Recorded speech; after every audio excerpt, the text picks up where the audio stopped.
So thank you so much for being here. Welcome to our first session of our conference, Bridging Divides. And this first session is entitled Evolving Traditions, Polish Jewish Spirituality. To briefly reiterate, one of the divides that we're seeking to bridge is this religious-secular divide. The notion that there was a simple, straightforward secularization process in Poland among the Jews and among other groups as well, when rather the latest research is showing much more of an encounter between the forces of tradition and the forces of modernity. We're not sure which gets the upper hand. One thing we can be sure about is that they transform each other. And that's, I think, what makes studying modernity so interesting. Rather than a cultural revolution, we have a kind of cultural encounter in which both sides are revolutionized in a sense. So we have a real treat, 3 cutting-edge scholars at the advanced stages of their PhD dissertations and studies. Our first speaker is Alison Curry, who's a PhD candidate at the University of North Carolina at Chapel Hill. Alison will present a paper entitled The Last Honor, Jewish Ritual and the Cemetery in the Warsaw region between the Interwar period and the Second World War. Thank you, Glenn. I first want to thank the coordinators of this conference for accepting my abstract. I'm very excited to be here on the first day and the first panel of the Bridging Divides conference. My paper, you already introduced the title. Before I begin, I just want to give a brief content warning. I have some images in my presentation that could be upsetting. I tried not to include pictures that would be overly upsetting, but I use them to visually support my paper. In September 1939, during the bombardment of Warsaw, Pella Starkov found herself in a very challenging situation. Her city was under attack. Her husband had left the city for the war front with no knowledge of whether he would ever return. And her mother-in-law had just died of a heart attack in her arms. What would she do with her mother's body? Pella's own mother ultimately convinced Pella that her mother-in-law, quote, deserved a proper burial.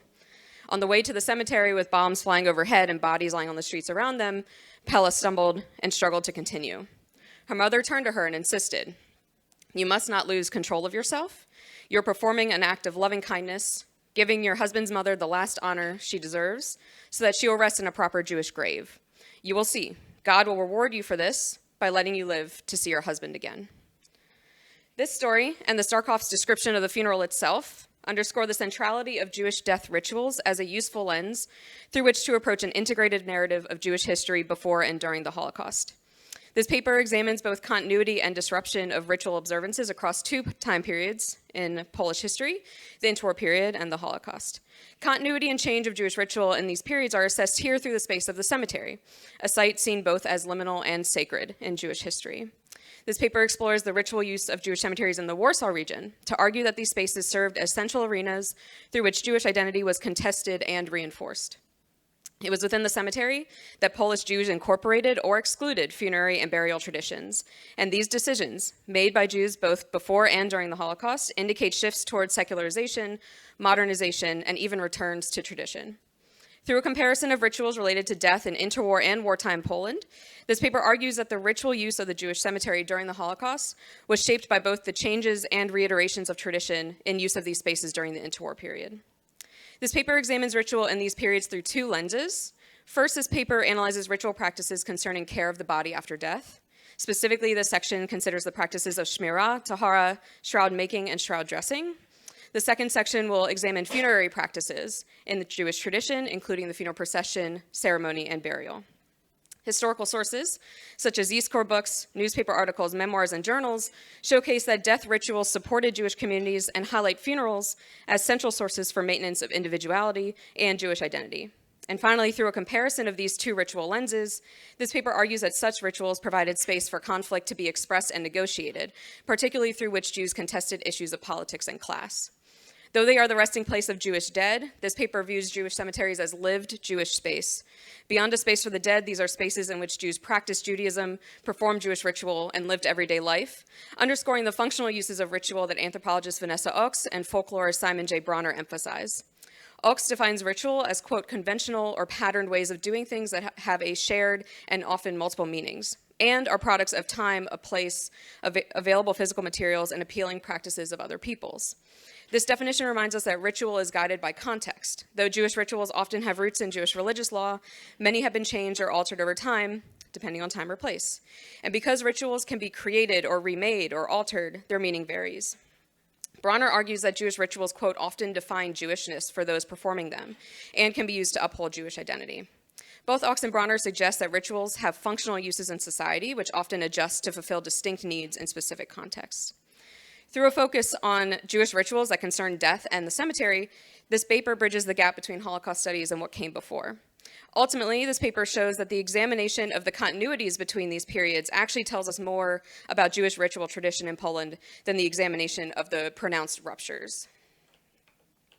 Leaning on pillars of Jewish law and established ritual tradition, Polish Jews were involved in every aspect of a community member's passing, from the reciting of prayers on their deathbed to the dressing of the body in shrouds before burial. Examination of available sources supports Ochs' theory that rituals, quote, establish new communities and sustain existing ones. Rituals pertaining to care of the body after death, though initially intended to support individuals, were significant in sustaining the Jewish community as a whole. As these rituals were imbued with great religious, personal, and communal significance in the interwar period, they became central sites for political conflict. The ritual of Shmirah, where a recently deceased body would be watched or guarded by a member of the community until burial, held significance for Jewish communities in interwar Poland. In Sokołów Podlaski, just after Polish independence, a woman named Negev died. Before her death, she was actively involved with the Bund and was so committed to the cause that she even sang the Bund's anthem on her deathbed. Because she died on a Friday evening and her funeral would have to wait until Sunday, a few men from the town took watch over her body so that religious Jews of the town could not take the body for a religious funeral. This indicates a significant point of conflict within the Jewish community, here between religious Jews and the Bund. And though the example from Sokołów Podlaski seems to explain this ritual as a necessity, in this case born out of political conflict in the town, the watching of her body was described as an honor guard. This story indicates that ritual is utilized as a mediator of conflict in interwar Poland, in this case, conflict between religious and political groups. A significant component of caring for the body after death is the ritual purification of the body, known as tahara. Usually, the burial society of the town was responsible for the process of tahara, as well as almost every aspect of care of the body after death. In some towns, singular individuals were responsible for all such rituals. In Sohachev, after someone died, a man named Freiman Hirsch-Friedman was responsible for choosing the site of the burial plot and then performing the tahara rituals. After tahara is complete, the body would be dressed in a shroud, which are and were traditionally sewn by women. Details on the creation of shrouds are conspicuously absent in interwar source material, and this is likely due to the fact that shrouds belong to the world of women.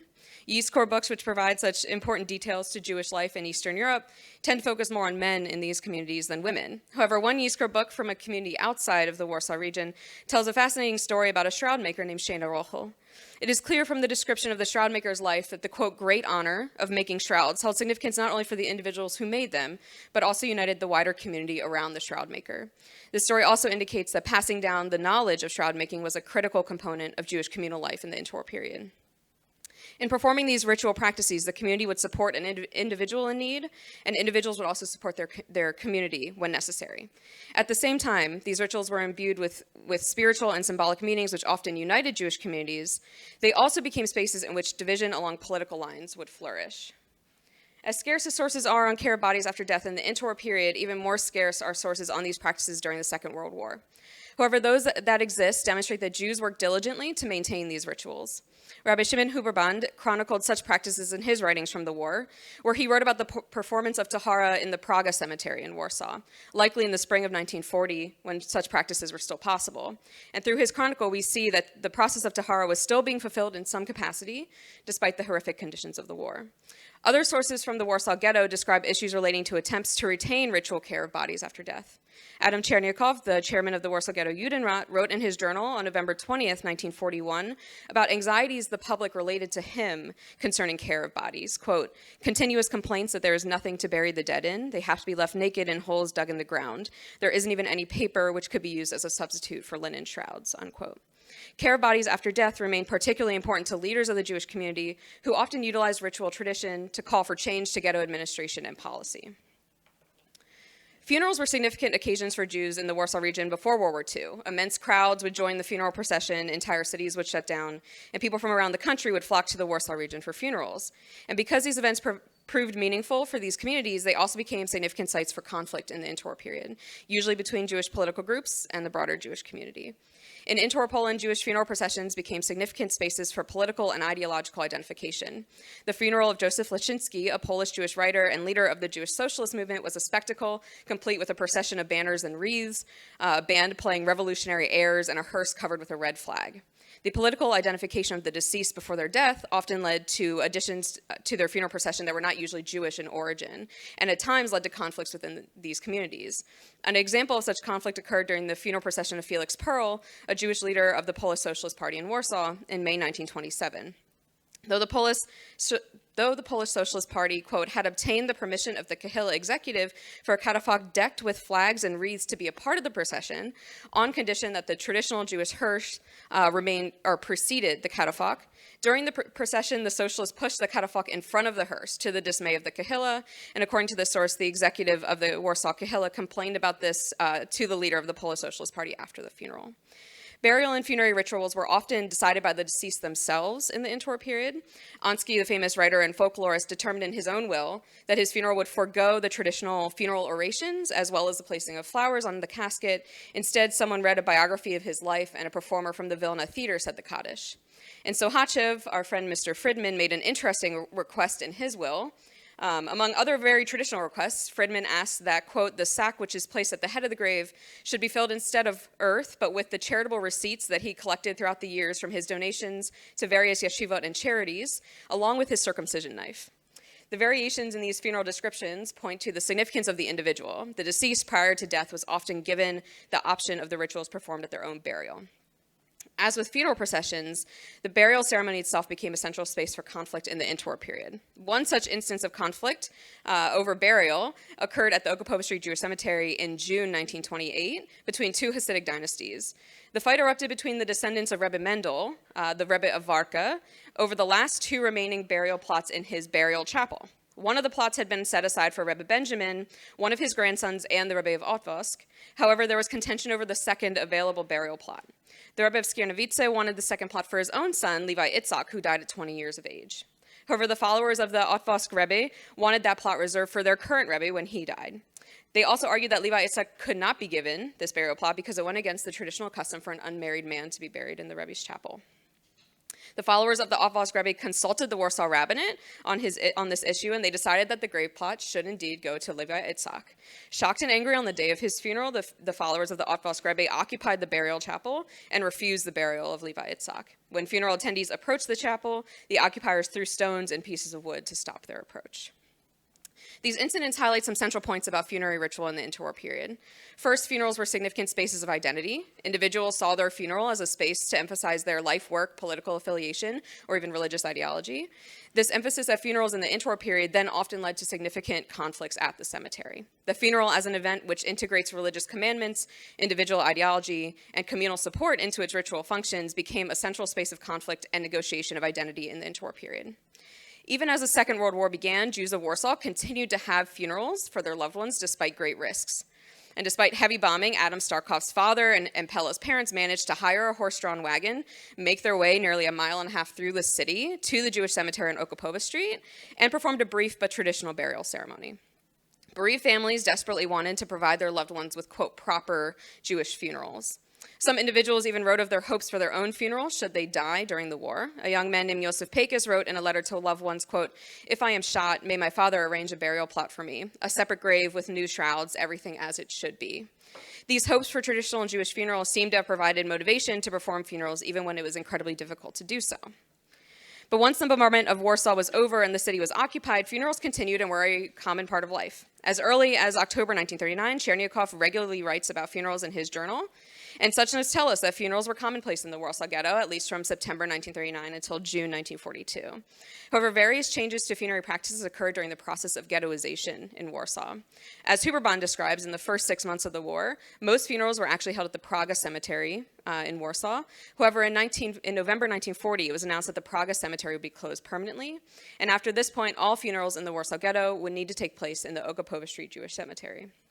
By the summer of 1941, Jews in the Warsaw Ghetto began to be concerned with the treatment of Jewish corpses and the lack of care surrounding burial practices. There were calls to establish a burial society in the Warsaw Ghetto in order to better care for corpses and provide burials according to established tradition. Later that fall, Nazi authorities announced alterations to the borders of the Warsaw Ghetto after, on one hand, realizing that the inclusion of the Jewish cemetery on Okopowa Street within the boundary of the ghetto meant that Jews could use the site openly. According to one witness, quote, "The Nazis do not trust those who accompany the dead. As a matter of fact, their suspicions are well-founded. The cemetery fence borders on the Aryan section, thus providing smugglers, both Jews and Aryans, with a broad base to operate. Henceforward, people accompanying their dead for burial will be denied permission to enter the cemetery grounds. They will be permitted to come only as far as the gate, and then strangers will accompany the departed to their graves." By December of that year, the Okopowa Street Jewish Cemetery would be formally excluded from the borders of the Warsaw Ghetto.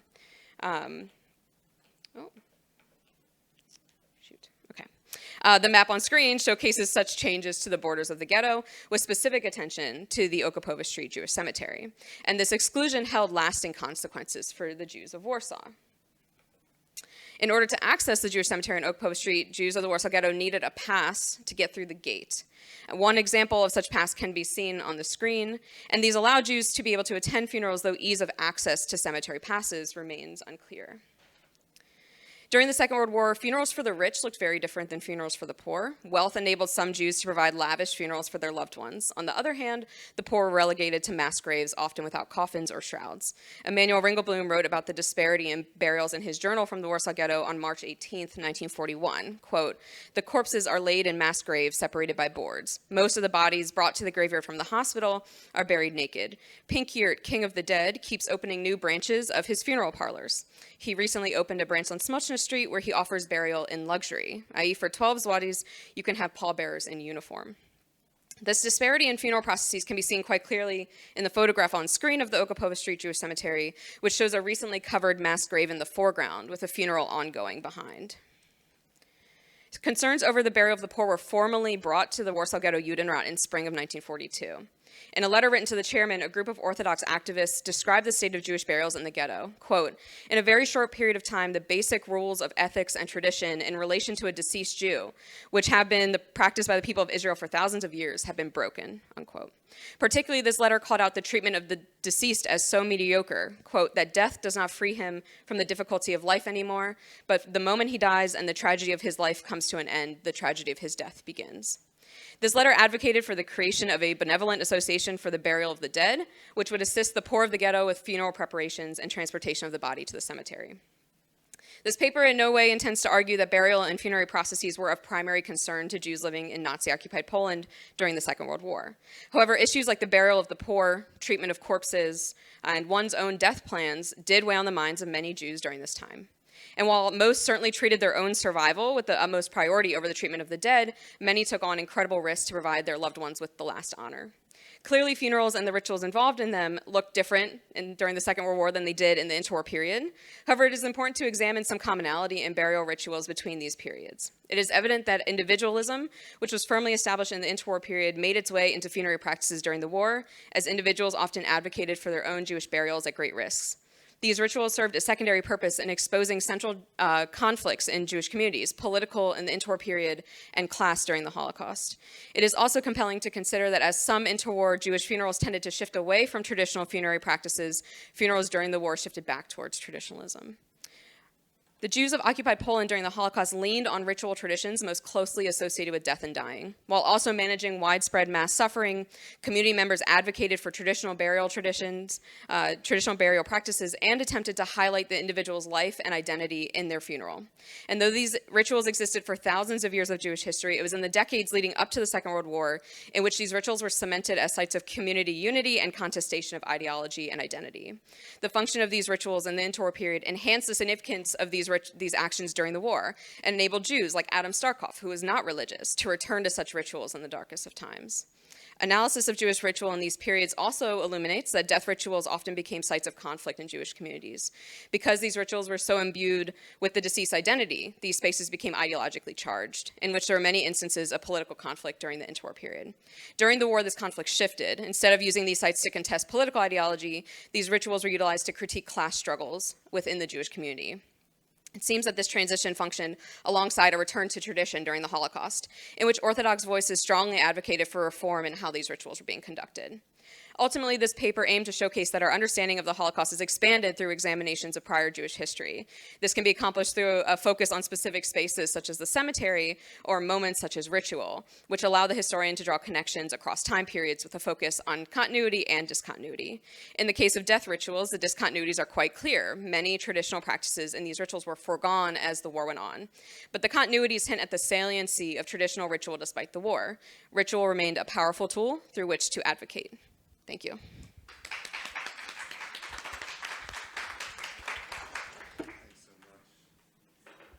For our next paper, Sam Glauber-Zimra, who's a PhD candidate at Ben-Gurion University of the Negev, will present a paper entitled "The Séance in Polish Jewish Life, a Case Study of Rupture and Continuity."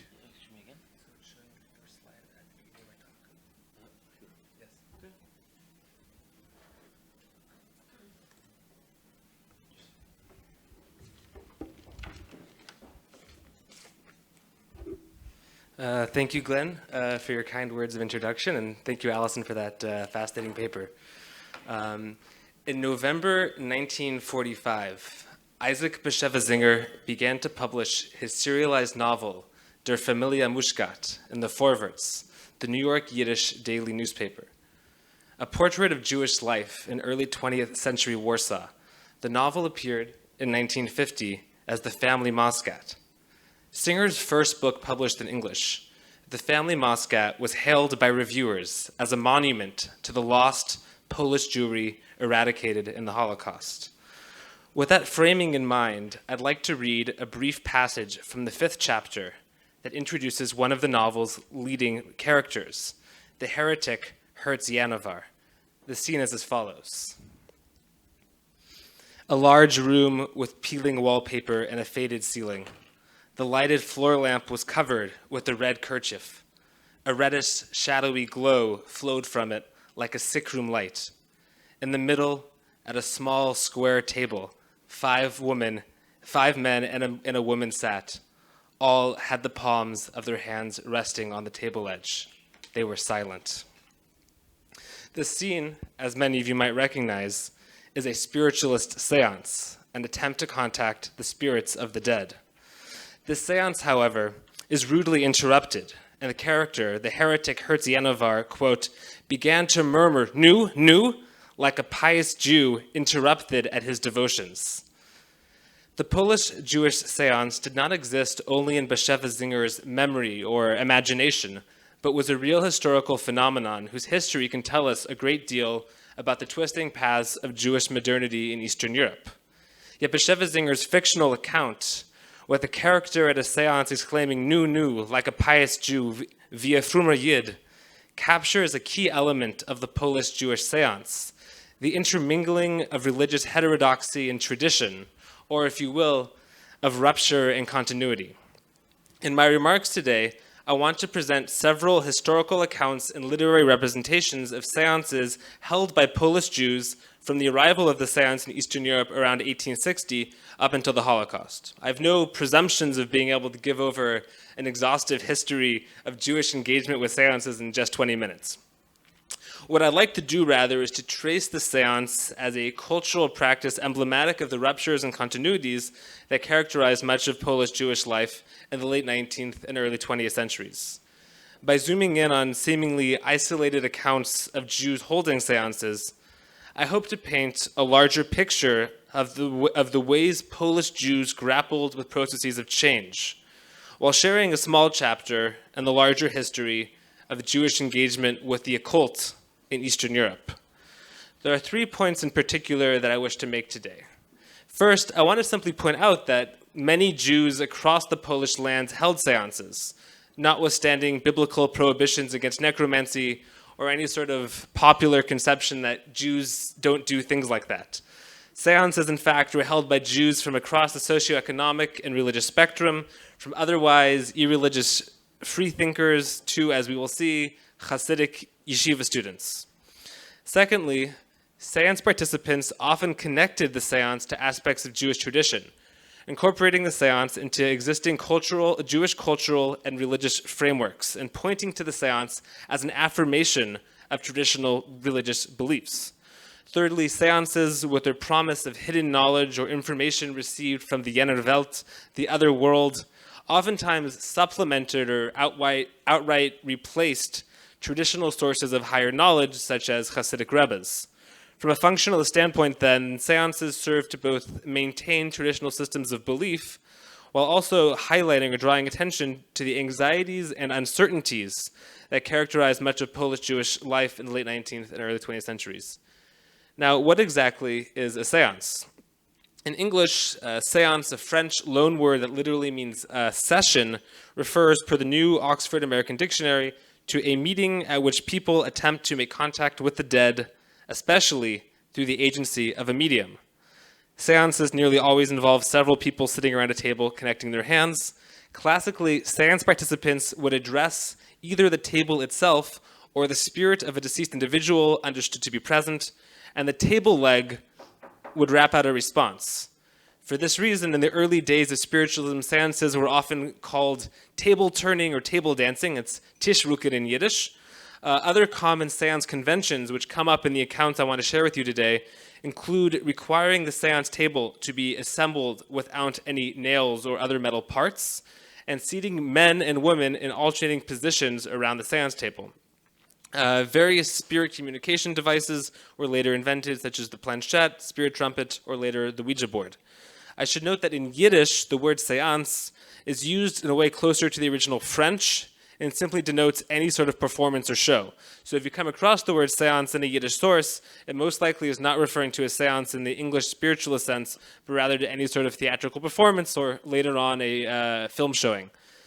Seances were popularized as part of spiritualism, a modern movement that argues that the dead survive in spirit form and may be contacted by the living. Modern spiritualism emerged in 1848 in upstate New York and spread rapidly across the globe. Wherever spiritualism spread, it attracted the interest of both scientists and intellectuals, as well as more general audiences.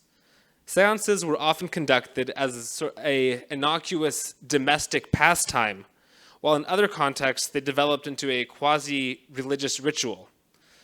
Seances appealed particularly as an ostensibly empirical or scientific demonstration of contested traditional religious beliefs, such as those concerning the immortality of the soul.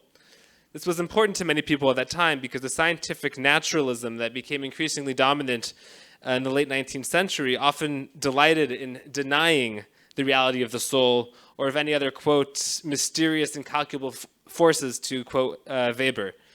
Seances, then, were an affirmation of traditional beliefs surrounding survival after death, even as they made extensive use of modern technological imagery, such as the telegraph or later on radio waves. The earliest Polish Jewish text to address seances is a Hebrew poem published in 1860 in the Maskilik newspaper HaKarmel, printed in Vilna. The poem, titled Machalat Shulchan Umaneu, Table Dancing and Its Reply, was written by the Maskilik poet Gabriel Pollack. Filled with poetic allusions to Shir HaShirim, the Song of Songs, think Kol Dodi Dofek, this is a poem all about seances.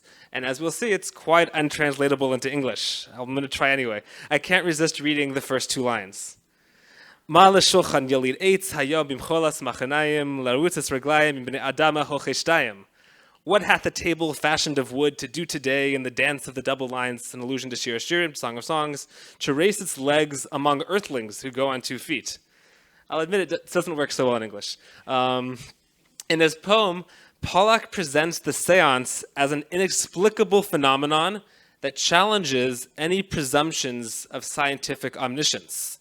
That is to say, the seance, as something that seemingly cannot be explained, serves to humble all those who claim that nature can be entirely understood by science. He encourages all those interested to partake in the seance and address the table. And so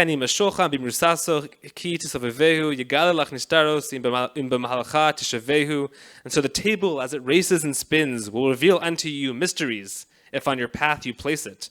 For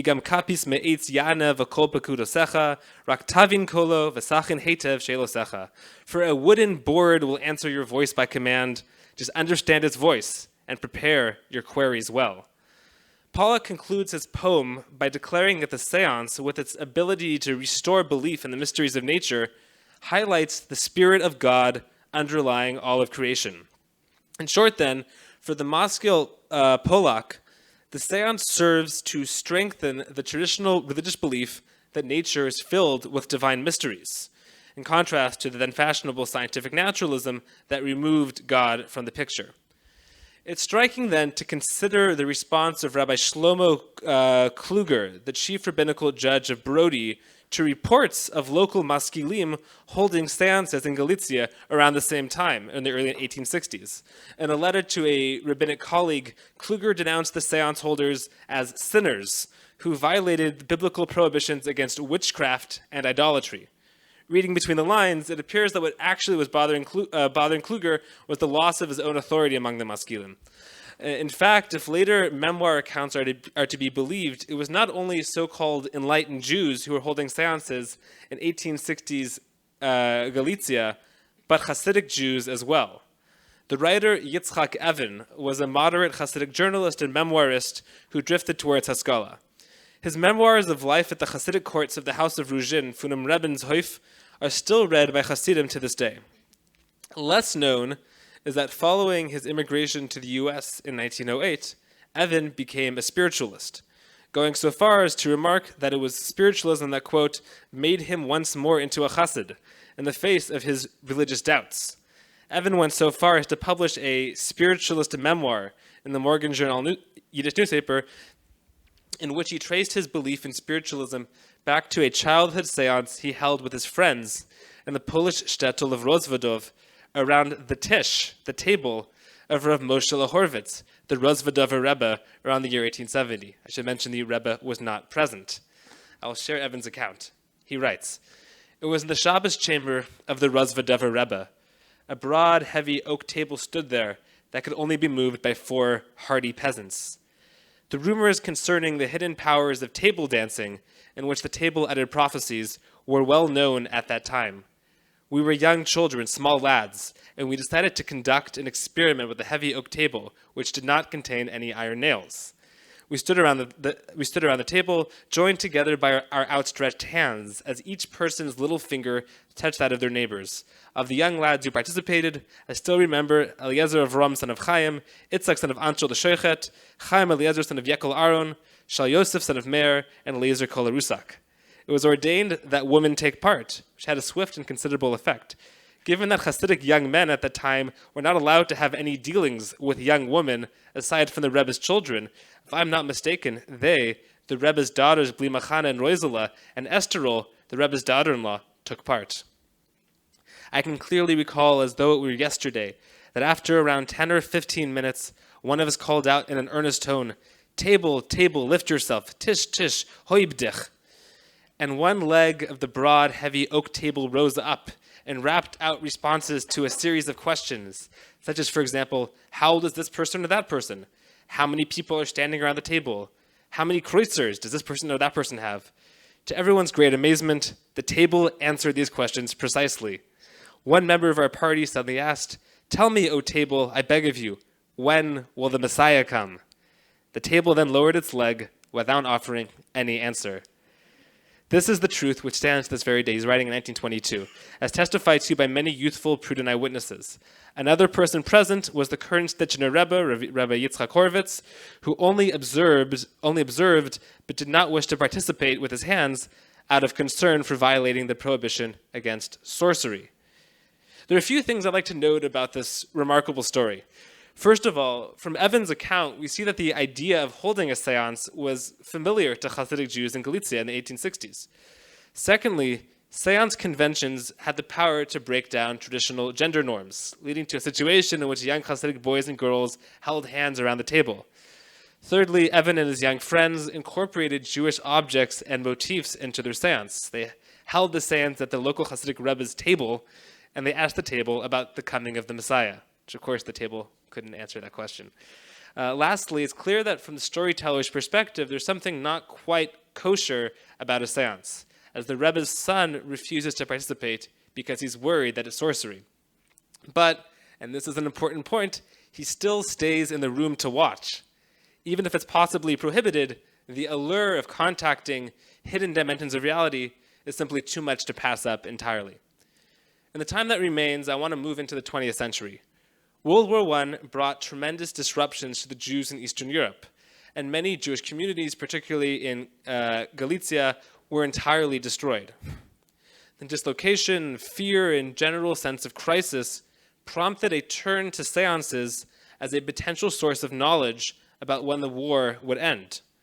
One man from the town of Tomashev Lubelski recalled that shortly after the war broke out in 1914, local Jews, quote, driven by an inner fear of the unknown, began to hold seances to inquire when the war would come to an end. Such wartime seances, again speaking of World War I, are attested to by numerous memoir accounts, including a YIVO autobiography that Professor Dynner has shared with me. One story of a Hasidic seance from World War I, from the Polish shtetl of Hrubieszów, really brings to light the wartime circumstances that might prompt a turn to seances, and the ways in which seance participants sought to, quote, Judaize the seance. The story is told years later by a man named Natan Hadass, takes place amid a typhus epidemic in 1916. Here's the story. The Dochkei HaKetz, the hasteners of the end time, the eligible young men who had already spent years learning in the shtibel and were due to continue their studies while being supported by their fathers-in-law, now took up with what was known as spiritualism. They found a table of solid oak, as it says about tefillin, from one hide, mior echad, that did not contain any iron nails, in order to uphold the verse, do not wield iron over them, the altars. The young men gathered around the table with their hands linked together. They did not utter a word. They did not allow a single thought to pass through their minds, other than to concentrate on the table, that it should levitate.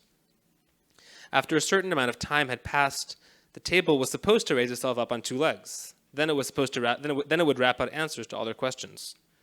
The most pressing question was, who will win? When will the war end? Things came to an end at around 2 o'clock in the morning in the alcove of the Trisker Beis Midrash. We, the younger boys, had not been included. The next morning we learned of the secret.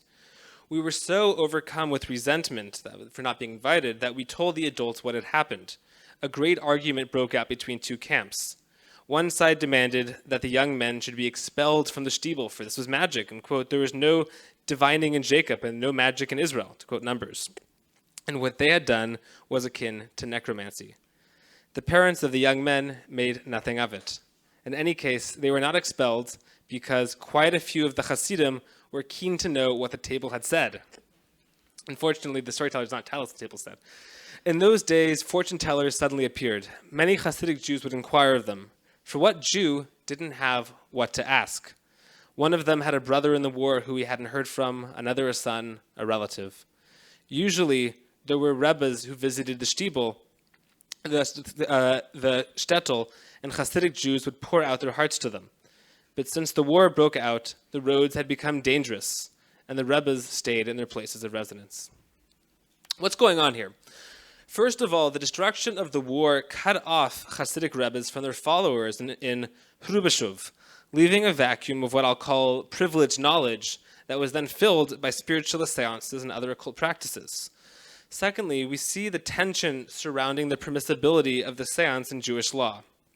It's clear to the community that the seance does not sit well with the spirit of the law, but the allure of higher knowledge again overcomes any such concerns, and the seance participants are pardoned and allowed to remain in the community.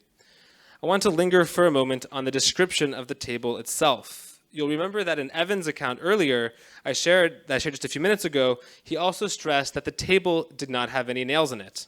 As I mentioned at the beginning of my remarks, this was a common requirement for spiritualist seances around the world, ostensibly in spiritualist understandings, in order not to disturb the electromagnetic balance around the table. Here we see Hasidic young men, well aware of the seance rule, giving it two new explanations borrowed from Jewish law, explanations that would seem to equate the seance table to the Mizbeach, to the altar in the tabernacle, or to tefillin, among the holiest of Jewish ritual objects. In this account, then, we see that Jews not only held seances in a time of crisis, but incorporated the seance into their existing religious and cultural framework. I should stress that Jews were not unique in turning to seances as a response to crisis during World War I. In fact, this was something that people were doing across Europe. What's noteworthy about the story, at least in my eyes, is first the particular group of people involved. We have Trisker Hasidim who are separated from the Rebbe who are holding a seance, and secondly, the ways in which they interpreted existing seance conventions in light of Jewish religious law. With all of these wartime seances, I should also stress that not every seance was held for such solemn purposes. The writer and playwright Gershon Bader recalled Jews holding seances in Oshvenstrom in the 1870s in order to find out winning lottery numbers, sort of supernatural insider trading. There are so many more seance accounts from Eastern Europe I'd love to talk about, from seances held in the Warsaw Rabbinate in the 1920s to the countless seances held in ghettos across occupied Poland during the Holocaust, but my time, unfortunately, is coming to an end. To conclude, the seance was a contested cultural, quasi-religious practice widely conducted by Jews in Eastern Europe, even if this has now largely been forgotten. In my remarks today, I've highlighted seances held A, by Hasidic Jews, and B, in times of crisis, but it's important for me to stress that seances were held by Jews across the religious and socioeconomic spectrum, and in many instances were approached purely as a form of domestic entertainment. From the earliest record of the seance in Eastern European Jewish sources, the seance occupied a liminal position, a practice that could possibly restore faith in God's wonders. It was also denounced by some rabbis as no less than idol worship. Its emergence at a time of crisis sheds light on the ways in which Jews in Eastern Europe grappled with the loss of existing orders of higher knowledge. The seance thus signified a rupture, most notably the loss of traditional authority and the turn to heterodox spiritual practices, yet the attempts by some Hasidic Jews and others to incorporate the seance into existing religious frameworks points to certain continuities as well. Thank you.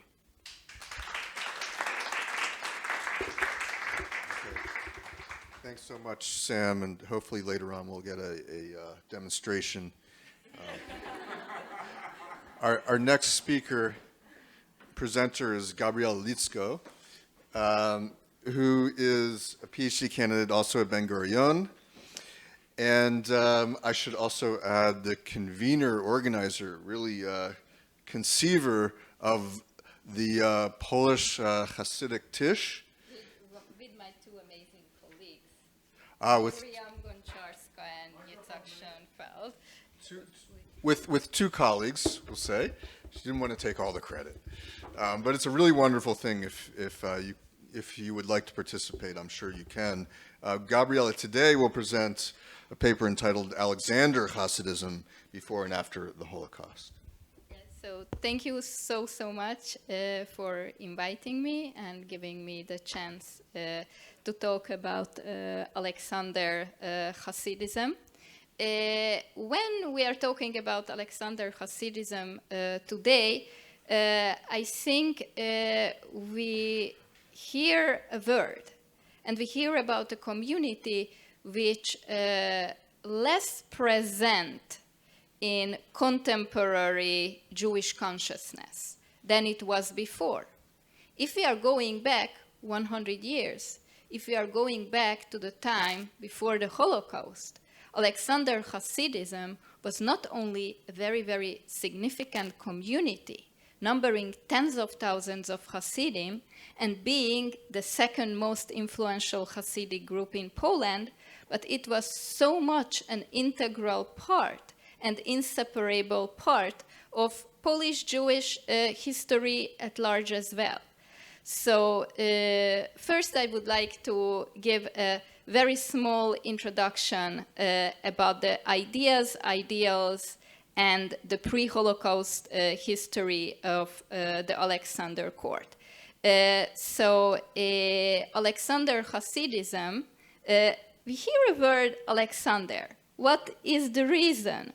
The reason of it is that the seat of the Alexander Rebbes was a small town in the vicinity of Lodz. It's called Alexandrov Lodzki, in Yiddish Alexander, and the reason for the name was to please the Russian Emperor Alexander I in the beginning of the 19th century when the small town was founded. It was a center of weavers and knitting industry. And as time is passing by, is becoming a more and more industrialized place, connecting to textile and knitting. And the Alexander Rebbes getting the name from this small place. And in theory, they very, very strongly connected to Worki Hasidism. Worki Hasidism was an offshoot of Pshischa, and they emphasized brotherly love, the love of the Jewish people, the Jewish nation, and also joy and humility. And these values Alexander took very, very seriously and incorporated to its own vision. And Alexander attracted a very wide variety of followers. It was an inclusive group, a non-elitistic group, which could actually connect followers who were Talmidei Chachamim, householders, even industrialists, but there were many, many artisans, many shopkeepers, many rank and file Jews among the Alexander Hasidism. Alexander Hasidim, since they were very much attracted to its main message of the group of simple faith, humility, and great concern for the Jewish community. It's not only that. The Rebbes of Alexander, we have accounts about the Yismach Yisrael, the very central figure of the dynasty, who died in 1910, as a very, very caring, very empathetic figure. We are talking about a Hasidic Rebbe who is a great scholar. On the other hand, he's very much against philosophical inquiry. A Rebbe who is very much accepting, but on the other hand, very traditionalist and very much against modernity. It's a very, very main pathline in pre-World War Alexander. And he known all of his followers' name by heart. This is what the inside literature says. What does it says to us? It says to us that there is a care, there is a personal approach, a personal connection, and on the other hand, a Hasid could be part of a huge group, numbering the tens of thousands. So there could be a double gain in their side. It's also said that they very much participating in the joy and in the loss and in the sadness of their followers.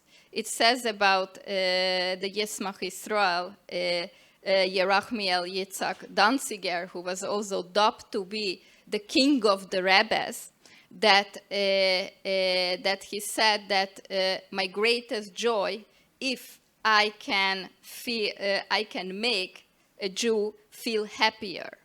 His brother who followed him, the Tiferet Shmuel, Shmuel Tzvi Danziger, there are accounts that when Hasidim coming to him, sometimes he says that, I'm so sorry, I cannot help you, but what can I do? I can cry together with you. So we see a very personal, very emotional approach. On the other hand, we also encounter with that Alexander is against modernist tools. They don't use with the theory of Professor Dynner the appropriation. Appropriation means that using modernist tools to defend traditional and Orthodox Judaism. For example, Jewish politics, Jewish Orthodox newspapers, so on and so forth. Alexander Hasidim and the leadership of Alexander Hasidim in the beginning of the Beis Yaakov movement are not supportive because the Beis Yaakov is too modernist for them. After a while, when they see that the Beis Yaakov is really a strong Orthodox school, they're getting more mild in the issue, but in the beginning, they are definitely not. After we need to take into consideration that with the connection of politics, it's also very, very different that many of the major Polish Hasidic groups, because Alexander is a non-Agudistic group. They're not supporting the Aguda. For most of their history, the Rebbe, during the Holocaust time, the Akedat Yitzhak reluctantly joined the Aguda in 1937 in the time of the Third Convention, but beforehand, Alexander was definitely a non-Agudistic group.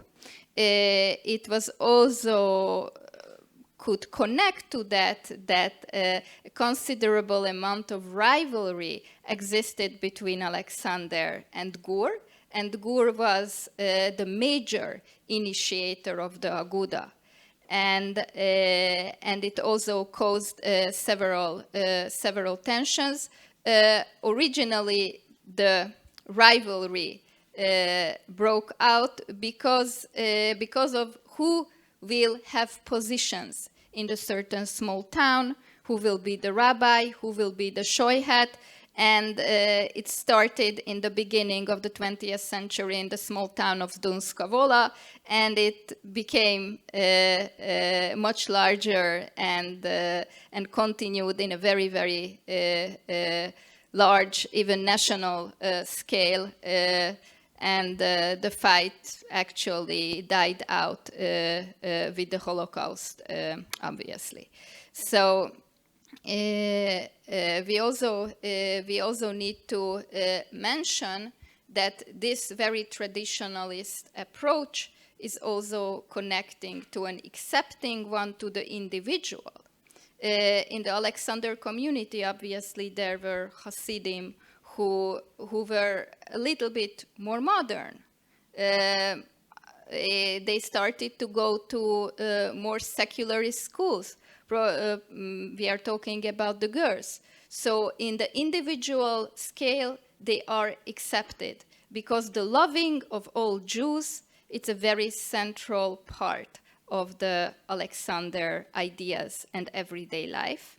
Sometimes they even have the criticism that they like to hang around together, they like to drink together alcohol, and they are not learning so much. Again, there are big Talmidei Chachamim as well, and the Alexander Yeshivot are very, very good and strong institutions. But there are also those who could not learn, and it says that they are also accepted with open arms to the community.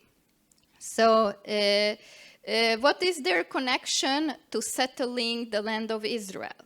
It's very interesting because Alexander had a very, very short-lived connection with the Mizrahi. But it's not based on political reasons. it based on that they did not want to associate with the Aguda. On the other hand, there are families of Alexander Hasidim who are settling the land of Israel and living in British Mandate of Palestine. Actually, the first shtibel in Bnei Brak was an Alexander shtibel. Very interesting, but the community is not organized well, is not regimented, doesn't have financial infrastructure, and doesn't have political infrastructure. Gerer Hasidim, settling in bigger numbers in the land of Israel, they have an excellent infrastructure. They are Agudis, they have political connections, obviously, and they are very, very well organized. And these facts will be very important for us when we are talking about the recovery of Alexander Hasidism. So we could ask here some questions. If we see that there is a group which is inclusive, but definitely not egalitarian, because we are talking about the Hasidic group, and there is a hierarchy, a constant hierarchy built in. So we could ask how much Alexander in the younger generations could be a competitor, for example, of the Bund, that there are also ideas and ideologies of a camaraderie, of a friendship, of a togetherness, which is so much emphasized, for example, in Alexander literature, and absolutely no connection with any political ideas and ideologies. I would also be very curious how many industrial workers were amongst Alexander Hasidim. Alexander of Lodz, Lodz had dozens of Alexander shtibels. Lodz is called to be the Polish Manchester, the center of light industry and textile. I think it would be very, very interesting to find out about these figures. So after the 1930s, the tragedies are coming to all Polish Jewry and definitely to Polish Hasidic communities. It says that in the Holocaust, even more Hasidim died than non-Hasidim. Why? Because they could not pass as non-Jews. Many times they didn't speak Polish properly, so their chance of survival was even less. Some of the rabbis, for the sake of their communities, chose to leave and chose to either resettle in America or in Israel. The Akedas Yitzhak Menachem Danziger, the Alexander Rebbe in the time of the Holocaust, he chose to stay with his followers. Many of the high-profile, respected Alexander Hasidim with economic means, they arranged for him to escape. He rejected. He died with his whole family in Treblinka in 1942. And basically, no sons, no grandsons, nobody remained. So this is the rupture. This is a full tragedy. So how the dynasty could continue, if it could continue. So first of all, we need to say that if there is no direct descendant, we are talking about Hasidic communities, so somebody needs to be from the family. In Israel, in 1947, there is a new Rebbe of Alexander, and his name is Yehuda Moshe Tiberg, who changes in the future his surname to Danziger because of the continuity. He is a son-in-law. He was a son-in-law of Rav Bezalel Yair Danziger from Lodz. Rav Bezalel Yair, who you see the picture, he was the youngest brother of the Yismach Israel, the illustrious Rebbe, and the Tiferet Shmuel. And his daughter married this great Talmid Chacham, Yehuda Moshe Tiberg. And according to the suggestion of the Akedat Yitzhak, they leaving to the land of Israel in the 1930s. This is how they survived. And the son-in-law, he was a tremendous Torah scholar, but he definitely was not a politician type. He was not a charismatic leader, and he never been prepared to any leadership position. So in 1947, some of the Hasidim, remaining Alexander Hasidim, turning to him to become the Rebbe, and very reluctantly, but he agrees. So what is the whole situation? There are a couple of hundreds of Alexander Hasidim who remained. Some says that this number is even less. And what is the reason that Alexander could not manage to recover in the numbers as much as Ger did? For example, it says that since the new Rebbe is a much more far-removed relative than most of the Hasidim would like, many times they say, we don't know him. We don't know him from Poland. He was already in Israel. So there are those ones who are leaving because of that reason. The other reason is that many times the surviving Alexander Hasidim who have still the very strong Alexander identification, they are from the older generation. Many times they lost families already. And if they remarry, it's happening that they have maybe only one child or no child at all. It's very, very sad. So many of these families, they don't have even offsprings. If they have a daughter, most likely the daughter will not marry an Alexander Hasid, so it will not continue. The very young Alexander Hasidim who survived the Holocaust, they many times chose Ger as an alternative in Israel, since their memory and identification as an Alexander Hasid was not that strong when the whole tragedy happened. Many times they didn't even participated in yeshiva studies in the Alexander framework yet.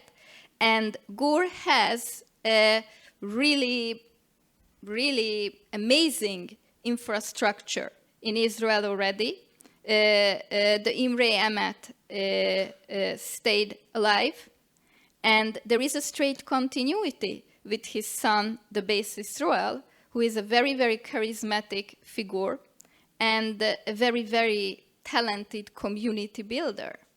And so Alexander lost many young Hasidim, especially to Gur. And the real rebuilding in Israel started with the son of the Emunat Moshe, the Imre Menachem, Rav Avraham Menachem Danziger, who was the grandson of Bezalel Yair of Lodz. And it says that he is basically the figure after the Holocaust who managed to attract new followers to Alexander. But it's again, the whole goal is not to recover the pre-Holocaust numbers. The goal is not to build up a huge Hasidut. The goal is more to have time for everyone who wants. It's also said about this Rebbe that he didn't even have times for audience. People just could come in and consult with the Rebbe. He was very personable. He was very much caring with the youth. The Alexander Yeshiva started to have a very, very good name. And some of the students who came from various other backgrounds chose Alexander as their identification and new identity. In present day, Alexander in the Israeli community, by the Danziger family, it says that they have like basically around 800 families. The community is growing, but this is a natural growth. It's not an exponential growth, and it's not a community that attracts a lot of Baal Tshuva. There are, but not so much, and their number is not significant. And we could also say that it's a very mainstream Hasidic community right now. The Israeli branch, very mainstream. They actually emphasize on Yiddish speaking. They encouraging. Obviously, they speak Hebrew as well. Most of the men are encouraged to study and stay in Kollel. If they don't, it's not a major problem, but this is the idea. They don't have other extra requirements in women's dress from their followers, so you can see very, very different type of dressing. We also need to say that from the 1980s, there is an Alexander branch also based in the United States in Borough Park, and this is the Zinger family. The Zinger family is connected to the Tiferet Shmuel, and they are great-great-grandsons. And this is a smaller community than the Israeli one, but the Israeli one has Hasidim in America and shtibels in Borough Park, in Monsey, in Lakewood, and also the Zinger branch has shuls in Bnei Brak and other places in Israel. So it's all complicated. The community is growing. There are new centers. Bnei Brak, Yerushalayim, Modi'in, Illit, Beitar, Emmanuel. Also, they opened shuls in Britain, in London as well. And there is also a shtibel in Antwerp.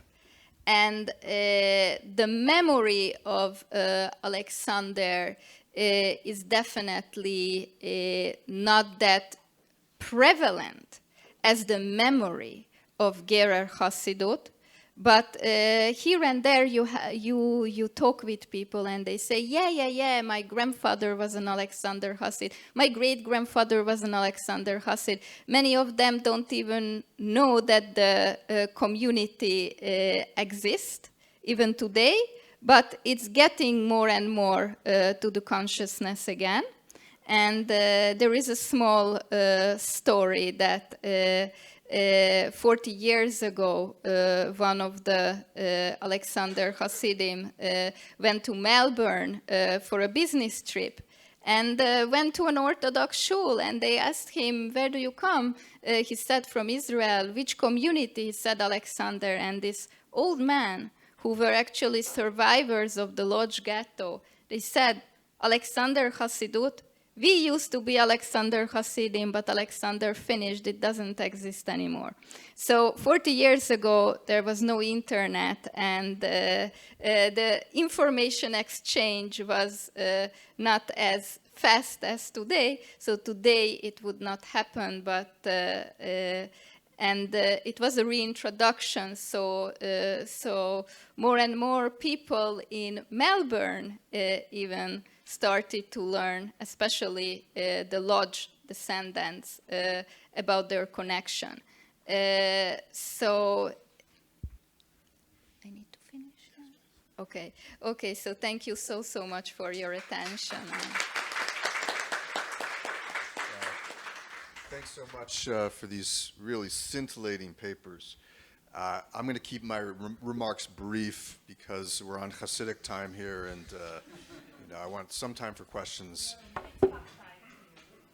We have a Litvak time. Okay, wow. Okay, so very briefly, not to freak anybody out, but the dead still live among us.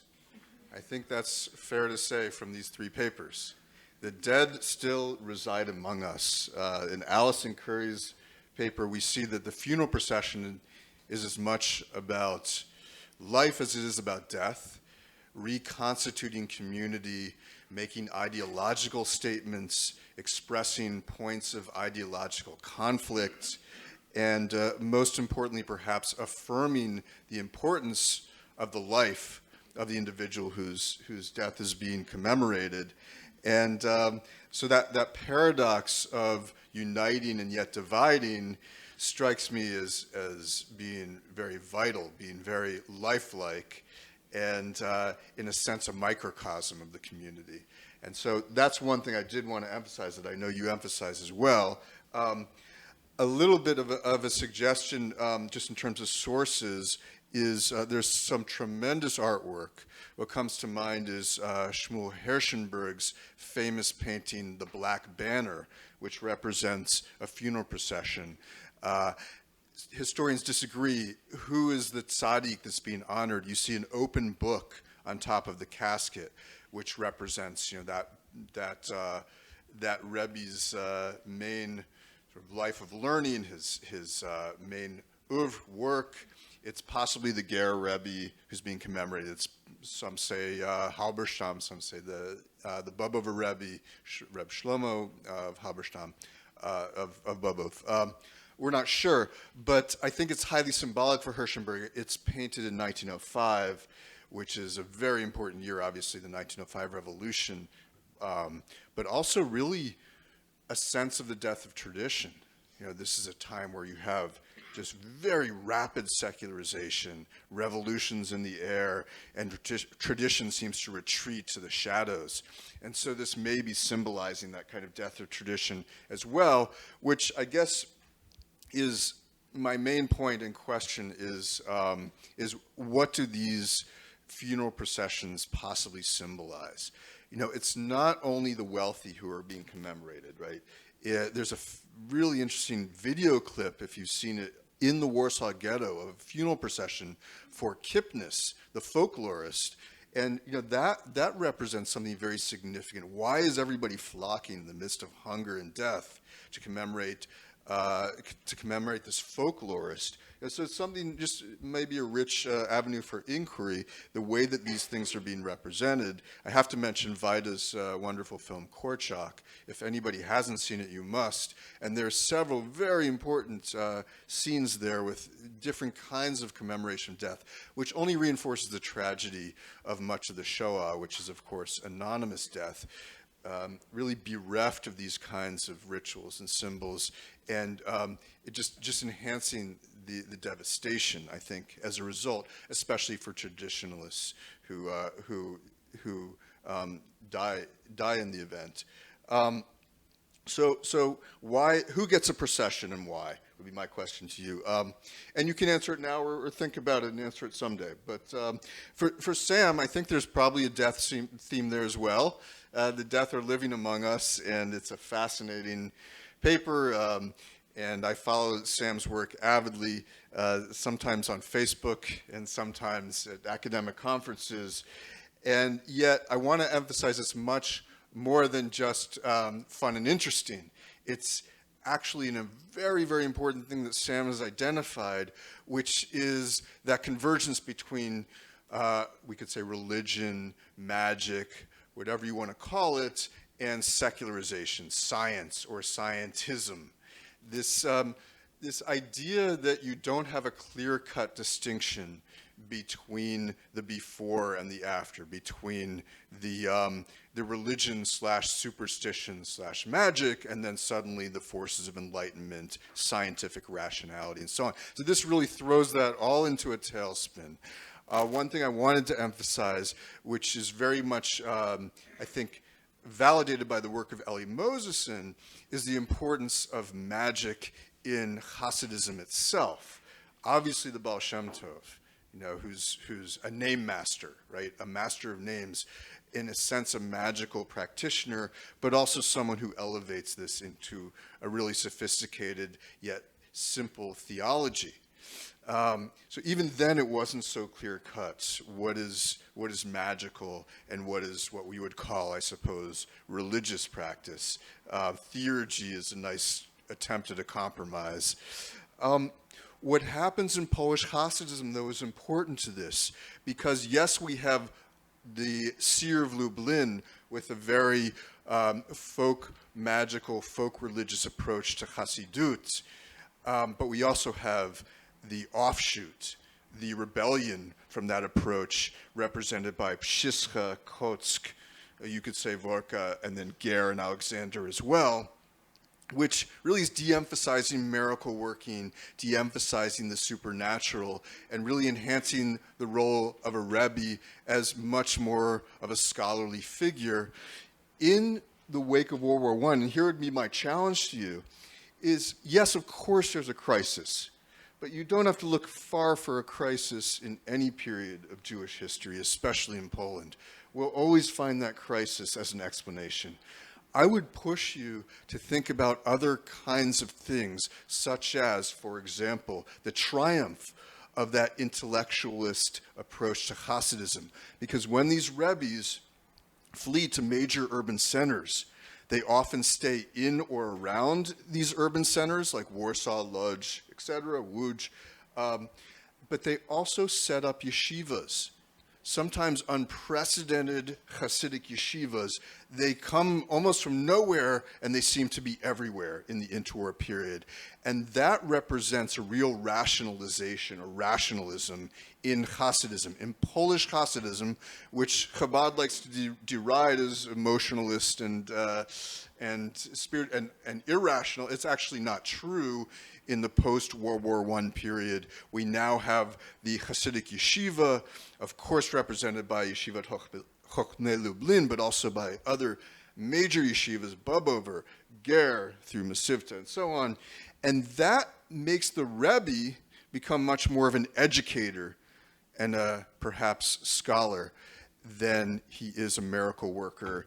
And that leaves a kind of a vacuum, I would argue, right? Because if Hasidism is becoming much more intellectualist in its approach, much more scholarly, and the dynasty and the court are being displaced by the yeshiva, and these are very elite yeshivas, these are internationally renowned yeshivas that are drawing students from America and from all over the place, Germany, Austria, that creates a vacuum that must be filled by other forces, and I think these spiritualists are very integral to that. They're fulfilling a need still for the irrational, right? A need still to find ways to contact the dead, where perhaps the Ger Rebbe would not be so prone to these kinds of rituals and these kinds of practices, with the exception that I did find in the aftermath of the 1936 pogrom wave, Pshitik and other pogroms,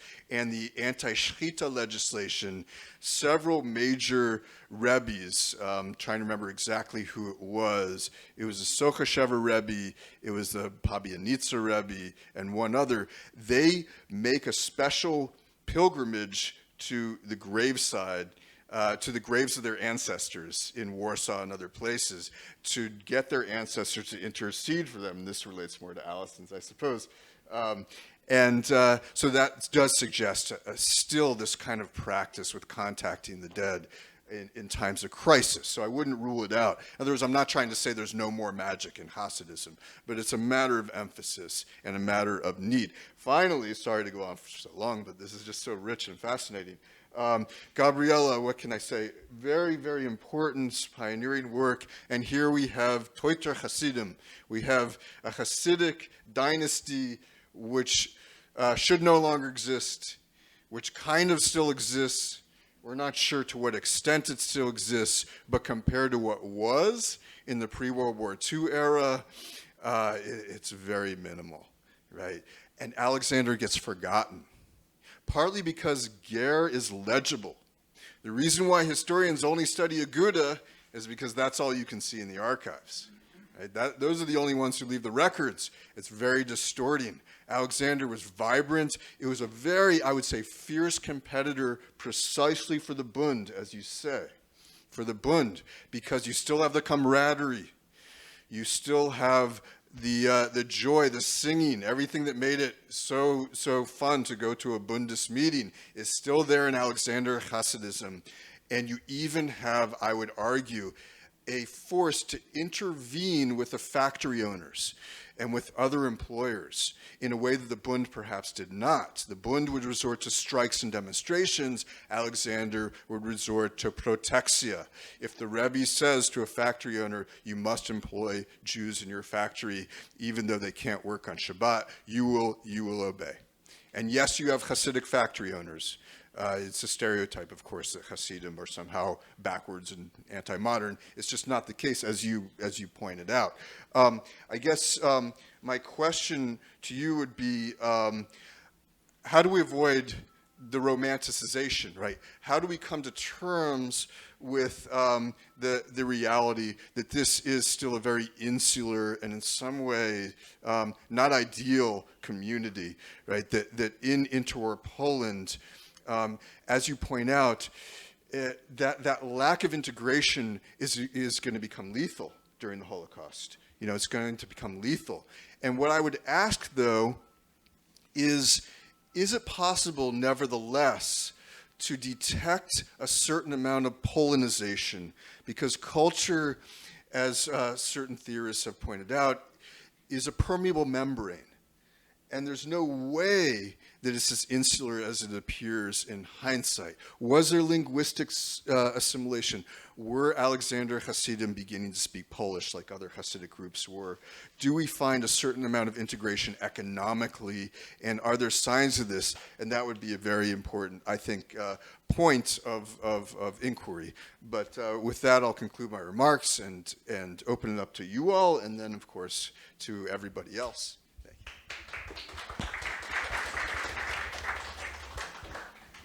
So the first thing that comes to mind after your remarks is a fascinating newspaper article about the funeral of the beggar king of the Jewish cemetery in Okapova Street, which thousands of other so-called labeled beggars attended at the Okapova Street Jewish Cemetery. And so it is clear that that the rich had funeral processions that were widely attended, and so were the not rich, the destitute, as Natan Meir calls them. And he, in his book, the cemetery as this space that is often seen as liminal was often the space where the destitute hung around. And so now we have this article that tells us that there was this incredible funeral for the king of the beggars at the Warsaw Jewish Cemetery. And so, of course, there is this very interesting juxtaposition with the cemetery always as a space in which it is seen as liminal. It is the space of the dead, but there are people that almost lived there, as Natan Meir points out in his book. And this is part of the same kind of what I think at first are seen as contradictions about maybe who gets a funeral procession, what type of procession happens, whether it's the rich or the poor. That both happen, that we can see instances of these incredible funerals happening despite wealth or privilege. And so that, I think, lends to the liminality of the cemetery as a space in which it is so close to life and death. Right, thank you very much, Glenn, for your comments. Also got to hear your remarks as responded recently at AJS, so it's good to get, part two, I would say. I appreciate what you're saying about the attempt or the shift in emphasis in the supernatural within Hasidism. And I think you also have in this time period a shift in the which sort of Hasidic figures or Hasidic appearing figures are engaging in these practices. I'm just thinking of one figure. There was a figure in Warsaw, in Warsaw and also in Galicia in the late 1920s, known as Rebbe Hirsch Rosenblum, who was passed himself as a Hasidic Rebbe, who was also a telepathist and occultist and conducted seances, etc., etc. But his main clientele were actually more acculturated or Polonized Jews who had left the Hasidic fold, but they were able to sort of connect this to the sense of Hasidic magic through this sort of occult practitioner. So it definitely blurs a lot of the boundaries between religious and secular, between traditionalist and modern. I should also just mention that in this paper I was focused more on the Hasidim who are conducting seances, but for example, a lot of early Zionist leaders were also interested in spiritualism, like Karpol Lipa, who was the president of the First Zionist Congress, wrote spiritualist memoirs where he describes the seances, and even Nachum Sokolov, who was the great Polish Zionist leader, his son writes in his memoir, in his book about his father, that his father had a long-standing interest in spiritualism as well. So it really spans the gamut of Polish Jewry, and I look forward to continuing to speak about this on future occasions. Thank you. Thank you so much, Professor Dynner, for your comments. And I was also very, very much wondering that how much Alexander could be a potential competitor of the Bund in two ways. Like how much youth who left religion for the sake of Bund, or they are in the middle of living religion or choosing a more socialist lifestyle or stay, maybe they could have an attraction and pull to Alexander.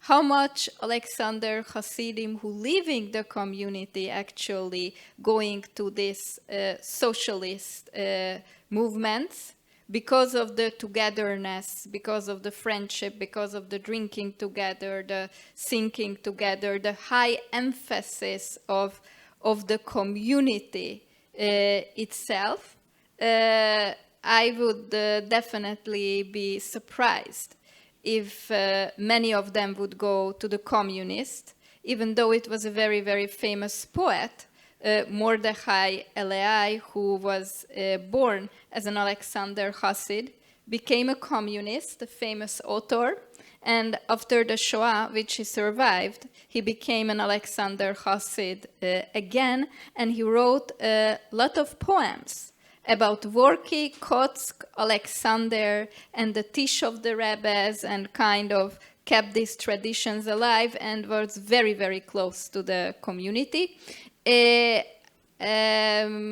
think it's also a great question. I would also ask that how much Poles, for example, or locals in Alexander, they are visiting the Alexander Rebbe and asking questions from him or asking his blessing, because in Koznitz it was quite prevalent even in the turn of the 20th century.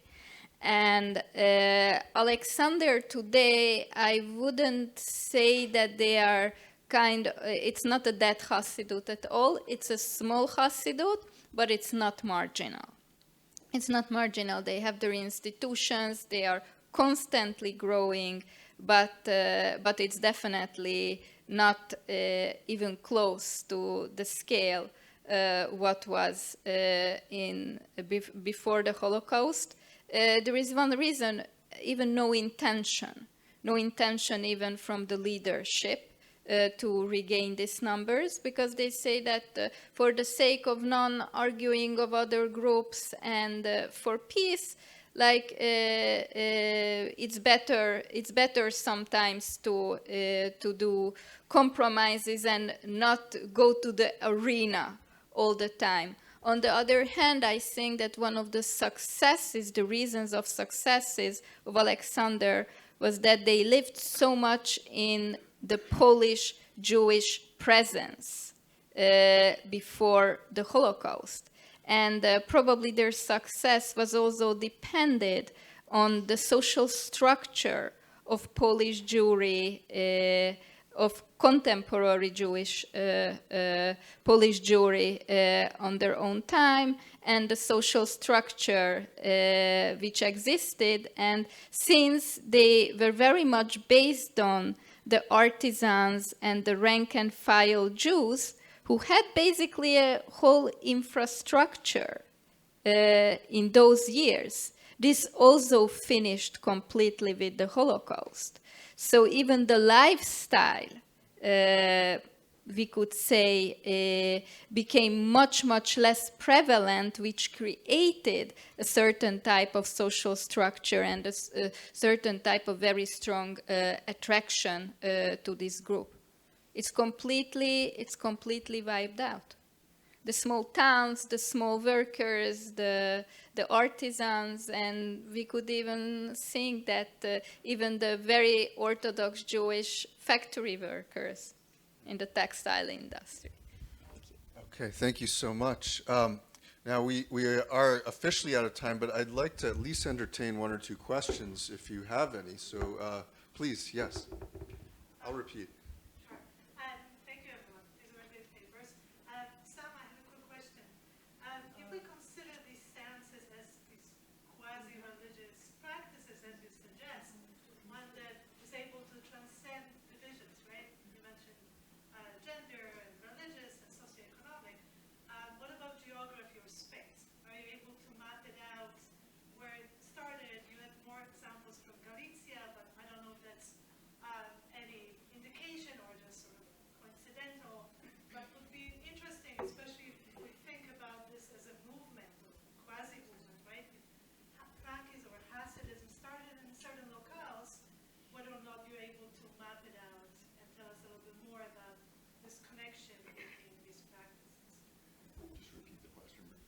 Okay, thank you for your question. For those who didn't hear about, can spiritualism in Eastern Europe be mapped out geographically and its spread as a distinct movement, if I understood correctly?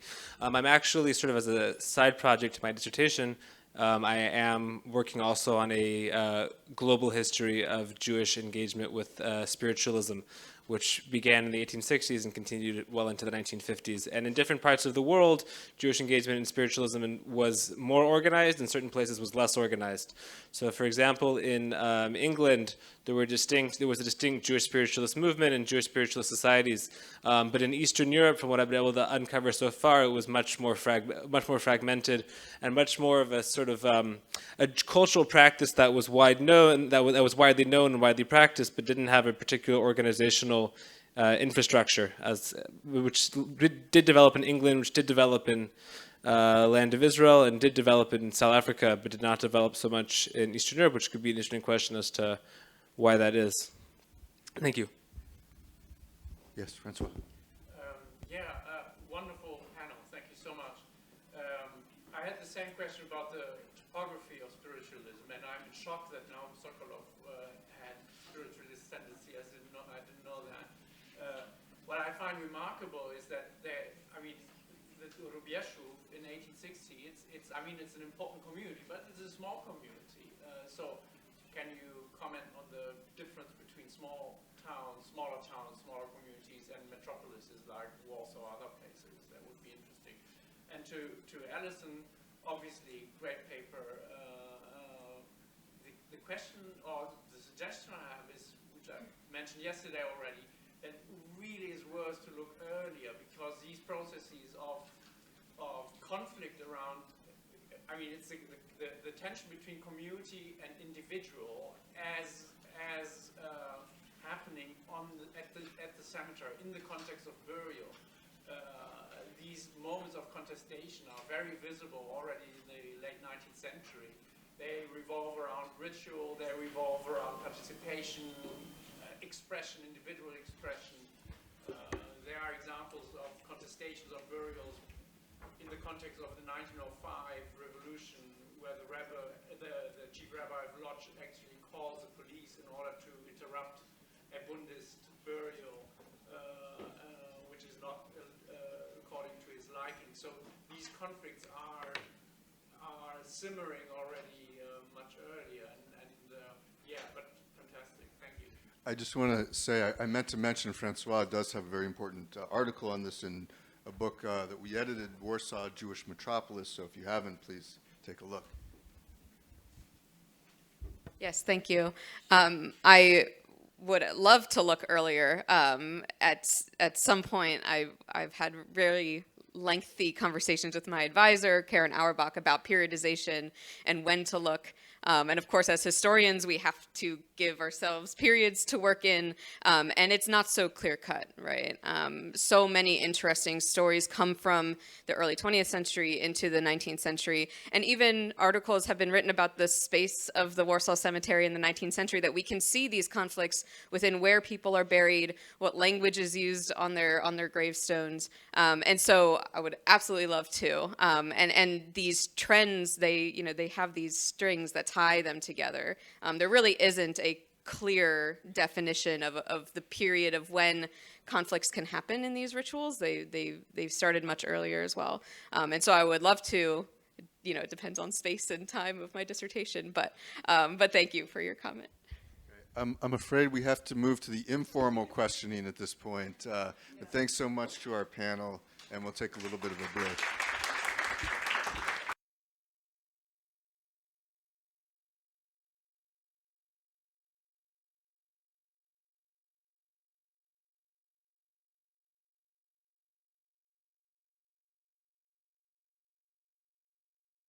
We're starting our second session, Women in Poland, in Polish Jewish Religious Life.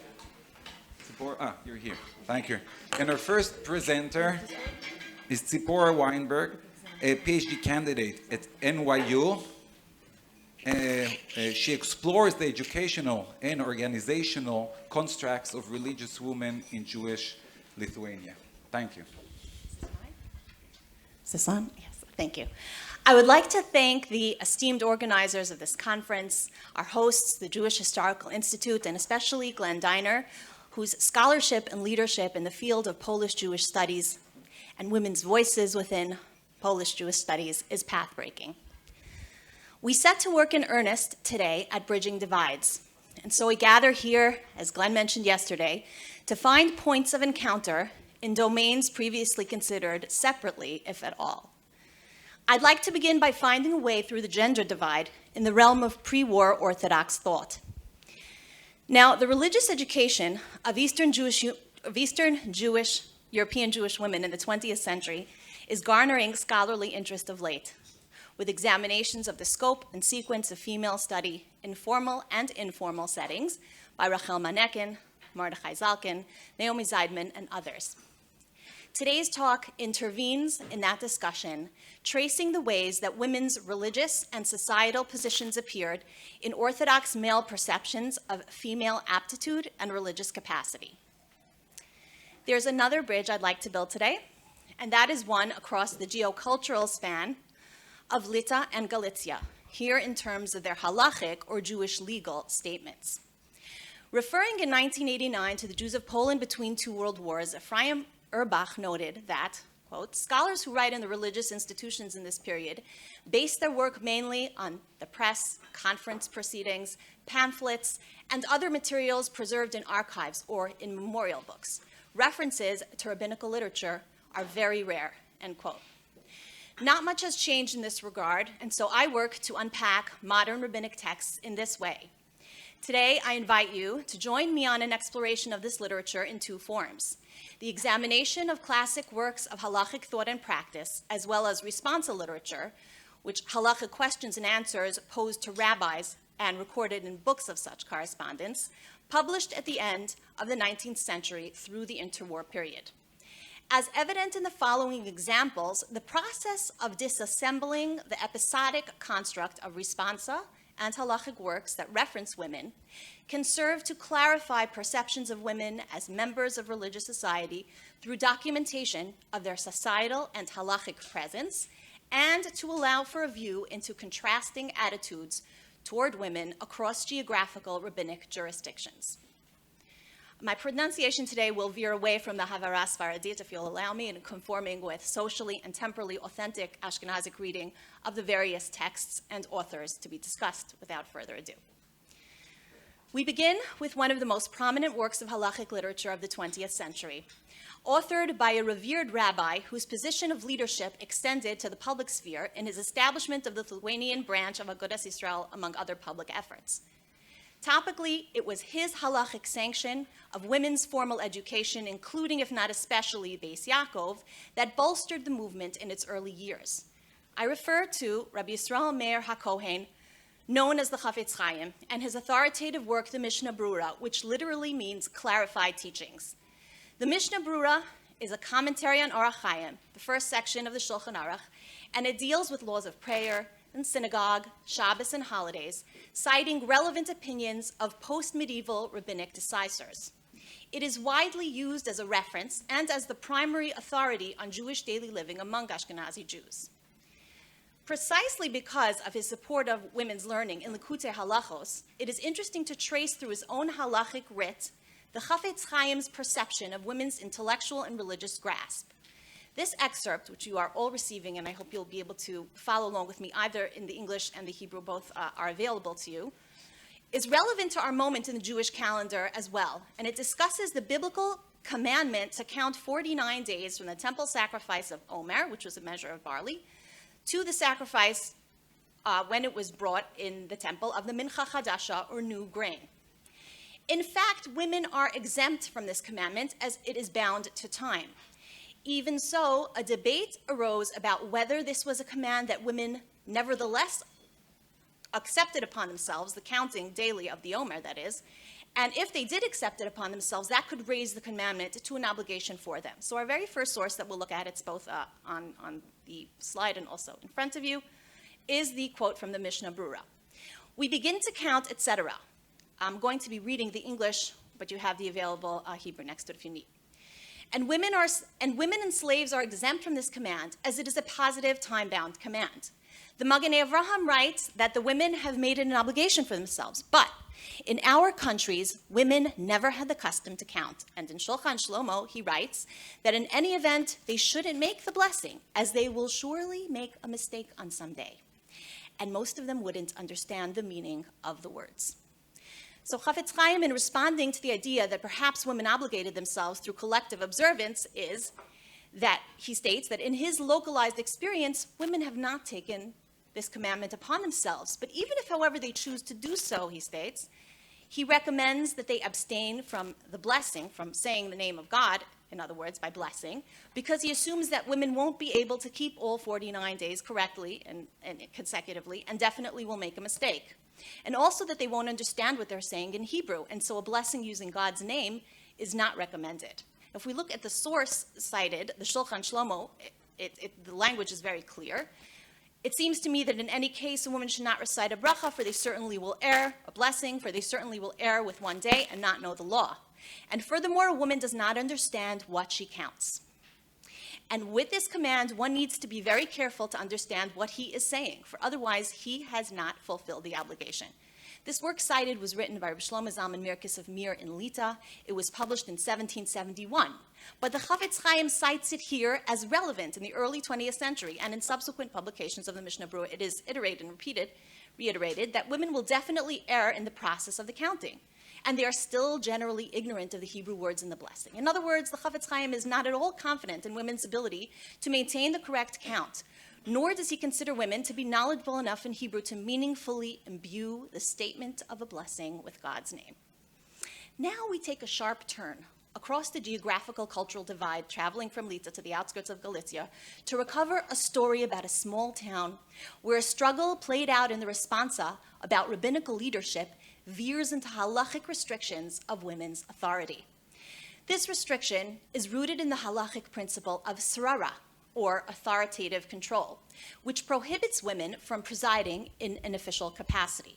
However, here is the ruling of Galician Rabbi Yosef Abad in Minchas Chinuch, a legal commentary on the book of the Chinuch, which enumerates the 613 commandments, that original book. And this book, Minchas Chinuch, was published in 1869. Okay, here's the quote. The Rambam and the author of Sefer HaChinuch explain that women must not be appointed to reign. As it states, and this is the biblical origin, you shall appoint for yourselves a king, not a queen, etc. And it is possible to state that specifically the initiation of the appointment is the difficulty. But if it is achieved through inheritance, if you left only a daughter, it might be that even a daughter can inherit the kingdom, as written by the great author of Noda B'Yehuda regarding converts, and that it is only when the procedure was initiated with this person. But if it was received through inheritance, it is permitted, since there was no direct appointment involved. Therefore, Rabbi Babad states that while a woman might not be appointed to the first case of a sovereign position, once it falls into her lap, as it were, by inheritance or otherwise, the issue of election to authoritative office is circumvented, thereby greatly limiting the biblical prohibition strictly to the ab initio case. Here, we see a sense of trust inherent in the perspective of Rabbi Babad that women have the ability to ascend to and fulfill such authoritative positions. And the following episode that we'll share today, that is the crux of our talk, which is played out in responsa, highlights, I believe, the opposing attitudes of these two rabbis. The story of Pokrzywnicz, in Polish Koprzywnica, for our purposes, begins as a classic Eastern European tale. I'm going to back up a little bit. Religious episode about rebbes and rabbis and the struggle that erupts between them. It involves a scion of the dynastic Horowitz family, Rabbi Yechiel, who's the great-grandson of Rabbi Naftali Tzvi of Rupture, the grandson of Rabbi Eliezer of Jikov, and the son of Rabbi Meir of Jikov, also known as the Imrei Noam. Rabbi Yechiel, who worked to establish the official status of this Kehillah of Pokrzywnicz, was forced to flee after governmental expulsion of Galician expatriates. On the other side, there is a questioner, Rabbi Yoshua Zoberman, who arrived to Pokrzywnicz thereafter and vied for the right to the town's rabbinic chair. Rabbi Zoberman's side of the feud is recorded in the responsa of Reb Aaron Valkin of Pinsk, Karlin, a pedigreed Litvak, graduate of the Volozhiner Yeshiva, where he was a close disciple of Rosh Yeshiva Naftali Tzvi Yehuda Berlin. He received his rabbinical ordination from Rabbi Yitzchak Elchanan Spector, who's a member of the Kavna Kailol. In addition to his authorship of other books, including those on halacha and Talmudic novele, Valkin was a respected halachic voice and author of Responsum Zakan Aron. And that is where this responsa is played out. And I'd like you to look at the initial responsa. Here we have the town of Pokrzywnicz and the Rabbi Yechiel, who will be in question. And I'd like to put the actual text up for you to see. And it's in your handout so we can follow along. This is the content of his query concerning a certain kehillah that had functioned for around 50 years without a formal rabbi as recognized by the government. One layperson would address their halachic questions and deliver words of Torah freely without remuneration. Afterwards, they accepted upon themselves a rabbi, a grandchild of one of the Galician Hasidic dynasties, who didn't have any knowledge of learning whatsoever. Remember, this is the perspective of Rabbi Zoberman. And only for the sake of honor did they give him the title rabbi. And they also collected income from him from functions such as weddings, bris milas, etc. And this grandchild expended much effort to acquire a government license to recognize the town as an independent kehillah. And so they sat in peace, the rabbi of the kehillah and the layman who would answer halachic questions for 12 years, until the decree was issued by the Russian government that all Galician Jews would have to leave Polish borders. And also this rabbi, the grandchild, had to leave the town. And the layman who served as halachic decider grew old and weak, such that he could no longer serve to fill the position of rabbi. Kehillah was forced to take on a new rabbi. In accordance with the request of the grandchild, they agreed and decided not to give the rabbi that they accepted upon themselves the title of rabbi or rav, rather to use the title of leader or moreh. The title of rabbi would remain for the grandchild in his exile and wanderings, hoping that he would return, Rabbi Yechiel would return.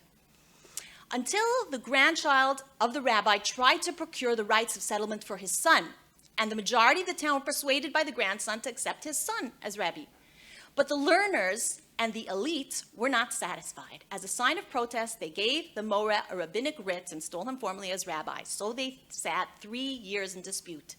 The grandson became rabbi for the majority of the town, the larger crowd, and the Mored Tzedek was chosen to be rabbi from the sides of the learners and the elite.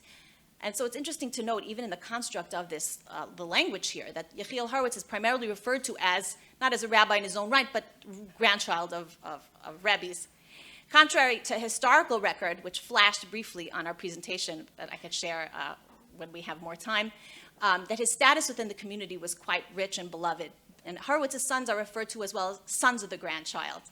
The rabbi appointed as Mored Tzedek, however, was chosen by the community, promoted by the learners and the elite, and nowhere does Rabbi Yeshua Zoberman's name appear in this mix, but he was the questioner.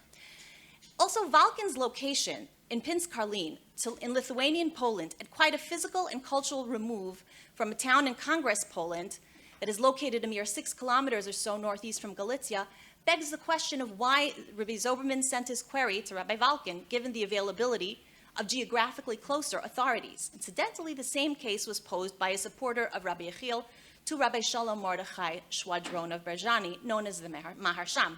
With this very same conundrum he found for Rabbi Horowitz. As far as the halachic outcome here, Valkin rejects Rabbi Zoberman's demands, stating that Rabbi Horowitz cannot be discounted as Rebbe of the town. Valkin recommends that a compromise be reached between the two parties, but doesn't explicate the details of the actual compromise. You can see the finalized from page 3.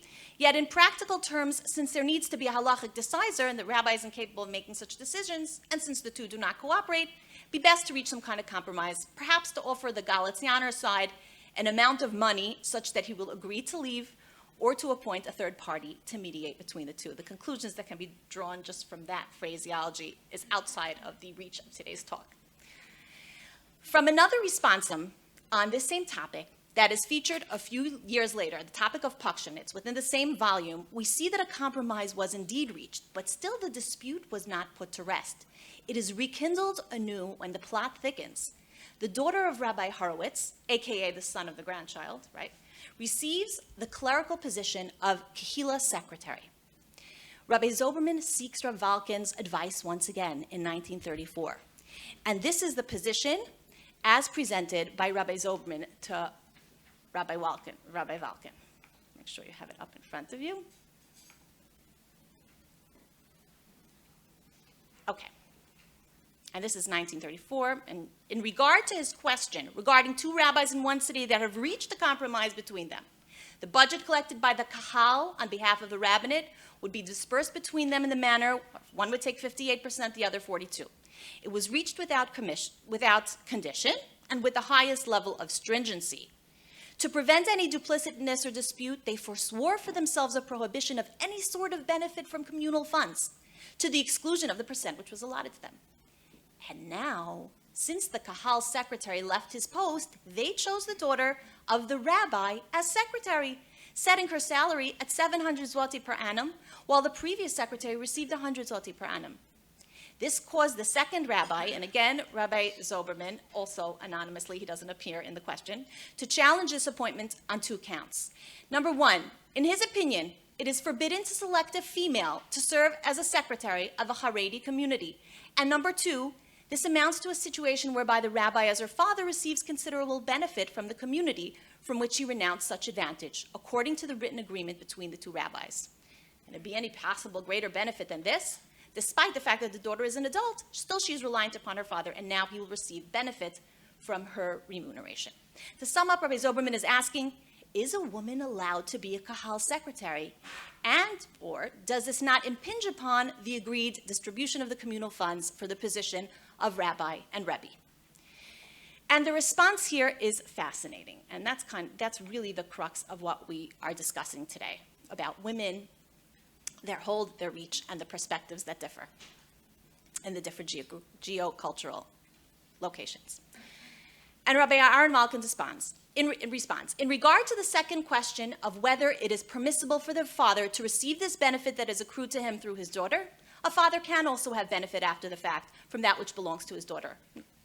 And in regard to the second question, whether it is possible to select the daughter of rabbi as a secretary of Haredi community, this, however, is aptly raised, because in my opinion, it is not permitted, neither according to the full force of law, nor according to ethical and traditional convention, derech eretz, as it states in Rambam explicitly in chapter 1 of Hilchos Malachim, that the verse states, you shall place upon yourself a king, and you recognize that from the initial Minchas Chinuch that we quote in the beginning, a king and not a queen. This is the Torah precedent.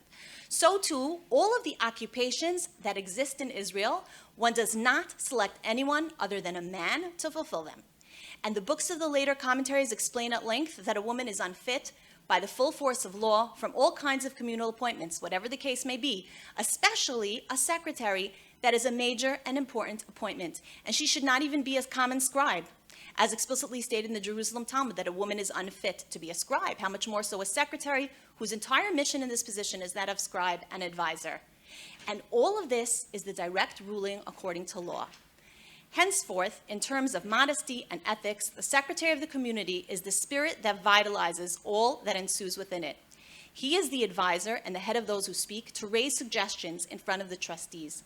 And how can this then be permitted to a woman?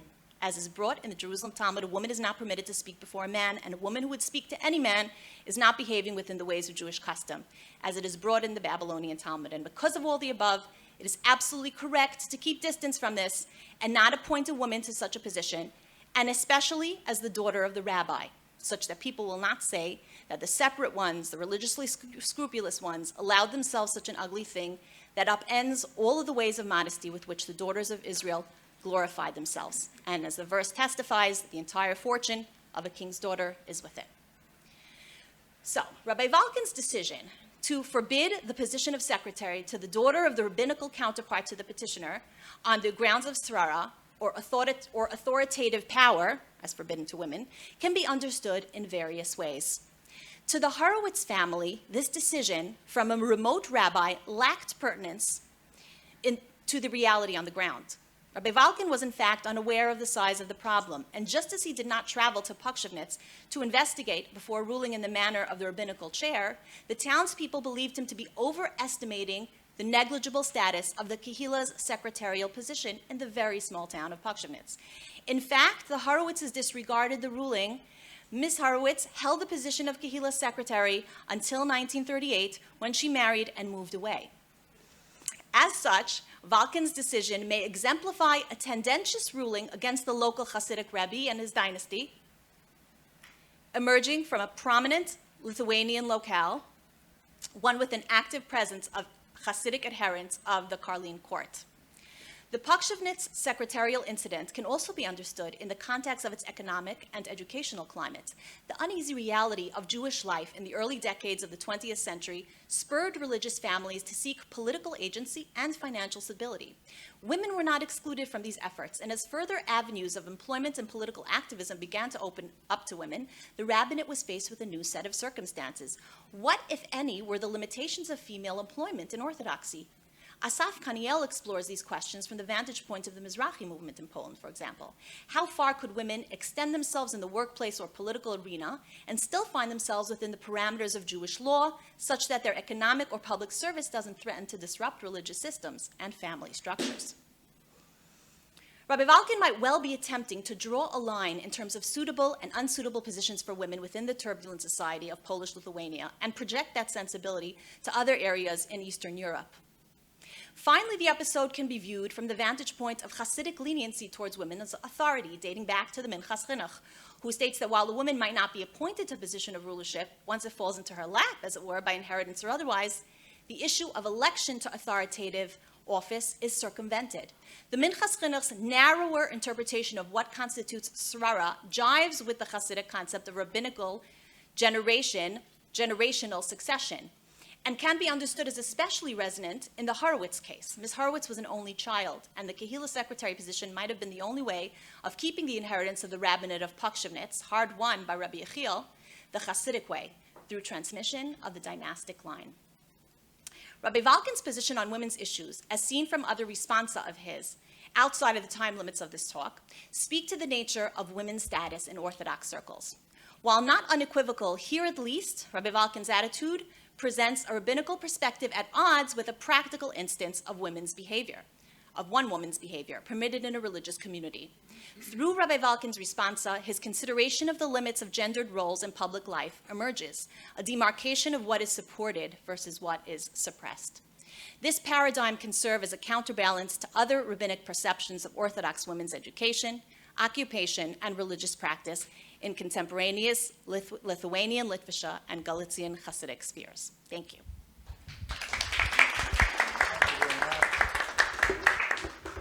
Thank you very much. We'll be collecting questions at the end of the session. Our next speaker is Elly Moseson, who is a visiting professor at YIVO Institute for Jewish Research and a senior researcher at the Institute for the Study of Late Hasidism at Herzog College. Please, Elly. Thank you, Daniel. I'd like to thank the organizers of the conference for inviting me. In recent years, scholarship has given increasing attention to the place of women in pre-modern Judaism and Jewish culture. A major challenge to studying the experience of Jewish women has been the limited nature of the extant literary sources, which were primarily written by men, for men, and about men. This is particularly so when it comes to understanding women's attitudes toward their own sexuality, a subject that, if treated at all, was done so largely as something to be regulated by male authorities. One genre of writing that has the potential to shed light on the experience of female sexuality in Jewish culture is the vast literature of Jewish magic. Many magical compendia containing a broad range of folk beliefs and practices survive from the early modern period in both manuscript and print, and they offer a rare window into the everyday concerns and experiences of pre-modern Jews, including Jewish women. While these sources were written by men, they document a rich oral culture in which women played a prominent role as transmitters, practitioners, and participants in magical rituals and folk practices. My focus today will be on a topic that features prominently in these sources, and especially those originating in the Polish-Lithuanian Commonwealth, the female erotic dream and the responses that it garnered. Scholars have observed that the 17th and 18th centuries saw a marked increase in the concern over male masturbation and sexual fantasy among the general Jewish population. While early rabbinic sources voiced a largely negative attitude toward masturbation, the medieval Kabbalists viewed it as a cardinal sin akin to murder. With the popularization of the Kabbalah in the early modern period, their extreme views on the subject became normative. According to the Kabbalists, human seed wasted in masturbation was collected by demonic forces and used by them to increase their own progeny. Sexual dreams in particular were interpreted as actual visitations by the demoness Lilith or one of her underlings, who would thereby be impregnated by the dreamer and bear him their joint offspring. The extreme sinfulness of the act, as well as the resulting progenital relationship with the demonic realm, led to a host of negative consequences, including the premature death of one's human children. Naturally, such beliefs led to great anxiety over sexual fantasy, and there developed an entire literature dedicated to preventing and atoning for the sin of intentional and unintentional ejaculation. What about women? Were they included in this Kabbalistic discourse over masturbation and sexual fantasy? A survey of the literature would appear to suggest that they were not. Women are almost never addressed in this literature or described as engaging in masturbation or sexual fantasy. One significant exception is a passage in the classic Kabbalistic work, the Zohar, in which the activities of a Lilith-like demoness called Naamah is described. It's not working. Okay. No, this is still yours. Okay.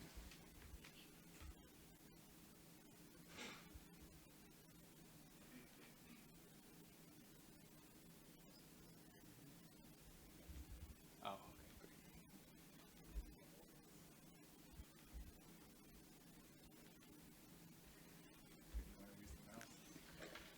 Try the mouse.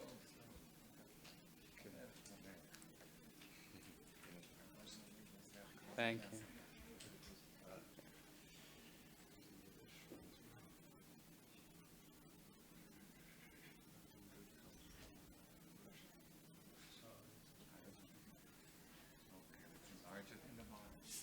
On the bottom. Slideshow. Okay. Well, I'll start reading it, and you'll see it on the screen in a minute. So, quoting the Zohar, Still now she exists, dwelling amidst the raging waves of the great sea. There we go.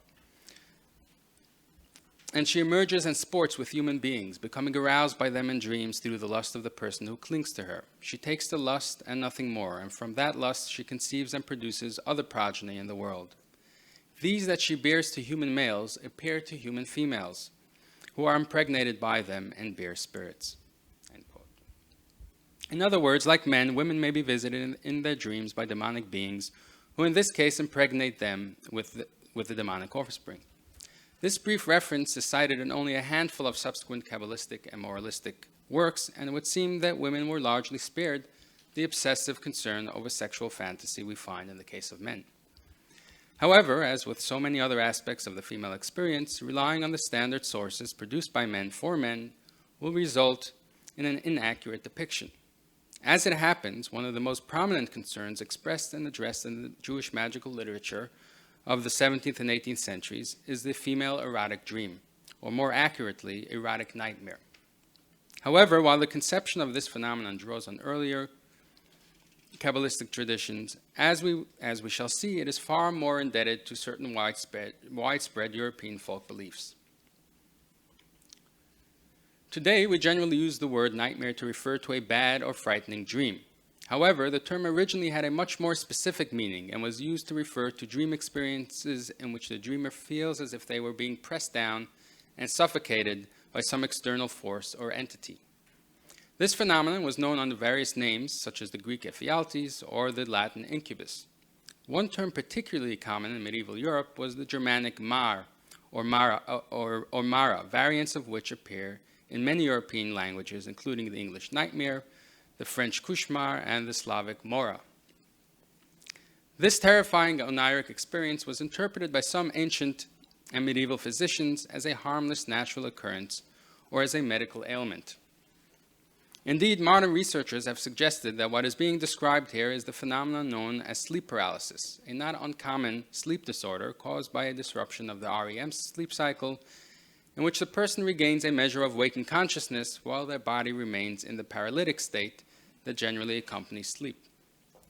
However, the most common view of the nature of this experience in medieval and early modern societies was that it was an attack by a malevolent creature, at times conceived of as a demon, but at others as a ghost or witch, three types of beings who are not clearly differentiated in folk belief. Being unaware of the physiological causes of this strange and frightful experience, traditional societies made sense of it in terms of prevalent beliefs about supernatural agents. This experience of the nightmare was sometimes described as having an erotic character, and from the 15th century on, it was typically combined with another popular belief, that female and male demons could appear to human beings in their sleep or even in waking life and engage in sexual intercourse with them. While some of the elements of the nightmare complex can be found in late antique Jewish literature, with their migration to Europe, Jews gradually absorbed more of the specific conceptions of it maintained by their European neighbors, including their vernacular terminology. The term Mara first appears in Jewish literature around the beginning of the 13th century in the circle of Judah the Pious of Regensburg. Judah refers to the Mara a number of times in his writings, describing it in one place as a kind of witch or spirit referred to as a forest woman, and in another as a creature that, quote, lies in a man so that he cries out and is unable to speak, end quote. Judah's student, Elazar of Worms, similarly mentions a, quote, spirit called Mara that lies in a person and takes away their speech. It holds their tongue and obstructs their breathing, end quote.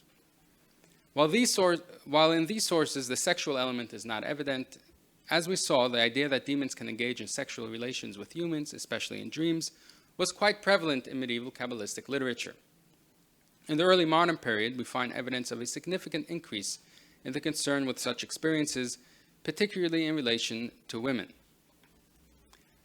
Thus, in the collection of halachic responsa, the late 16th century rabbinic authority, Meir ben Gedalia of Lublin, addresses a case presented to him of a woman who had sexual relations with a demon. And I quote, "Regarding the strange and bizarre story that came before you about a woman who had intercourse with a spirit or demon called Trut, which is another Germanic name for a nocturnal creature similar to the nightmare, And it first came to her in the form of her husband, and a second time in the form of a nobleman, and she is a married woman. Is she forbidden to her husband, even if he is an Israelite? For perhaps in the end it was done willingly, as there are some indications of this, or at least if her husband is a Kohen, even if it was done unwillingly. Or are we to equate it with a woman who had relations with an animal who is permitted to her husband, even if he is a Kohen? Or perhaps not, since it came to her in the form of a man, and they do procreate like humans, end quote.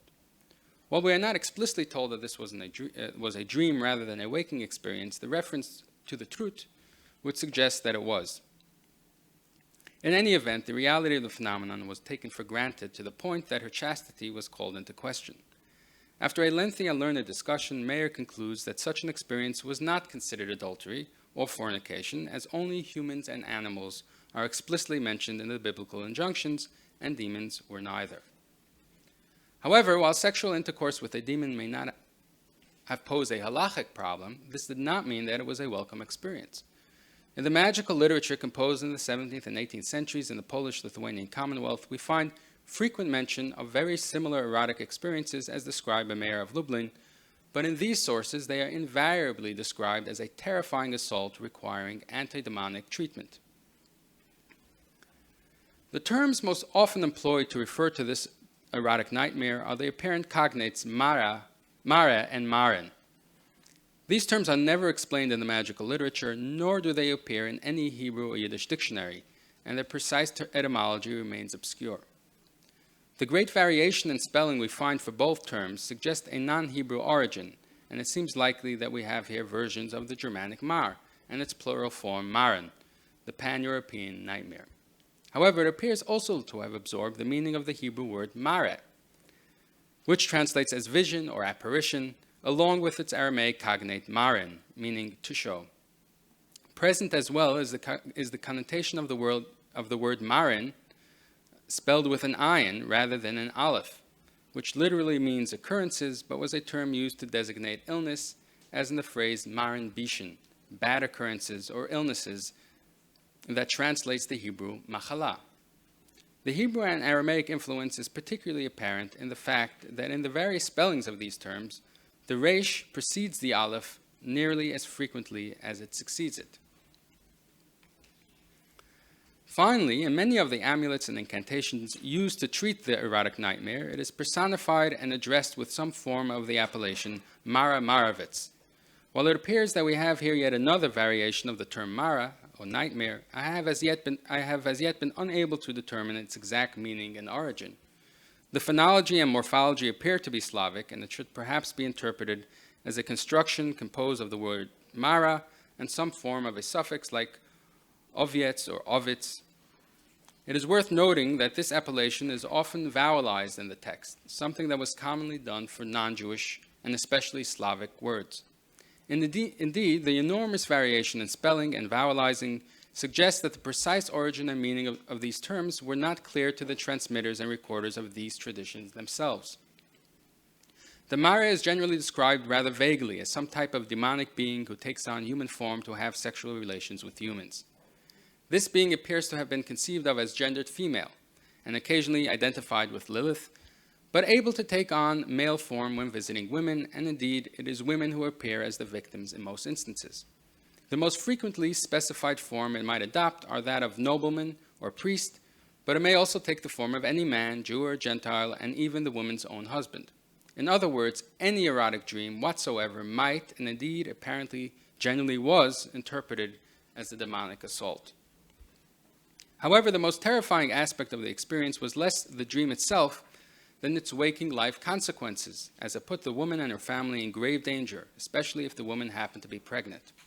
It was believed that in the erotic nightmare, the demonic being impregnated the woman with its seed, and the fetus, or the child born, will be subsequently taken from its human parents through miscarriage, infant death, or by being replaced with a changeling.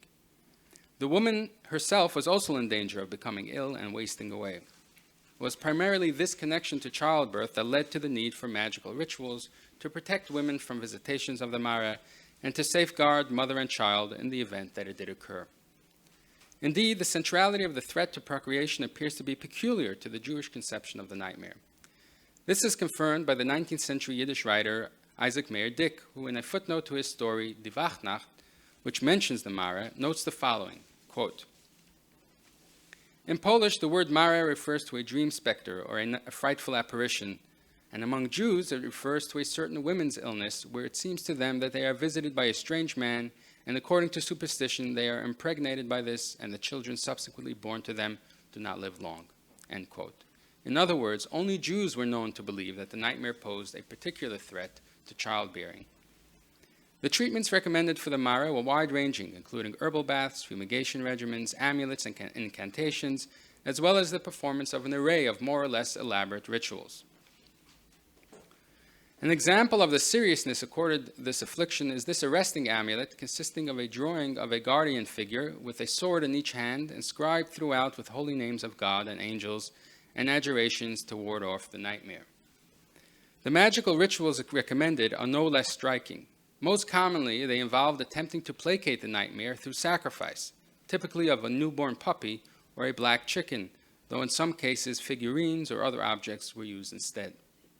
The mother would address the Mara during the ritual with some form of the pronouncement, "Here is yours, give me mine," often accompanied by various gestures imitating the act of birthing or suckling. The sheer number and variety of rituals and procedures for treating the erotic nightmare found in the magical literature suggests that it was not just a product of random textual accretion, but an actual lived folk tradition. Indeed, we find entire collections almost entirely dedicated to treatments for the Mara, as for example this folio-sized manuscript, which also includes among its entries a rare depiction of a figurine to be buried under the threshold as an offering to the Mara.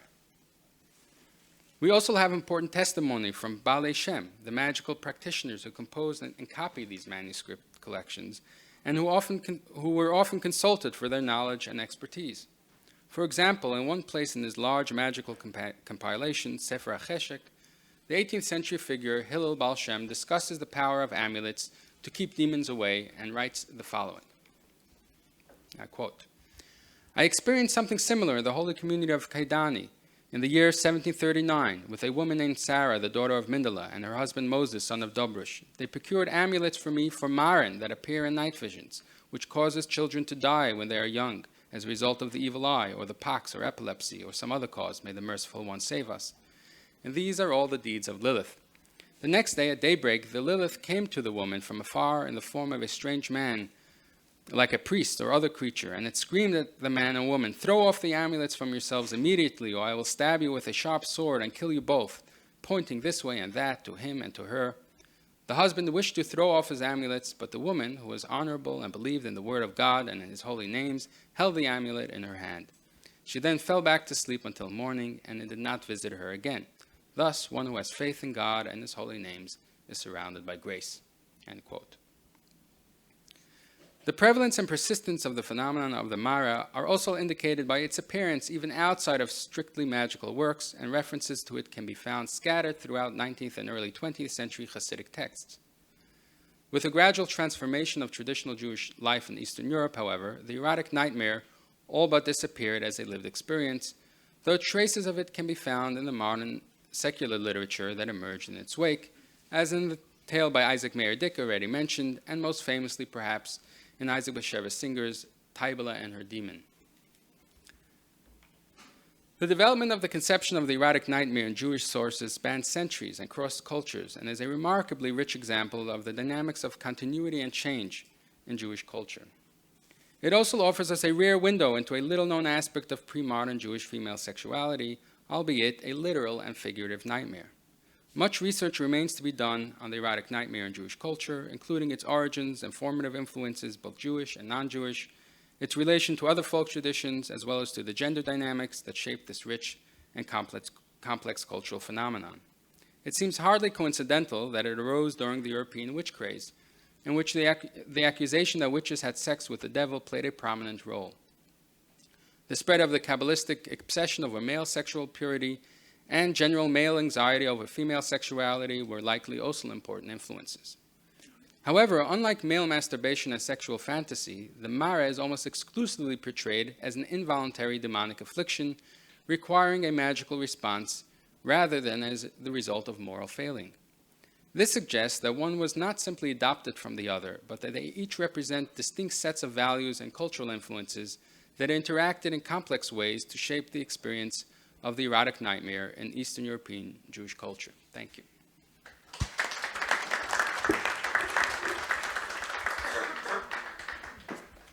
Thank you very much.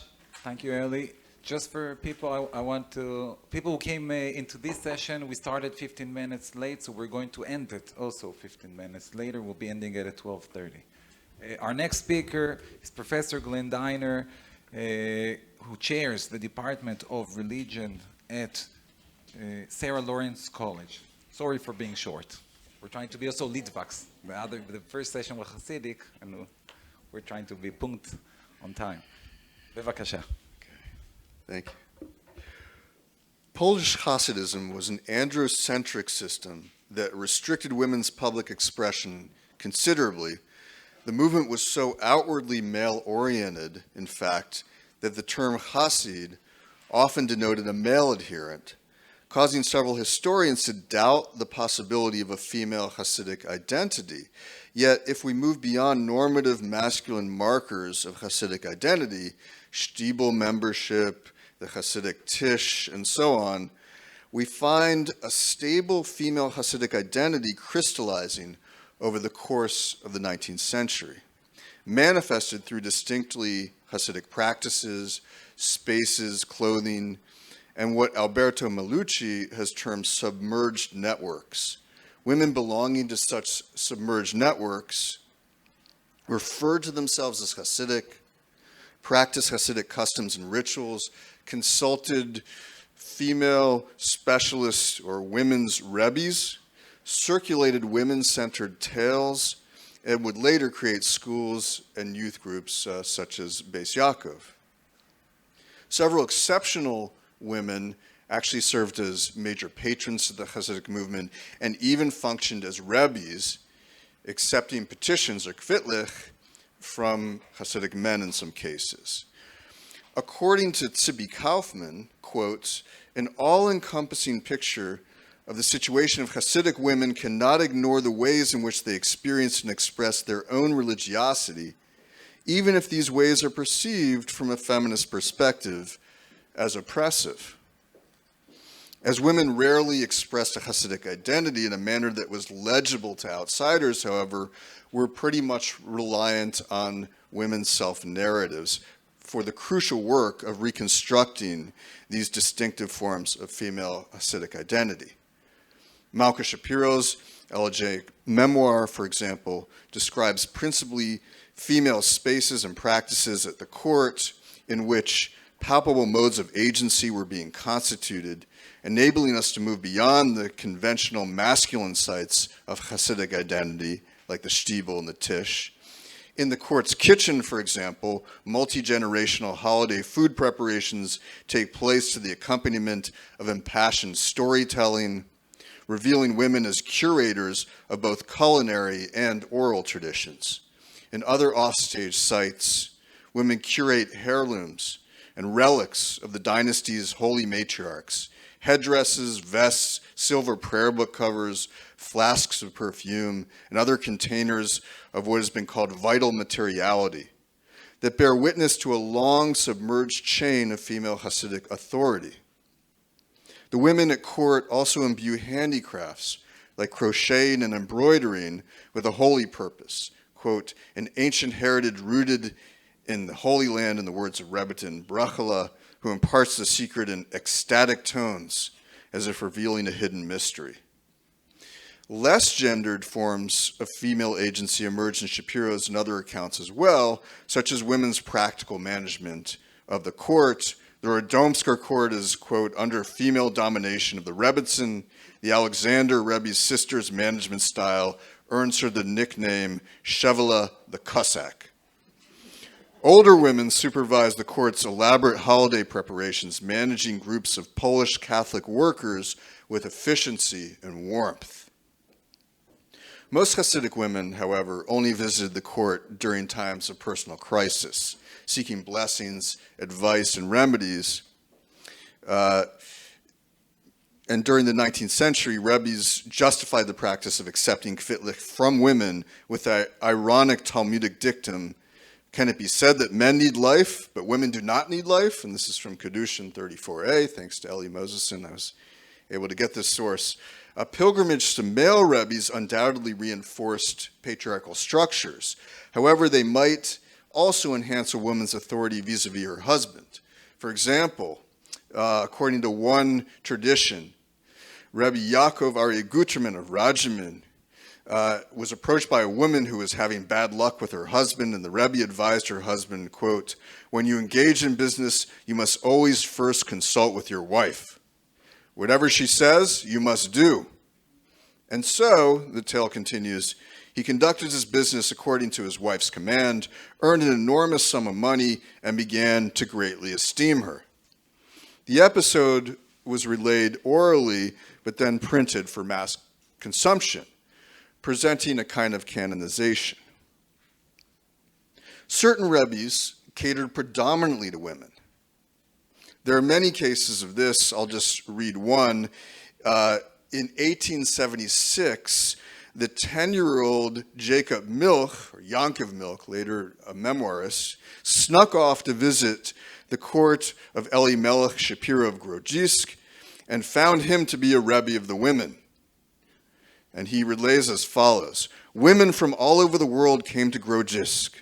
Rich and poor, young and old, women with bonnets, chapekas, women with scarves, tichlich on their heads, and women dressed in the latest fashions, all would come to the Grodzisker Rebbe. There were also a number of men, Hasidic and German, but most of the crowd was composed of women. And each and every one came with a heavy heart, asking for business advice, or about a match, or about a divorce, or about the military draft of their sons or husbands, or simple infertility.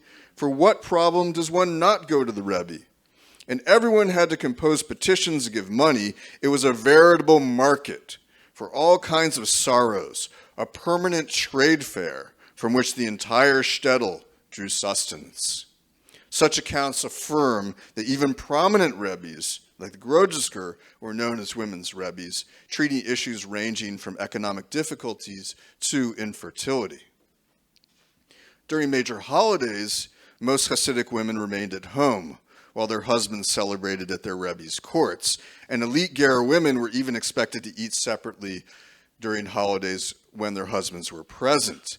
Nevertheless, certain memoirists like Golda Finkler, a Lubliner Hasidic woman, regarded these all-women's festive meals as opportunities for female self-expression. Quote, "My grandmother, Baba Chana, wore a chaibel or a habu. It was a tall scarf or bonnet with points on the top. Baba Basha wore what was called a kapturet, tied around the head and tied with bands in the back of the head and tied with bands in the back of the neck." Clothing emerged as a marker of dynastic affiliation over the course of the 19th century. Belzer Hasidic women, for example, were known to favor, quote, clothing from their grandmother's era, full, long gray yubkas, these triangular jackets, gowns like shrouds and caps on their heads, in addition to wearing the Belzer veil, while elite Sadgura and short-cover Hasidic women wore fashionable lace, silk, and satin clothes. Hasidic women also had to balance sartorial self-expression against the demands of modesty. According to one memoirist, my mother wore a sheitel, of course, the wig that a married ultra-Orthodox or Hasidic woman puts on to discourage advances from men other than her husband, but it was stylish. And she donned a nice long-sleeved multicolored dress that came below her stocking-covered knees, but not to her ankles, and an apron over that. Clothing could constitute a battlefield. Rabbi Simcha Bunim of Otvodsk, who presided over a Polish court until 1905, when he emigrated to Palestine, employed a tailor to sew black satin or silk coats for the court's women and red ones for the girls, stipulating veils with gold and silver threads and finishing it in a large brim studded with precious stones and pearls, according to Ita Kalish. Nevertheless, before weddings, quote, the passion for clothing and the desire for ostentation broke through in full force as a reaction to the austerity of Rav Simcha Bunim's court. Kalish's grandmother, quote, one of the greatest mavens in matters of female fashion, would instruct the tailors to use garments of the finest silk, velvet, wool, and tulle. Hasidic oral history constituted another such battlefield. When a Hasid concluded his recitation of stories with praises of righteous men, Malka Shapira's mother protested that his words were insufficient. Quote, I knew women in the court of my holy grandfather in Chernobyl who were great in wisdom and in piety. For example, Aunt Hannah Chaya the Tzaddiket, whose works bring her praise at the city gates from Proverbs. The Rebbitzin proceeded to relate a story then about Perla, the famous daughter of the dynasty's founder, the Maggid of Kozhenitsa, how she warded off a pogrom on Erev Yom Kippur. Perla arose and proclaimed to all the women of Kozhenitsa, let us go to the synagogues on this holy evening and pour out our hearts to heaven on this holy eve and not destroy the sanctity of the holiday. All the women of the town hated her and filled the women's section of the great synagogue where the Maggid was offering his heaven-shattering prayers. And so great was their cry during the Kol Nidre service that, quote, fear of the Jews fell upon the Gentiles, quote from Esther. And they fled in 7 directions, a quote from Deuteronomy, crying, mercy, help, the Jews are upon us. So what's remarkable here is not only that the women's prayers proved decisive in warding off an attack by the politically and physically stronger Christians, but also the Rebbitzins' ability to naturally interweave biblical verses, psukim, scriptural fragments really, justifying her family's reputation for learned women. The Hasidic tale emerges as a speech act through which women could celebrate their female ancestors and showcase their own learning in gender-mixed settings. Men, however, controlled the redaction and publication of Hasidic oral traditions and privileged tales that celebrated male archetypes, a phenomenon which has undoubtedly skewed our conception of Hasidic gender. Hasidic young women have fewer qualms about breaking away from the community than men at the beginning of the 20th century. According to Ita Kalish, while the young women freed themselves easily from their parents' authority and a feeling of freedom beat within them, the Hasidic men hesitated, as if their payas were still tucked behind their ears, and the Hasidic niggin continued to hum within them. The comparative ease with which women reached their decision to leave was probably attributable to the failed system of female Hasidic education. As was typical for middle-class or well-to-do Hasidic girls, recalls Gutta Sternbuch of her mother, she hadn't attended school at all. While they were assured that women as well as men are rewarded for Torah study, few parents saw fit to provide their daughters with a formal Jewish education. Yet many provided them with a top-notch secular education. A recipe for disaster.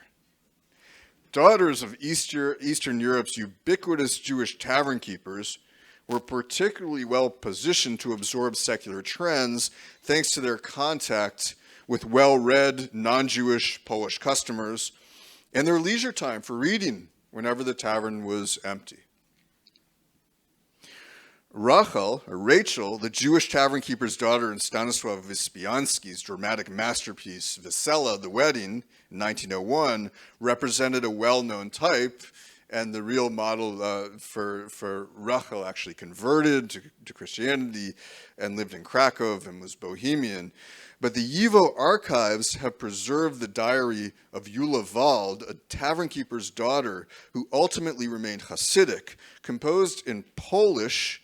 Eula's diary begins during World War I, extends through the early 1920s, revealing the perspective of a self-declared Hasidah, or Husita, who moved comfortably between Polish and Jewish circles. She attends public school, she reads modern Polish literature, she frequents the theater, she keeps up with the latest fashions, She exchanged photographs and calling cards with dashing Polish officers, and she fends off advances by Polish men, including a marriage proposal as a pogrom raged nearby.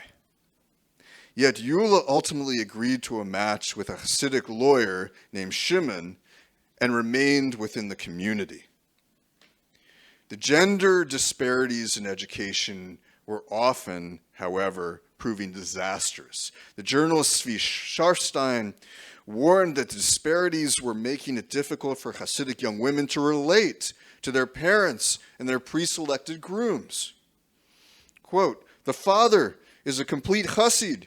He educates his son in the ways of Hasidism, and none of them knows the language of the land or secular knowledge, but the daughter often speaks only Polish, and she thinks in Polish, and is interested only in Polish issues.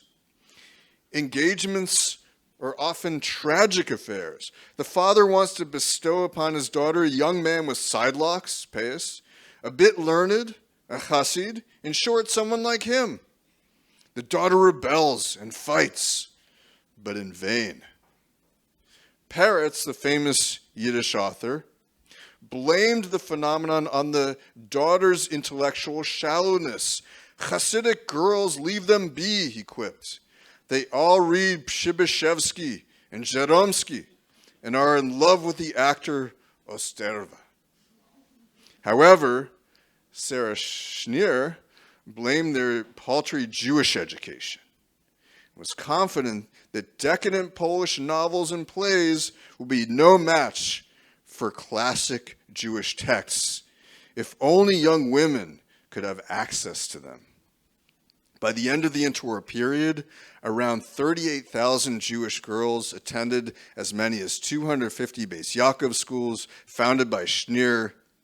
While Beis Yaakov and the Bednos youth group made Hasidic women more legible to government officials and historians, I have argued, these organizations were outgrowths of a much older female Hasidic identity.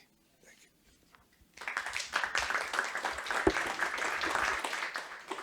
Thank you, Glenn. Thank you all the speakers here for being precise on time, and that gives us a half an hour of a discussion. As I said, for people who came in late, we'll be finishing 12:30. Let me take an advantage of being the chair and opening the discussion. I want to couple of comments and questions. I'll start from last and get to the first paper. So I'll start with Glenn, with your paper.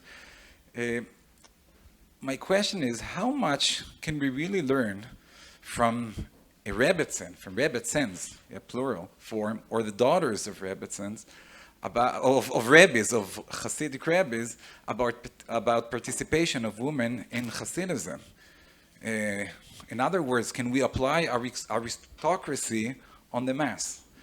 How come all the examples here were known women and not the mass? The second question is really, how much can we apply the 20th century of Hasidism on Hasidism? In the end of your talk, you got to the 20th century, where women are learned, they know already to read and write, but can we conclude from that about women in Hasidism, which is already 200 and more years, and not just in the 20th century? And my third question is that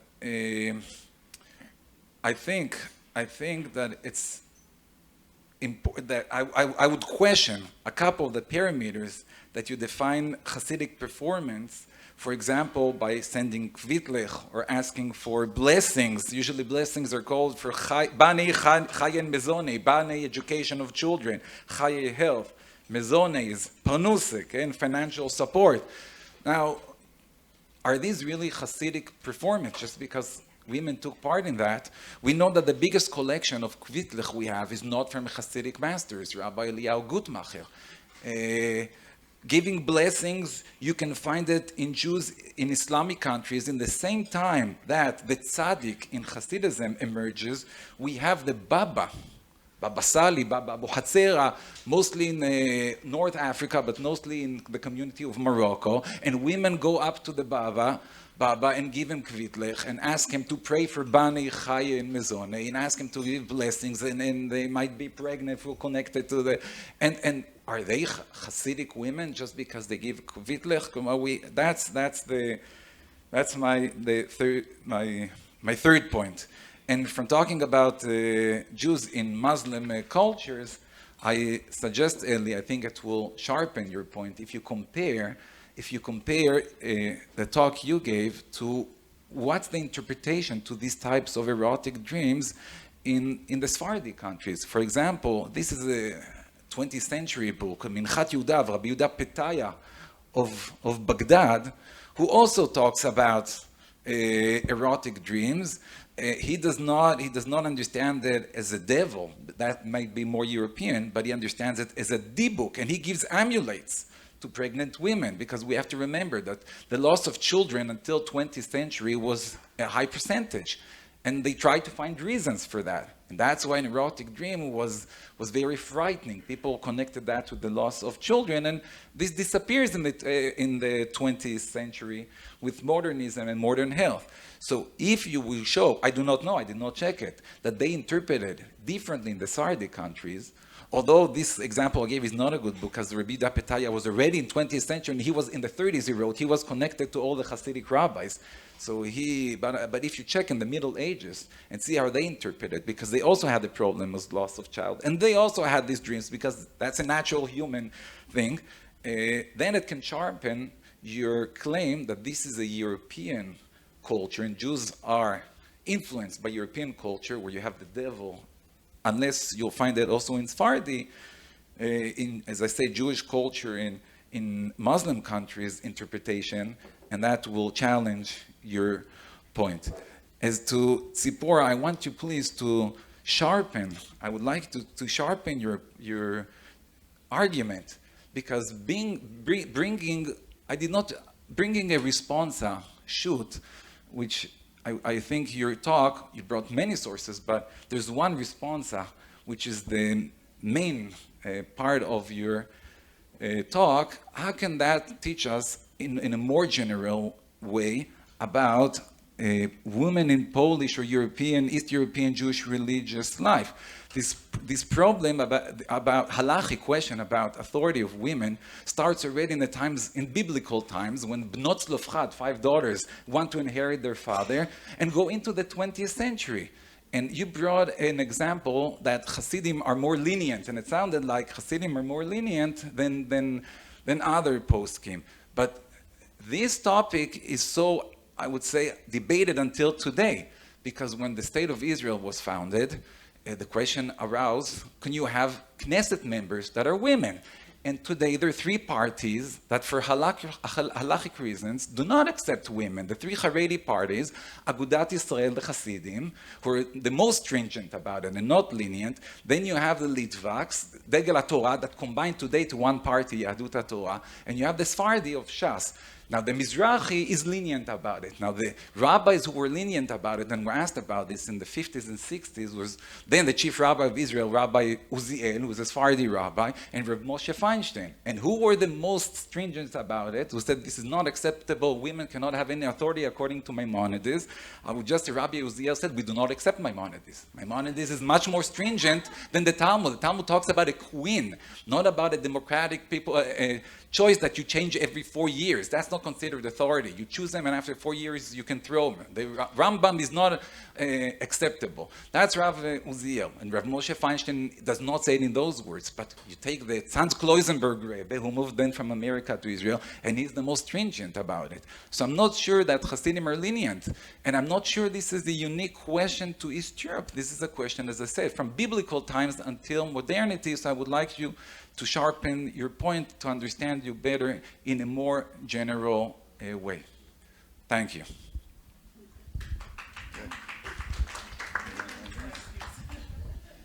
Okay, thank you, Daniel. I guess I'll go first. So the first question is, how do we really determine the rank and file. Right? Our sources are mainly from elite Hasidic women, ostensibly at courts, behaving in ways that other women do not behave. And that's a fair remark. It's a little bit excellencia, right? If the only sources we have are from elite sources, we can't automatically assume that, for example, women aren't engaging in separate festive meals at home. In a normal setting, we just don't have proof of it. One thing we do have, though, that's very helpful is ways in which a female Hasidic identity is being constituted. First and foremost, women calling themselves Hasidic. So can you imagine a conversation between a modern historian and a 19th century Hasidic woman who says, I am a Hasidah, and the historian would say, no, you're not. I think we need to listen to the voices of these women, and the voices come before the interwar period. There's also the uniform. You know, wearing dynastically specific clothing cannot be a mere accident. Now, obviously, in the case of Sadgora, for example, Chortkov, these Ruzhner dynasties are privileging very high fashion. I doubt most women could afford it. That's fair. At the same time, I would not be surprised to find other markers that I am a Chortkov or Hasidic woman, something to distinguish, even a simple sort of I don't know, indication. I can't just imagine it. But there do seem to be differences based on memoir accounts from the 19th century, not the 20th century. Most of the sources I mentioned are the second half of the 19th century. That's when these Hasidic tales were written down. They could have circulated orally much earlier.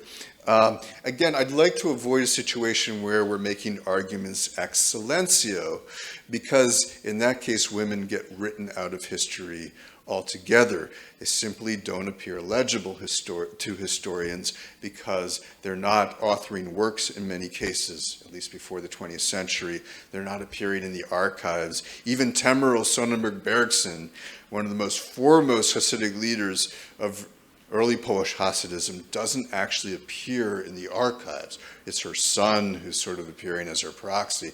So I think we need to get beyond this, what I would call shallow empiricism, not meant as any offense, but this shallow empiricism suggests that I have to see it in order to believe it. I think we can do better than that. We can tease out from the oral traditions a lot. And finally, look, that response to crisis, where women are really going first to a Hasidic leader, a Rebbe, or to Gutmacher. And I've read through every single kvittel there is to Gutmacher, at least in America, and I've seen this is another way of constituting an identity. That if this is how you react in crisis, rather than going to the doctor, or even more interestingly, in addition to going to the doctor, that is a way of constituting identity. In that case, it's not a Hasidic identity, but it's something different, it's something distinctive, and I think we need to start taking it more seriously. So with that, I'll conclude. Thanks for your comments, Daniel. You're absolutely right. The Sephardic culture is has a very rich magical tradition that needs to be put into dialogue with the Eastern European literature that I've been looking at. I've done some preliminary research on this theme in Sephardic folklore, and there are points of comparison. There's a number of entities or phenomena that are definitely parallels to this. You have the brocha, which is a Spanish-Portuguese term for a similar kind of night creature that appears in Sephardic magical tradition. So there's a lot to compare, but with this, in this case, I was focusing on something that's extremely prevalent in this Eastern European tradition, and begins in a very particular point in time, and has a certain set of features that I think are distinctive. But of course, there's a lot more research to be done, and I think there's a lot of interesting connections to explore. Thank you very much. We can collect some questions now. Should I pass the microphone?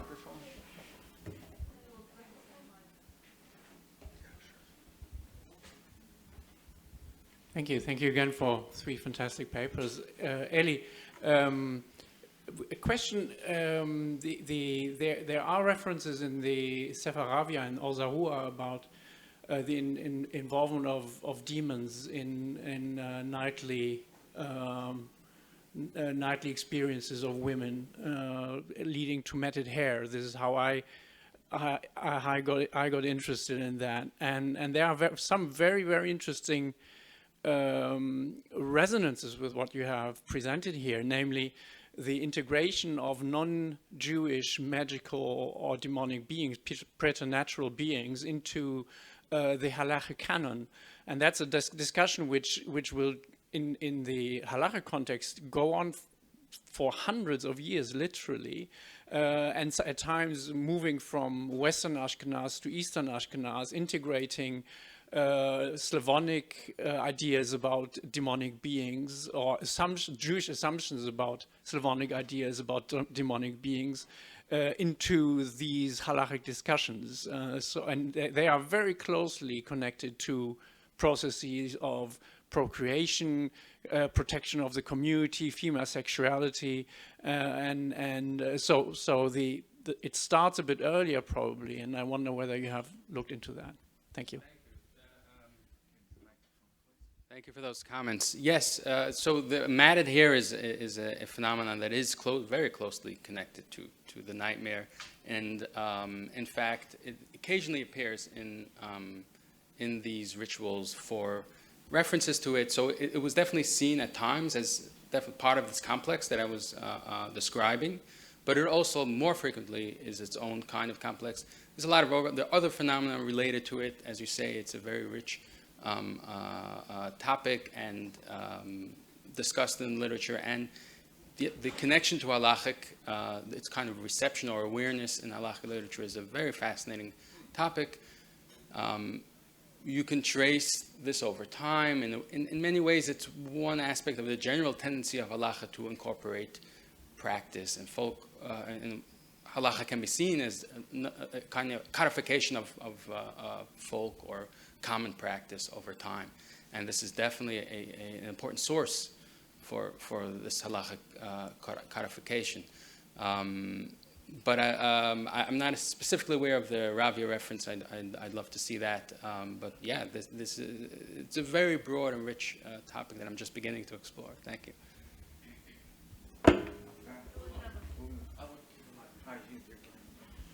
Thank you so much. These were fascinating. Elly, I have a question for you. What struck me were these forms of demonic forms, which took very particular form of a nobleman or a priest. And it's just fascinating, of course. And if you did some more research on that, what does it tell us about lived experiences? What does it tell us how common these were? This particular personification of a demon. No, thank you. Yes, it's an interesting facet of this. I have found references in non-Jewish folk traditions to such descriptions of dreams, sexual dreams that women have, and very often it is, yes, a nobleman was a kind of attractive male figure, and so it seems that that's part of it. In the case of the Jewish tradition, if you recall, nobleman is one of the forms in which the woman mentioned in the halachic query first saw the demon that she had relations with, then it comes in the form of her husband. I'm not entirely sure whether the references to noblemen is kind of literarily dependent on this halachic responsa, which was printed pretty early on, so before any of the actual sources that I've looked at. So it's possible. It's possible that it just reflects a much earlier kind of trope that was common, and which is totally plausible as well. So the references to, yes, priests, and it seems to have been a kind of attractive male type that for at least a Jewish woman. I don't know, a priest may have seemed attractive to a Jewish woman as the other, transgressive, or also more maybe startling. So that's as much as I can say about that, but it's definitely a very interesting question. Very possibly, yes. Thank you. Yes. Thank you very much for these fascinating papers. This is for Tzipora or Glenn, who both spoke about women and Hasidut. I wonder if across your research you've done where you would place in terms of the Hasidic spectrum on this question of women, Rav Kook.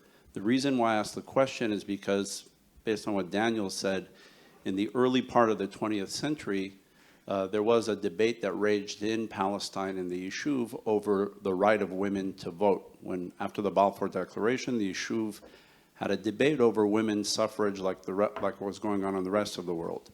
The one area that I've ever seen regarding women and Rav Kook is Rav Kook was vehemently opposed to women voting and said it was not respectful, it was not the place of women, and Rav Uziel later responded with a tshuva responsa, counterpoint in favor of allowing women to vote, but he wrote it much later, and there was a whole debate about why he didn't respond then. But I'm just curious where you place Rav Kook in the spectrum beyond just that one issue with regard to women in general. I'd love to hear from either of you or all of you. Thank you. I have just a short vignette about that to share, but a member of Rav Kook's family, from the Rabinowitz family, was quite well known to be a milumedes, someone who was very well learned, and whose written novellae were included in her brother, the Adaris's response, yes, quoted by her son in Hapeles.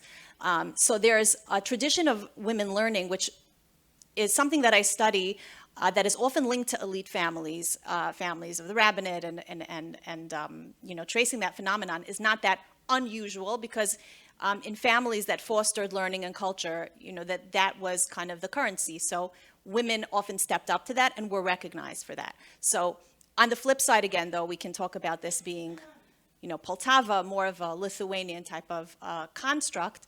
And as such, again, the limitations of power are there. I think that that's a very interesting nexus that I'm trying to probe. So beyond the fact that women were learned, where did that take them in terms of their actual practical life, and how did the men in their lives see them as, and how did they see themselves as agents, societal agents, active beyond the kitchen or beyond the writing?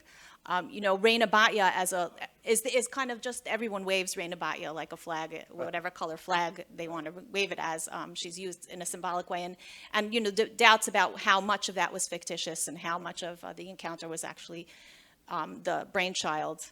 The Makar Baruch is a question. But when we trace the literature and we see sons documenting their mother's words of Torah novellae, and we see, so that does give us a picture of women's actual prowess in learning and their access to study. I would like to go past that and see, for example, as you suggest, Rav Kook was very against women.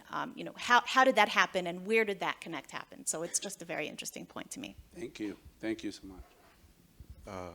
So I just want to say very briefly, I think there's an implicit assumption that Mizrahi and Rav Kook are more modern than Hasidic and other Orthodox communal, authorities. This is where gender becomes counterintuitive, because these modes of empowerment can come out in very interesting and unexpected ways, where you have a situation of this kind of women's authority in various ways.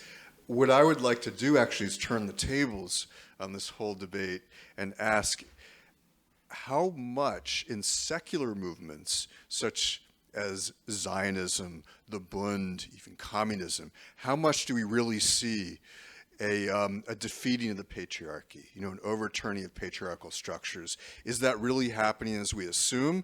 I know we have female martyrs in the Bund. I know we have certain women who are leaders like Bella Shapiro. It's true, Puach Rakovsky. But I'd like to see somebody do an actual systematic study to ask to what extent is this patriarchal structure being really challenged in secularist Jewish movements.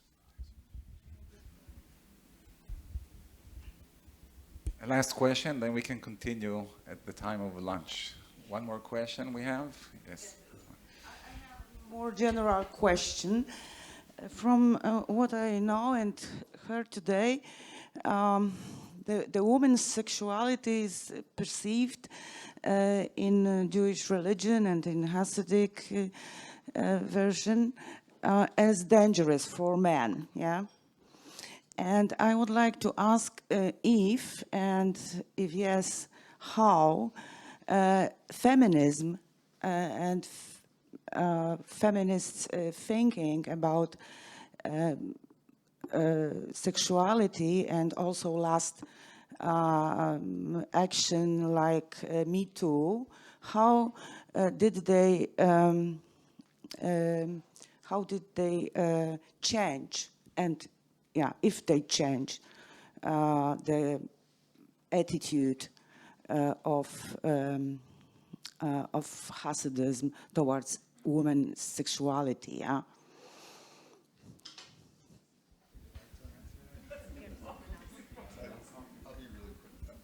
Look, I think what's really fascinating and disturbing is the attitudes in the post-World War II era, right? And I think something happens in Gerach Hasidism, which we talked about last night at dinner, which is it becomes extremely, I would say, reactionary, and this sexuality dimension to it is very much part of it. Mein das is how you say my wife, and it's I'm not an expert on this, so I hesitate to be too emphatic, but we seem to be dealing with a post-traumatic society, where things become much more closed and much more rigid. And when you go back to the interwar period, it's fascinating just how fluid and progressive it all seems by comparison. And that's pretty much the best I can do on that very important and interesting question. Thank you. I'm happy to declare the end of the session, and I want to give you the Hasidic bracha to all of you before lunch. Bon appetit. Yes, and thank you very much. And a few announcements, if you allow, just for your orientation and information. We have our bookstore in the main building is open, and everybody is welcome to visit and have a look. Also, if you are there, please visit the permanent exhibition on the Oneg Shabbat archive, where we show the original documents. It's a very interesting overview of the Holocaust and how it was perceived when it was happening. If you wear your badge, it's very helpful. They will not charge you for tickets. And it also will be helpful for all of us to address our friends here directly. Yeah, bon appetit. I join your bracha. Great. So we're starting the third session of this conference, and it's my pleasure to chair it. My name is Karolina Szymaniak, and I'm a research fellow at the Jewish Historical Institute. And the topic of the session is Polish Jewry in Literature and Film.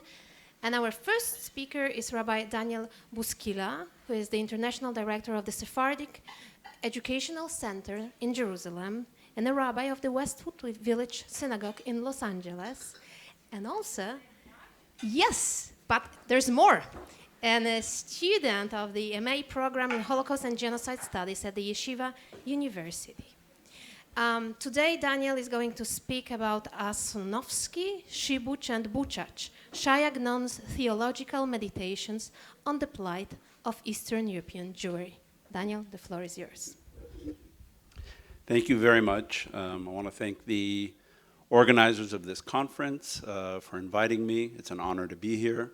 I also want to thank, I know he's not here, but I want to thank Dr. Shai Pilnik, the director of the Fish Center of Yeshiva University Holocaust and Genocide Studies. That's actually how I came to this conference, so thank you, Shai.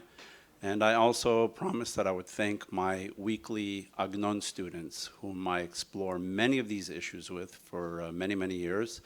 And last but not least, I want to thank my devoted assistant, my wife, who listens to every one of my presentations and offers her critique. Thank you, Penny. Upon accepting the Nobel Prize for Literature in 1966, Shai Agnon opened with the following famous statement. Because of the historical catastrophe when Titus, the Roman emperor, destroyed Jerusalem and Israel was exiled from its land, I was born in one of the cities of the exile, but always I imagined myself as having been born in Jerusalem. This is somewhat of a perplexing statement for Agnon to have made, as he devoted a large part of his literary creativity, imagination, and output to that city in exile where he happened to be born. My dear friend, mentor, and teacher in Agnon's writings, Amos Oz of blessed memory, offers a creative spin on Agnon's paradoxical words. In his book, Shtikat HaShamayim, The Silence of Heaven, Amos Oz said, had Agnon chosen to say, because of that historical catastrophe when Eastern European Jewry fell apart, I became a writer in Jerusalem. But always I saw myself as one who was born in one of the cities of Galicia and destined to be a rabbi there. Those words would also be just as true for Agnon. Indeed, there is an echo of truth in Amos Oz's words. For while Agnon physically spent the majority of his life in his metaphorical birthplace, Jerusalem, his actual birthplace, Bochach, was an ever-present and ongoing part of his literary journey at every stage of his life, much more so than Jerusalem. Agnon was born in Bochach in 1888, left it for the land of Israel in 1908, returning to Bochach for a short visit in 1930 between World War I and World War II. While we all know his birthplace as Bochach, Agnon linguistically altered that name in different stories and novels, each alteration pregnant with symbolism and metaphors. Bochach is located in present-day Ukraine, and during Agnon's lifetime it was part of the Austro-Hungarian Empire and then Poland. But these historical facts mattered less to Agnon, as he saw Bochach as a paradigm for the entirety of European Jewry. With this background and setting, we proceed to look at three outstanding samples of Agnon's literary creativity about his birthplace and the theological underpinnings within these stories. We begin with the story Bimtsulot, and I want to emphasize that my reading of Agnon is literary, it's in Hebrew. I will be quoting in English, of course, but I'm reading this based off of my reading of him, not in translation, but in the original that he wrote. I'm beginning with the story Bimtsulot, In the Depths. This short story was published in 1917, actually right here in Warsaw, in the Hebrew journal Tzipora, and eventually became part of a series of stories that Agnon titled Sipure Polin, Stories of Poland. In the Depths tells the story of the Jews from the village Asonowski. This village belonged to the fiefdom of a count from a place Agnon names Botzets. All of the residents of Asonowski, Agnon tells us, belonged to the congregation of Botzets. Asonowski is a completely fictitious name invented by Agnon. Agnon was a creative genius at manipulating the Hebrew language with linguistic games, nuances, and cryptic messages. And Asonowski is the perfect example. Guised as a Polish-sounding name, Asonowski actually contains the Hebrew word ason, which means disaster. The name is a foreshadow for the impending ason, disaster, that awaits the residents of this village. The residents of Asonowski who are about to experience a disaster belonged, according to Agnon, to the congregation of Botzets. What is Botzets? Translators of this story to English have automatically translated it as Bochach, and so have even Israeli scholars who have written articles about the story in Hebrew. And while it's very clear that Agnon is hinting to his birthplace, Bochach, I believe he wants us to read it as he spelled it, Botzets. And if you look above, you'll see I've given you a little chart of the different options for spelling Botzets. And I believe something deeper is going on here. I posit that Agnon wants us to read and pronounce it as he spelled it in Hebrew. And if you look at the chart, if you look in Hebrew in the red, Botzets and Shibush, which I'll speak about in a moment, versus what's above and below, Bichuch and Bochach. These are spellings traditionally in modern Hebrew, people who have spelled Bochach. If you look on the very bottom where it says Buchach and then you'll see what we call in, I don't know if it's a Hebrew word, a little diacritic mark, because there's no cha pronunciation in Hebrew, so the little chupchik, or the diacritic accent, makes the tzadi letter into cha.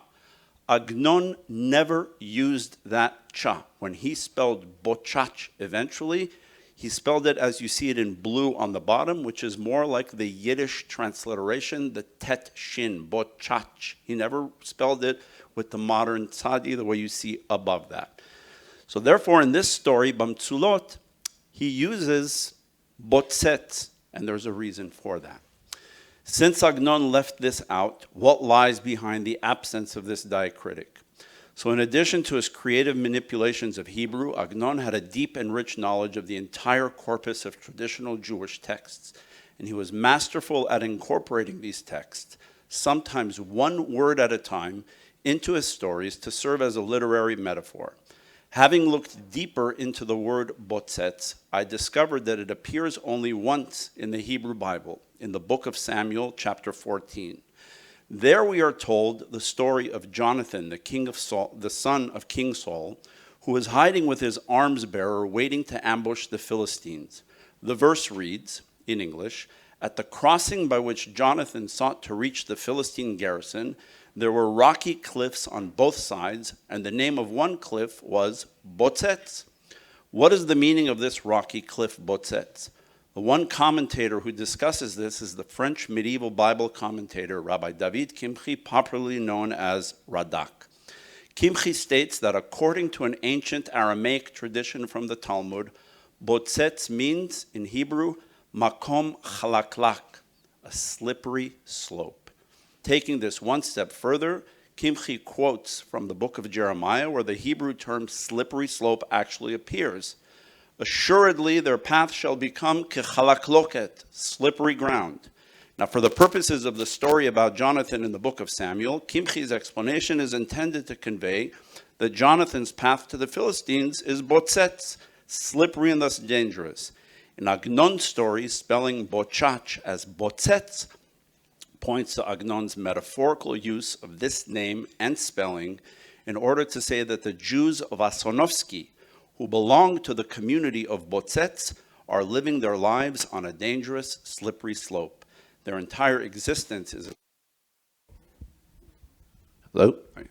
with impending disaster, ason, on the way. This slippery slope indeed becomes a disaster, for in Agnon's story, it is not Jonathan who hides behind waiting to ambush the Philistines, but the Count of Botzets, who hides with his servants, waiting to ambush the Jews and drown them in a river. Going back to the verse in Jeremiah, which spoke of a slippery ground, the remaining part of that verse reads, "They shall be thrust into darkness, and there they shall fall. For I, God, will bring disaster upon them." Kimchi's textual stream of consciousness with the verse from Jeremiah, the slippery slope, and the Jews being thrust into darkness, and there they shall fall, reflects the storyline in Agnon's story. As one who had an ongoing intertextual conversation with Judaism's traditional sources, Agnon's spelling of bochach as botzet is clearly intentional. Now, there is a theology behind this as well, and when I speak of theology, I'm going to quote from Amos Oz, because I agree, and this is the way I read it. Amos Oz says in his book, The Silence of Heaven, Agnon's heroes and their creator usually treat questions of reward and punishment, the ways of the world, and the reasons for actions as religious issues, providing that the term, quote, religious is broad enough to encompass doubt, heresy, and bitter irony about heaven. And this is exactly, when I speak of the theology of Agnon, this is the theme we're going to look at. The theological dimension in this story, where he names bochach botzets, Agnon tells us that this disaster of them drowning in a river happened at a spot where they used to say, "Let us pause here and say the tashlich prayer in honor of our merciful God." The tashlich prayer and ceremony, a ritual casting out of sins, traditionally takes place at a body of water right before the high holidays. At the very spot where the Jews of Asonovsky and Botzet sought to purify themselves in honor of our merciful God, Agnon hints at the question of why these Jews were not beneficiaries of God's mercy. The subtle message, Jews living within the slippery slope of persecution and anti-Semitism, along with the perplexing absence of God's mercy, ultimately ends in doom and disaster for the Jews. Botzetz indeed becomes Asonovsky, the slippery slope becomes a disaster, and this is one of Agnon's pre-Holocaust reflections already in 1917 on the tumultuous state of affairs for Jews in Bochach and for Jews in Europe as a whole. Our second sampling comes from what is arguably Agnon's most famous novel, Oreach Natal Alun, A Guest for the Night. This novel was born out of Agnon's final visit he made to Bochach in 1930 and is told in the first-person voice of a narrator who returns home to visit his birthplace. In A Guest for the Night, Agnon once again alters the name of his birthplace, this time famously changing it from Bochach to the Hebrew term shibush. You see it up on the screen. In Hebrew, the word shibush means defected, damaged, or lacking, and its linguistic usage generally projects an aura of haziness and confusion. Indeed, Agnon's depiction of Bochach as shibush is one of darkness and impending doom. This aura is foreshadowed in the novel's opening paragraph where Agnon once again plays creative games with the Hebrew language and the new name for a city. The opening paragraph is titled Bati le'iri, I came to my hometown, and the narrator describes his arrival by train on Erev Yom Kippur, the eve of the Day of Atonement. In the English translation, the first mention of his hometown's name reads like this: after 2 hours, signs of shibush sprouted from both sides of the road. Agnon's brilliant use of Hebrew is completely lost in this translation, as here it simply sounds as if the narrator is describing that he's finally able to see the place called shibush. Read in Hebrew, simaniot shel shibush, signs of shibush, can also translate to mean, I already saw signs of damage, which, as mentioned above, is what the Hebrew word shibush actually means. From the very opening of the novel, when the narrator is arriving to his hometown by train, he can already detect that this place looks damaged. Bochach is damaged, Europe looks hazy and confusing. To go back to the term botzetz, Agnon employs another clever literary hint, as he says, simaniot shel shibush mebatzbetzot. The word mebatzbetzot means sprouting. But clearly, Agnon juxtaposes shibush to a word which within it in Hebrew contains the spelling botzetz, hinting that shibush is bochach, which is still botzetz. It's still a slippery slope. More than just a place name, shibush is a statement on the state of affairs for Jews in interwar Europe. The shibush of bochach, the damaged state of affairs of European Jewry, makes this novel a ripe playing field for Agnon's theological meditations again. The title of the novel. In English, A Guest for the Night is understood as Agnon's metaphor for European Jews, that they are guests for the night in Europe. This is no longer their home. This is most definitely one of the themes of this novel, but hidden beneath the Hebrew title is a deeper statement directed towards God. Agnon drew this title from a verse in the biblical book of Jeremiah, chapter 14, where he describes the land of Israel in a desolate state, or to use an Agnonic term, in a state of shibush, damage. The prophet directs his outcry towards God, saying, O hope of Israel, deliverer in times of trouble, why are you like a stranger in the land, like a traveler who stops only for the night? In Hebrew, a traveler who stops only from the night, from the biblical verse, reads, Oreach Natal Alun, the exact title of the novel. We can ask, who is the guest for the night in this novel? The Jews of Europe?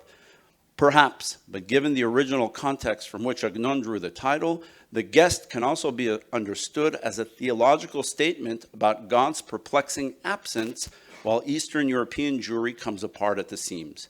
Turning again to traditional Jewish sources, I believe that Agnon was also influenced by a commentary to this verse.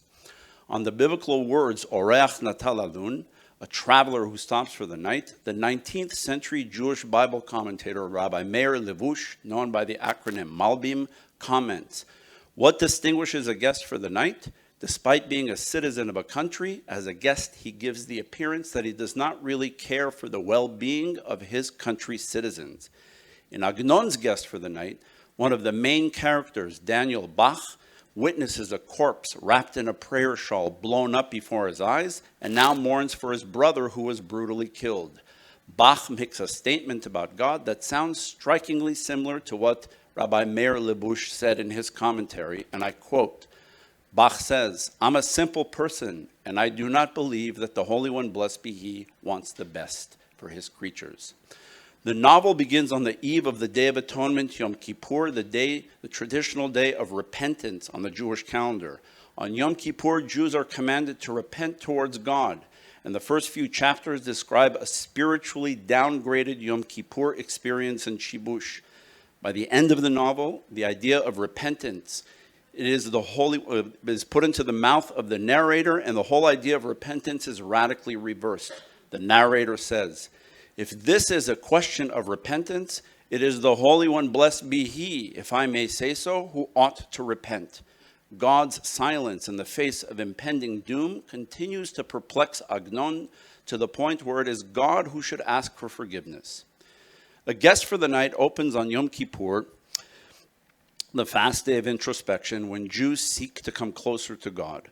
But towards the end of the novel, the last religious observance in the story is another fast day, Tisha B'Av, the fast day of destruction, the day when the temple in Jerusalem was destroyed, and the day when the Jews feel they lost their direct connection to God. As the Talmud states, from the day on which the temple was destroyed, the gates of prayer have been closed. And since the day that the temple was destroyed, a wall of iron has intervened between Israel and their Father in heaven. From ancient Jerusalem to modern Bochat Shibush, the perplexing silence of heaven persists.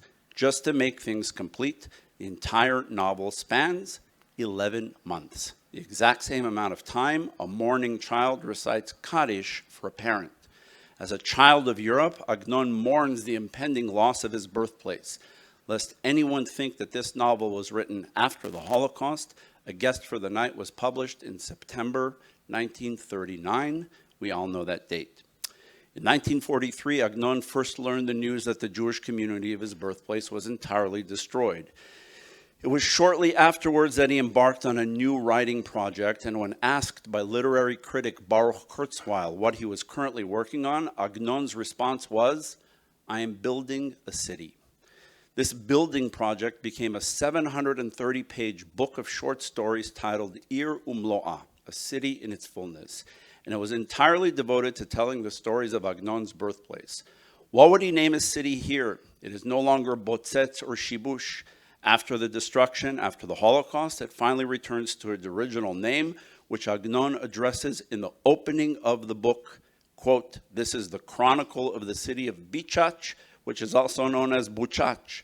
I've written this book in pain and anguish so that our descendants should know that our city was full of Torah and wisdom, and its people were full of love, piety, life, grace, kindness, and charity, from the time of its founding until the arrival of the reviled degenerate with his impure and deranged accomplices who wrought destruction upon it." Agnon sets out to tell the story of Bochach, and his artistic mission is to craft the memory and story of Bochach as a city of Torah and wisdom. In other words, Bochach as a city of scholars. So in my concluding look at one story, in my opinion, Agnon's unique retelling of Bochach as a city of scholars comes to its ultimate expression, interestingly, in one of the few stories in Ir Umloa that's not about rabbis or scholars. In the story Hashutafim, the partners, Agnon tells the story about how one Jewish family gained control of the cellar of the largest building in Bochach for many generations. This was a partnership, a business agreement forged between Jews and Poles. The Jewish family lived in that cellar and also used it as a safe storage space for business merchandise. It was considered a badge of honor for that family to have lived and done business in that bottom level of this large tower. After telling us all of the twists and turns about the cellar and how the cellar was eventually lost, Agnon tells us that the last member of that family to live in that cellar was a man named Nachum Ber. Agnon proceeds to tell us about Nachum Ber's descendants. And it is here in what seems like anecdotal genealogy that Agnon brings the plot full circle and back to his priorities about Bochach, Torah and wisdom.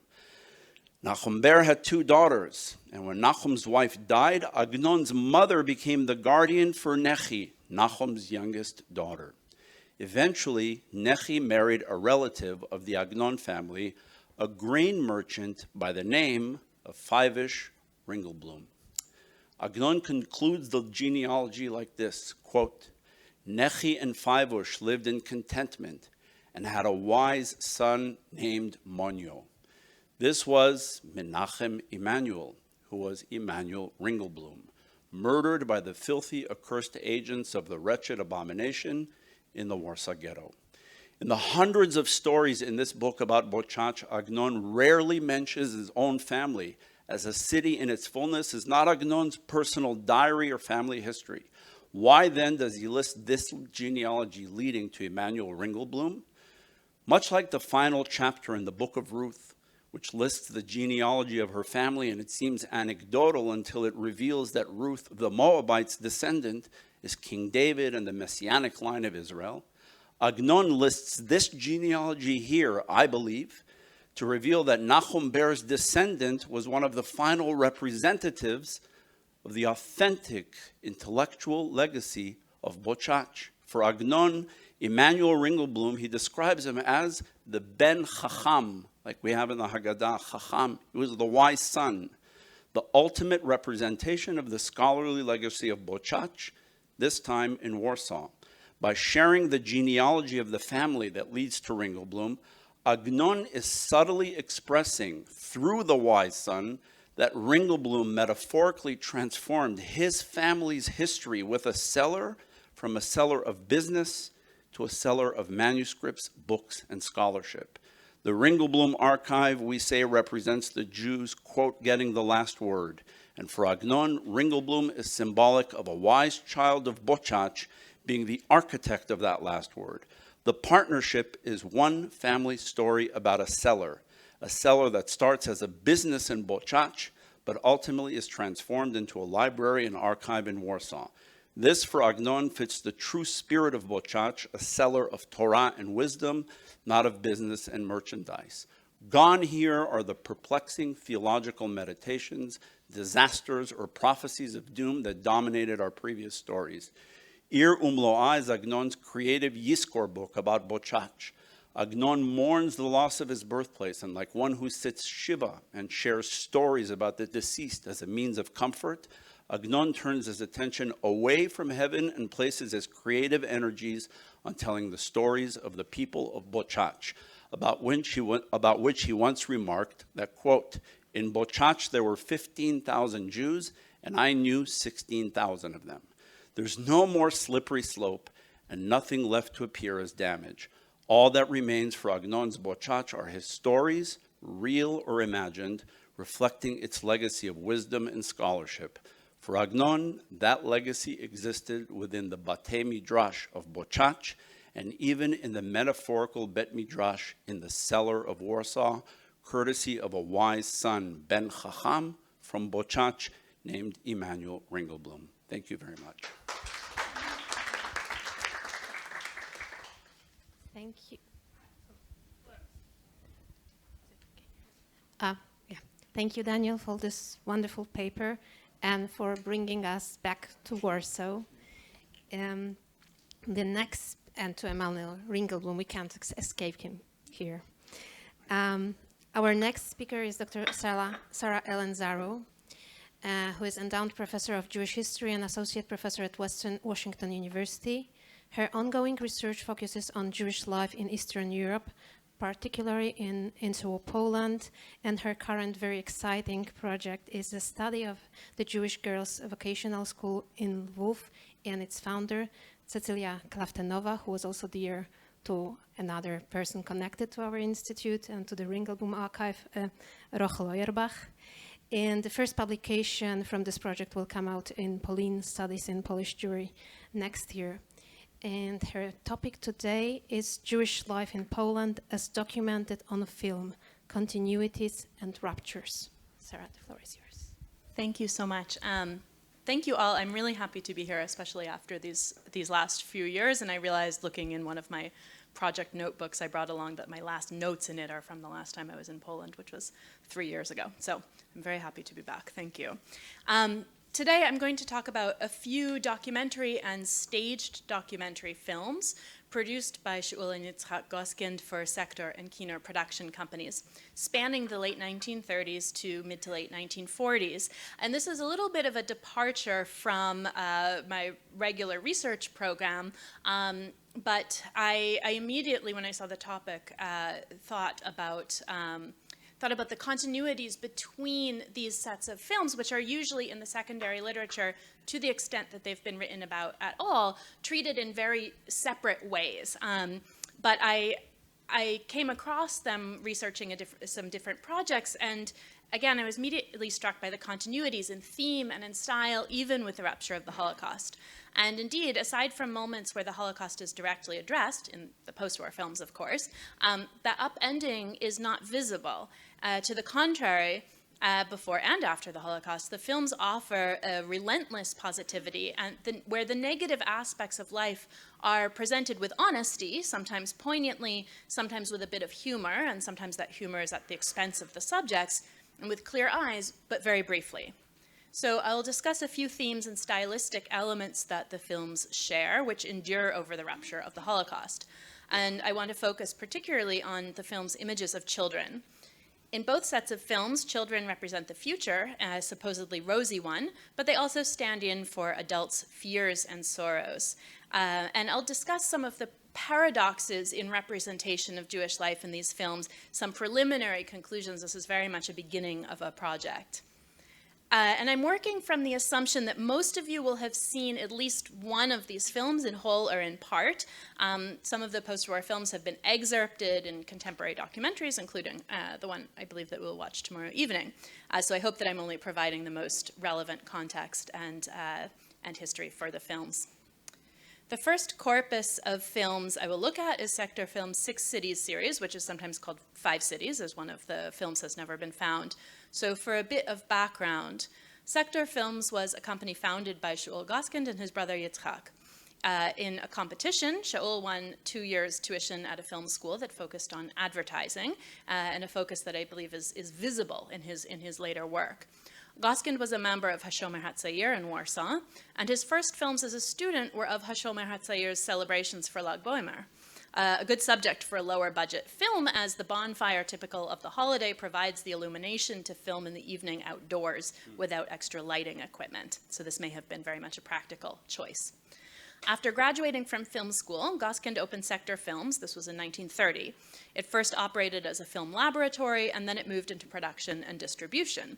Sector also owned Neovox, a sound firm, and Neovox used portable sound equipment, which was the only one of its kind in Poland at the time to use this type of equipment. So I'll jump to 1936. And in 1936, Vladimir Jabotinsky, revisionist Zionist leader, visited Poland on a speaking tour. According to the memoirs of Natan Gross, who worked as a director with Shaul Goskind post-war and who later promoted his work and his kind of legacy in the Israeli press, Jabotinsky, who had a lifelong interest in film, had personally spoken with the Goskind brothers on his visit. In Jabotinsky's mind, after Jews had left Poland for Palestine, almost nothing would remain of them, nothing demonstrating their presence in Poland. And Jabotinsky reportedly told the Goskind brothers, after that is after the Jews leave, what will be left? Films, if you make them. And this is the probable birth story of this series. The Goskinds also at that time made an unauthorized film of Jabotinsky's visit, including his meeting with Marshal of Poland, Edward Rydz-Śmigły. Initially, Sector had no financial backing for the films, and it took 2 years to even begin production. Someone then had the idea that money might come from Landsmannschaften in the US who could post facto subsidize the project. Without an opportunity to travel to the US, Shaul Goskind decided to make the films in Poland and send them to the US to recoup the expenses. So the titular 6 cities were Łódź, Białystok, Krakow, Lwów, Vilna, and Warsaw, and the Łódź film is presumed lost. And it seems likely that the Goskind brothers intended to produce films on other cities with slightly smaller Jewish populations, but of course they could not. By the time of the production, 1938-1939, Polish Jews, as we know, faced numerous clauses, enrollment caps in universities, ghetto benches, kosher slaughter bans, boycotts, prohibitions on Sunday trade, as well as pogroms. However, none of the scenes in Six Cities does more than hint at these local developments, despite the fact that would-be American backers certainly cared about them and were reading constantly about these developments in the Yiddish language and also in the English language Jewish press in the U.S. Instead, hardships are depicted only in passing. They're presented as almost neutral facts without cause, without agents behind them. Making a living is simply difficult. This uncritical approach is typical of the later films as well. Images of the built and natural environment open all 5 extant films, placing Jewish life in the cities within the context of a broader landscape, both literal and metaphorical. So we'll start with, this will play. You can hear a sample of the music, which has kind of a fairground-like quality, and you can see the opening landscape. This is from the Lvov film, obviously. It didn't show the opening landscape, no problem. So there is an opening landscape scene. Although none of the films dwell on economic woes, all mention them. In the Warsaw and Vilna films, poverty is explicitly connected with the historic Jewish quarters, but it appears in all of the films. You can see some examples there, which this is the English subtitles are from the 1990s. There are also a couple of overdubbed versions. There's one in Hebrew where the overdubbing was done in the 80s, and I believe there's also one with English overdubbing from the early 90s, I believe. The overdubbing is very different from the original.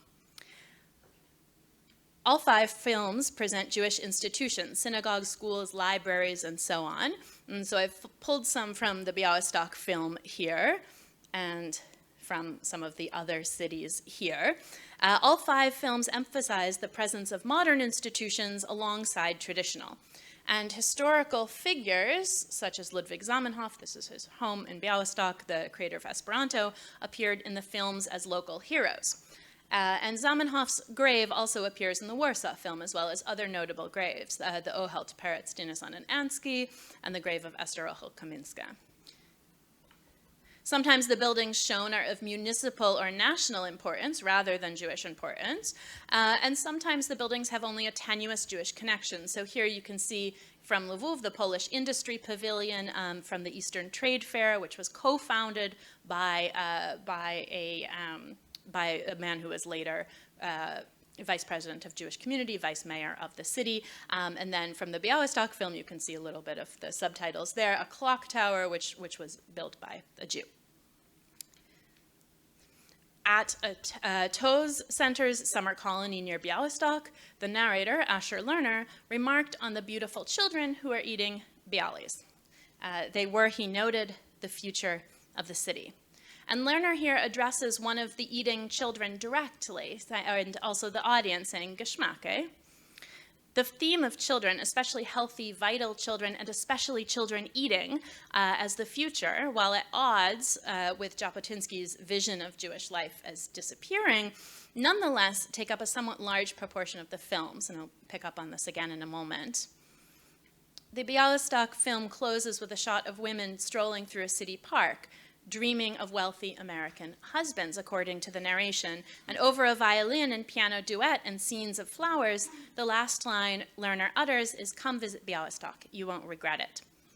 And the narrator often speaks directly to the audience, giving a sense of a promotional film rather than a documentary, and I think that this is in line with some of Shaul Goskin's training in advertising.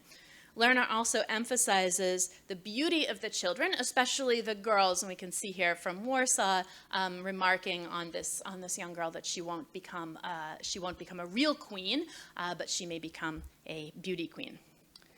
Within Six Cities, reading the news indicates both the vibrancy of Jewish life and the threats to it. And so, oops, oh no. Okay, so here we have a, oops, okay. This should play. No.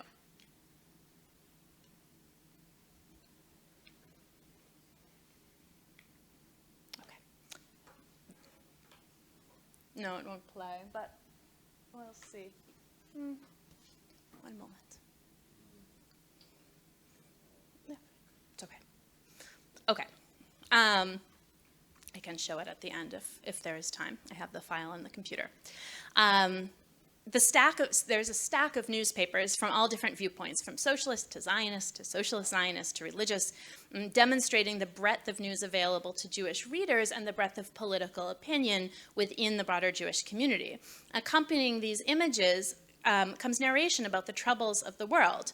These troubles, however, are never specified.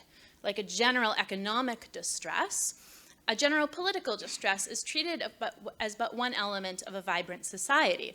And again, there are no economic or political actors here, only subjects.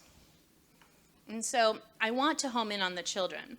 The films construct a pre-event memorial to the good times, emphasizing not dashed hopes, but rather a peaceful and happy present before whatever future Jabotinsky and the Goskin brothers imagined.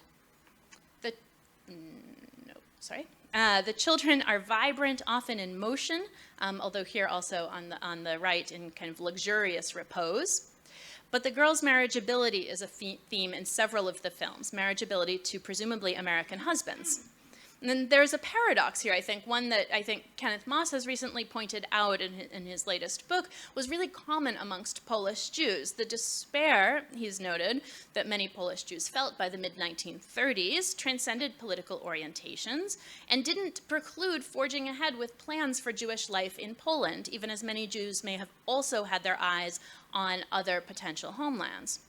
And so I'll now turn to the post-war films.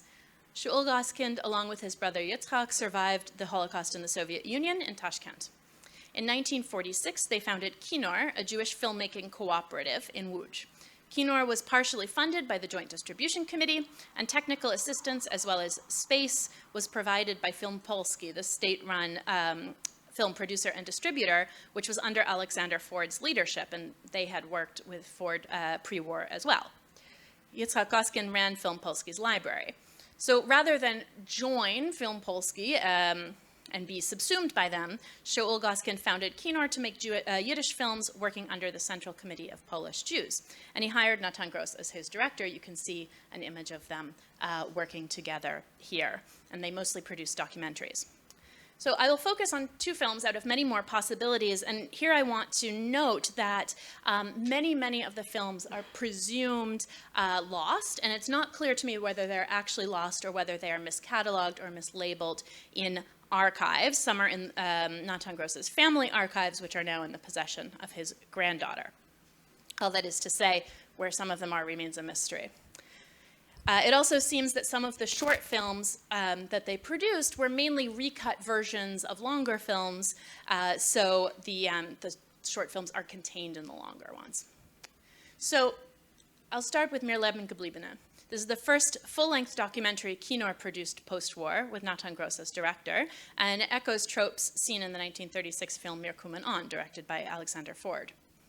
The opening title card features now iconic and perhaps cliched images of barbed wire, and the film itself opens on the ruined ghetto. It moves on to the cemetery, to the unruined gravestones of those who give glory to Polish Jewish history, the same three featured in the film A Day in Warsaw. And as in 6 Cities, we see long sequences. This one should. Oh, it's very loud.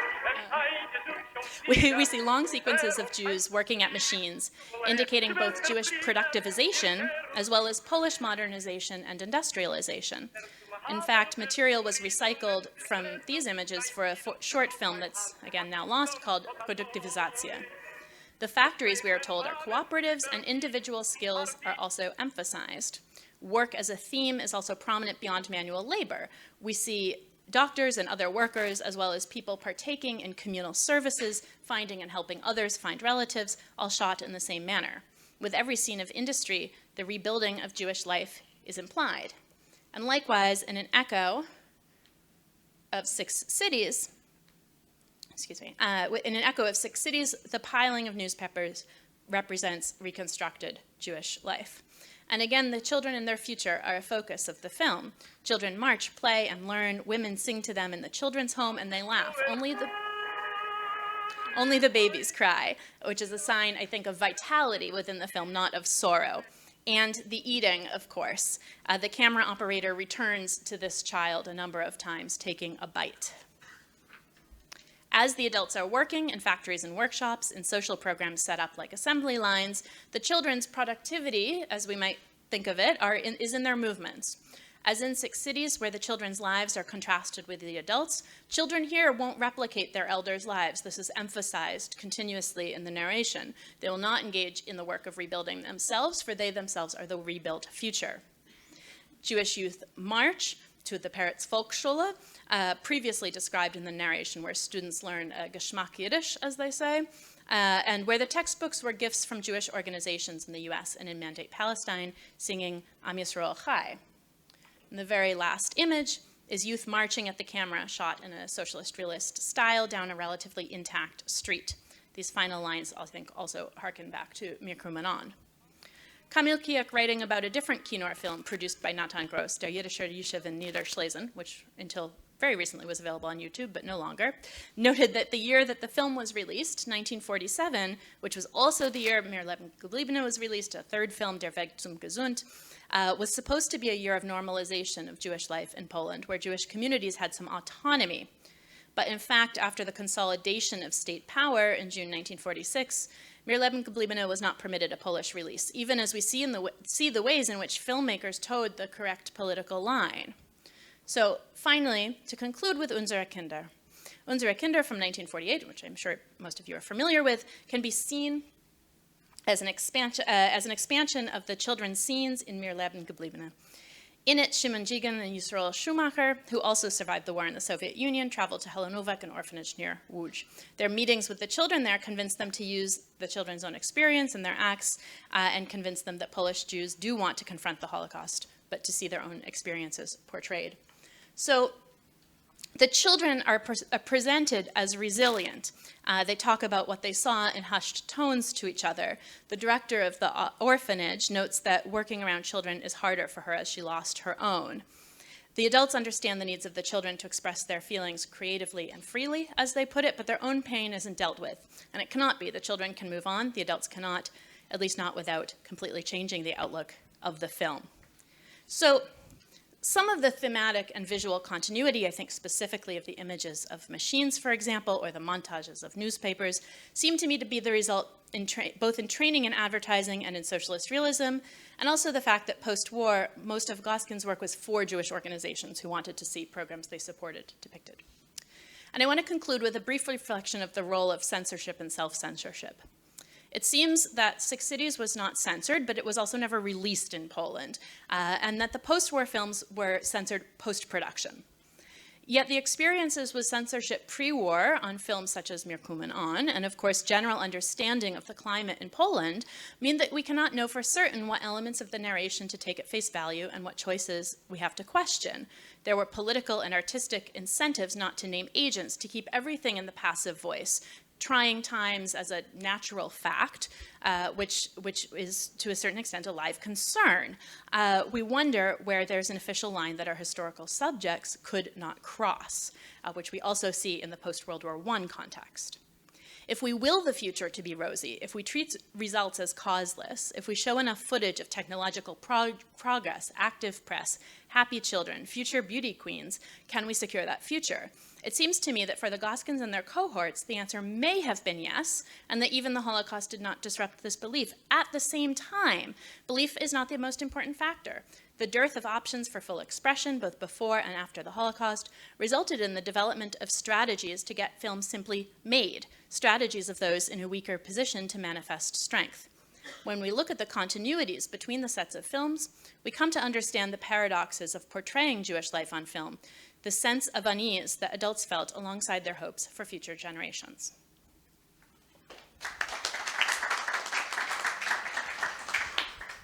Thank you so much, Sarah. In our last speaker, there's so much to talk about. I hope we have some time. So our last speaker on this session is Dr. Aleksandra Kremer, who is a tenure-track associate professor of Polish literature and culture in the Slavic department at Harvard University.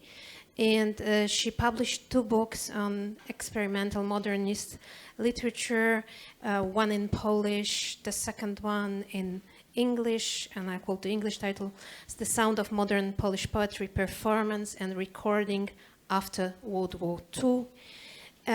She is currently working on her 3rd book project about Polish and Polish-Jewish poetry written in the 1930s in response to the war and the Holocaust, and the paper she's going to present today is a part of this project.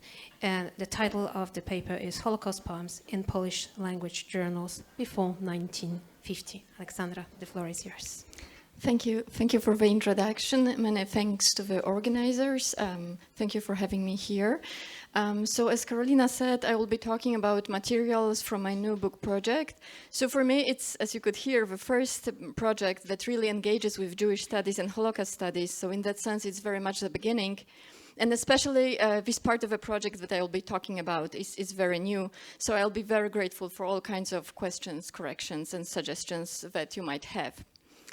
And as the topic of our conference is bridging divides, in my talk I would like to discuss 2 types of continuities. First of all, I'm interested in Holocaust poems published in Polish journals in the early post-war years, when many wartime texts were published and discussed for the first time. So this is a continuity between a wartime writing in Polish and its post-war publication and reception, blurring the divide of 1945. And through this lens of Holocaust poems published after the war, I would like to look at another continuity, that is the relation between the pre-war and post-war publishing scene in Polish in Poland. With reference to the pre-war period, Eugenia Prokopianiec has distinguished between Polish literature in Polish journals, in which many assimilated authors of Jewish descent were involved, but usually did not focus on Jewish topics, as well as Polish Jewish literary texts and journals, in the narrow sense, which opposed assimilation, but continued to use the Polish language to express Jewish cultural and national identity, and often also Zionist views. So at that time, some authors envisioned this Polish Jewish culture as a temporary solution before everyone learns Hebrew. Others wrote for both Polish Jewish and Yiddish newspapers of the time. This Polish Jewish category in the narrow sense was based on literary, but as we can see, also institutional and sociological factors that had co-created it. And after the war, between 46 and 49, certain institutional factors reappeared, as Jewish journals in Polish were briefly reactivated, in a sense, alongside the more mainstream Polish publications. So in this paper, I would like to explore to what extent we can speak in the 1940s of similar dynamics between Polish and Polish Jewish press and literature, to what extent we can speak not only of Jewish journals in Polish, but of a Polish Jewish press, culture, and poetry more generally, as contrasted with Polish culture and poetry, especially when we look at them through the lens of Holocaust poetry and relevant literary criticism. So in my talk, I will mostly rely on the following monthlies and biweeklies on the Jewish side. These were Opinia, associated with the party Ichud, Nasze Słowo and Przełom, associated with Polezji on right and left, respectively, Mosty, associated with Hashomer Hatzair, as well as Głos Bundu, associated with Bund. So as we can see, this post-war appearance of journals was strictly related to a short-lived reactivation of Jewish parties in Poland after the war. These were their publications. But all of these journals, like before the war, focused also on publishing texts about Jewish identity and culture more generally. And for instance, the editorial of the first issue of Opinia from 1946 presented this periodical as a direct continuation of a pre-war Opinia, which was an important Polish Jewish journal before the war. And other journals likewise suggested that they continued some pre-war traditions. Also, some authors that contributed to these post-war journals used to work for the Polish Jewish press before the war, like Horacy Safryn, Szymon Spunt, Michał Borwicz, Rachel Auerbach, Stanisław Jerzy-Lec, though some of those people did not identify with the Polish Jewish ideology either before or after the war. So these were the Polish Jewish publications. On the Polish side, the most important weeklies and monthlies from the literary perspective that I rely on are the more eclectic Odrodzenie, the Marxist Kuźnica, more literature-oriented Twórczość and Nowiny Literackie, adding also the Catholic Tygodnik Powszechny. These Polish journals featured many authors of Jewish origin who used to write for the Polish press before the war as well, like Mieczysław Jastrun, Adam Warzyk, Julian Tuwim. And the Holocaust was never fully absent from these journals, but as before the war, these authors did not openly talk about their background, nor did the critics focus on the Jewish context of their work and the Jewish topics in Polish poetry more generally. So in some cases, this meant that the more oblique texts were not recognized as Holocaust poems, and in other cases, when poems more clearly stated that they were about Jews during the war, they were not connected with the author's own experiences. And an example of the first of these cases could be illustrated by Jerzy Kamil Weintraub, a poet who died in Warsaw in 1943 and who wrote in an oblique manner about loneliness, despair, and confinement, all related to his hiding on the Aryan side of Warsaw. Weintraub used to publish with the Polish press before the war, and his wartime poems were likewise published after the war in Polish journals in the 1940s without ever entering Polish Jewish press. And as his poems, also the critics did not name his identity in the 40s, nor did they connect his poems with the topic of the Holocaust at that time, with one kind of indirect exception. The second of those instances could be illustrated by Mieczysław Jastrun, so a poet who survived the war and who was known for his ambivalence when it came to discussing his Jewish origin. As a poet, he was associated with the Polish press both before and after the war, and some of his poems talked about Jews during the war more openly, yet the speaker's own presentation was never direct, although in many of his texts one could read about the speaker barely escaping the annihilation, feeling like an exile in his homeland, writing about eyes that betrayed, and about indifferent and wicked people. But the poems were mostly read in Polish journals as poems about the war and were published and discussed alongside many other texts, stemming more generally from the Polish experience of Nazism. Jastrun's only poem, I guess so, that landed in a Polish Jewish journal was republished as anonymous text from the wartime underground anthology of Holocaust poems, to which then, during the war, Jastrun did contribute. So we can thus see that after the war, Jastrun clearly chose the Polish side, like in the pre-war years, though of course after the war the reasons for hiding one's Jewish roots were even more complex than before for him and for others, and they could include the party's pressure, anti-Semitism, wartime trauma, making many writers follow this path. As a result, however, this pre-war pattern of Polish journals with assimilated Jewish authors talking to us mostly from the Polish perspective was to some extent reproduced after the war. And in that sense, one could say that poetry by Zuzanna Ginczanka was kind of an outlier. So she was a poet killed in 1944. She published with Polish journals before the war and remained published by Polish journals after the war, though her main wartime poem, Non omnis moriar, clearly identified the speaker as Jewish and discussed a Pole who had denounced the author in hiding. The text was introduced by the Polish poet Julian Przyboś, who called it also one of the best poems on the martyrdom of Jews, further linking the text with the Holocaust. So as we can see, the Jewish martyrdom, as the Holocaust was often referred to at that time, was never fully absent from Polish journals, and many Polish authors wrote at least one text on the topic. But the Holocaust was rarely the dominant theme of a book, essay, or review. World War II and the occupation were the main categories used by Polish critics.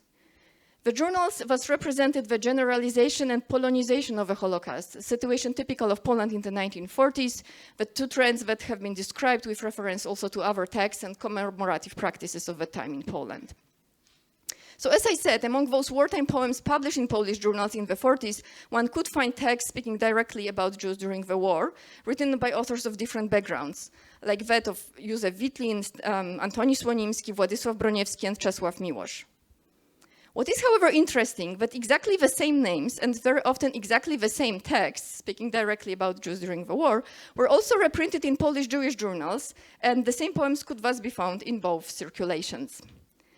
This presence of Polish poets, like Broniewski and Miłosz, or emigre authors known as assimilated Jews before the war, like Słonimski and Witlin, is not surprising in Polish journals, repeating the pre-war pattern. But it's interesting that also in Polish Jewish journals, these authors were invited as guests or reprinted from other publications. In Polish Jewish journals, however, all poems by Polish authors had to focus on Jewish topics, whereas in Polish journals, the very same texts about Jews were scattered and mixed with numerous other works about the war. Apart from this selection of poems focused on Jews, which shifted the focus in Polish Jewish journals, was another important thing was the context of editorials, essays, and columns, which in the Polish Jewish journals spoke directly about the cemetery of 6 million Jews, or the no longer existent 3.5 million Jewish society in Poland. There were also texts on literature and arts, which noted the problems with finding adequate forms to represent the Jewish martyrdom. So it was interesting and important to notice that exactly at the same time, in the 1940s, when we often speak of a generalization and Polonization of the Holocaust in Polish discussions, in Polish Jewish journals, the tragedy of Jews was directly described as such, without any conflation with other victims of the war. The narratives seem to have been divided between these two circuits, repeating the pre-war pattern, which apparently was not immediately changed even after the Holocaust. And another important factor that contributed to this different perception of poems in Polish Jewish journals were the references to two anthologies of Holocaust poetry that were published in Poland in 1944 and 1947. These two books were, however, totally absent from the Polish discussions. The first of these anthologies, the tiny ones, Otchłani, From the Depths, was published underground during the occupation with the help of a Jewish National Committee. It comprised unsigned texts by both non-Jewish Poles and the authors of Jewish descent. The second anthology, Pieśń ujdzie cało, The Song Will Survive, an anthology of poems about Jews under the German occupation, as the full title said, was edited by Michał Borwicz for the Central Jewish Historical Committee and included all poems from Otchłani as well as many more, likewise written by both Polish and Jewish authors. These publications, closely connected to Polish Jewish initiatives and presses, focused just on the Holocaust and were frequently mentioned in Polish Jewish journals. They were given as a source for many poems that were republished in Przełom and Nasze Słowo, in this way immediately connecting these texts with the topic of the Holocaust. But even if these sources were not given, we can guess that these anthologies were an important source of these popular Polish poems in Polish Jewish journals that I mentioned before. The anthologies were not just quoted in the Polish Jewish press. Nasze Słowo also published a huge part of Borwicz's introduction to this anthology, a review of his book, Borwicz's polemic with the reviewer, and the reviewer's response. The reviewer was signed Franciszek Enge, but we know that it was Nathan Gross, and his review actually included several very insightful observations missing from the Polish readings of the same poems at that time. For instance, Gross associated Jastrun's and Ginczanka's poems very directly with the difficult experience of living on the Aryan papers. In his review, he also singled out Czesław Miłosz's poems Campo di Fiori and Poor Christian Looks at the Ghetto, poems about Polish reactions to the Warsaw Ghetto uprising, and he noted that they spoke about Polish guilt. As we know, it was much later in 1987 that Jan Boński's essay with such a reading of these poems by Miłosz opened a big discussion of Polish guilt. But here in 1947, Polish critics, of course, did not mention this issue in Polish journals, even as they discussed exactly the same poems by Miłosz in their reviews of Miłosz's 1945 poetry book Ocalenie, in which these two poems were originally published before Borwicz's anthology. So Polish reviews often quoted the same poems, but they just focused on formal features of these texts, such as loftiness and irony, or they spoke obliquely about a painful poem about the ghetto. So this different perception of Miłosz's text in Polish and Polish Jewish journals could also happen to Borwicz's own works. So while his anthology from 1947 did not really enter the Polish circuit at that time, his other works were never completely absent from Polish journals. His other books, including poems in Janowska Camp in Lviv and later as a partisan, as well as his book on camp literature, were actually positively reviewed in Polish Odrodzenie and Twórczość, and fragments of his work on literature in the camps were also published there. His works were thus reviewed in the Polish journals, but only those works by Borwicz, and in such a manner that allowed to obliterate the special role of his Jewish experience. Sorry, so we should be here, yes.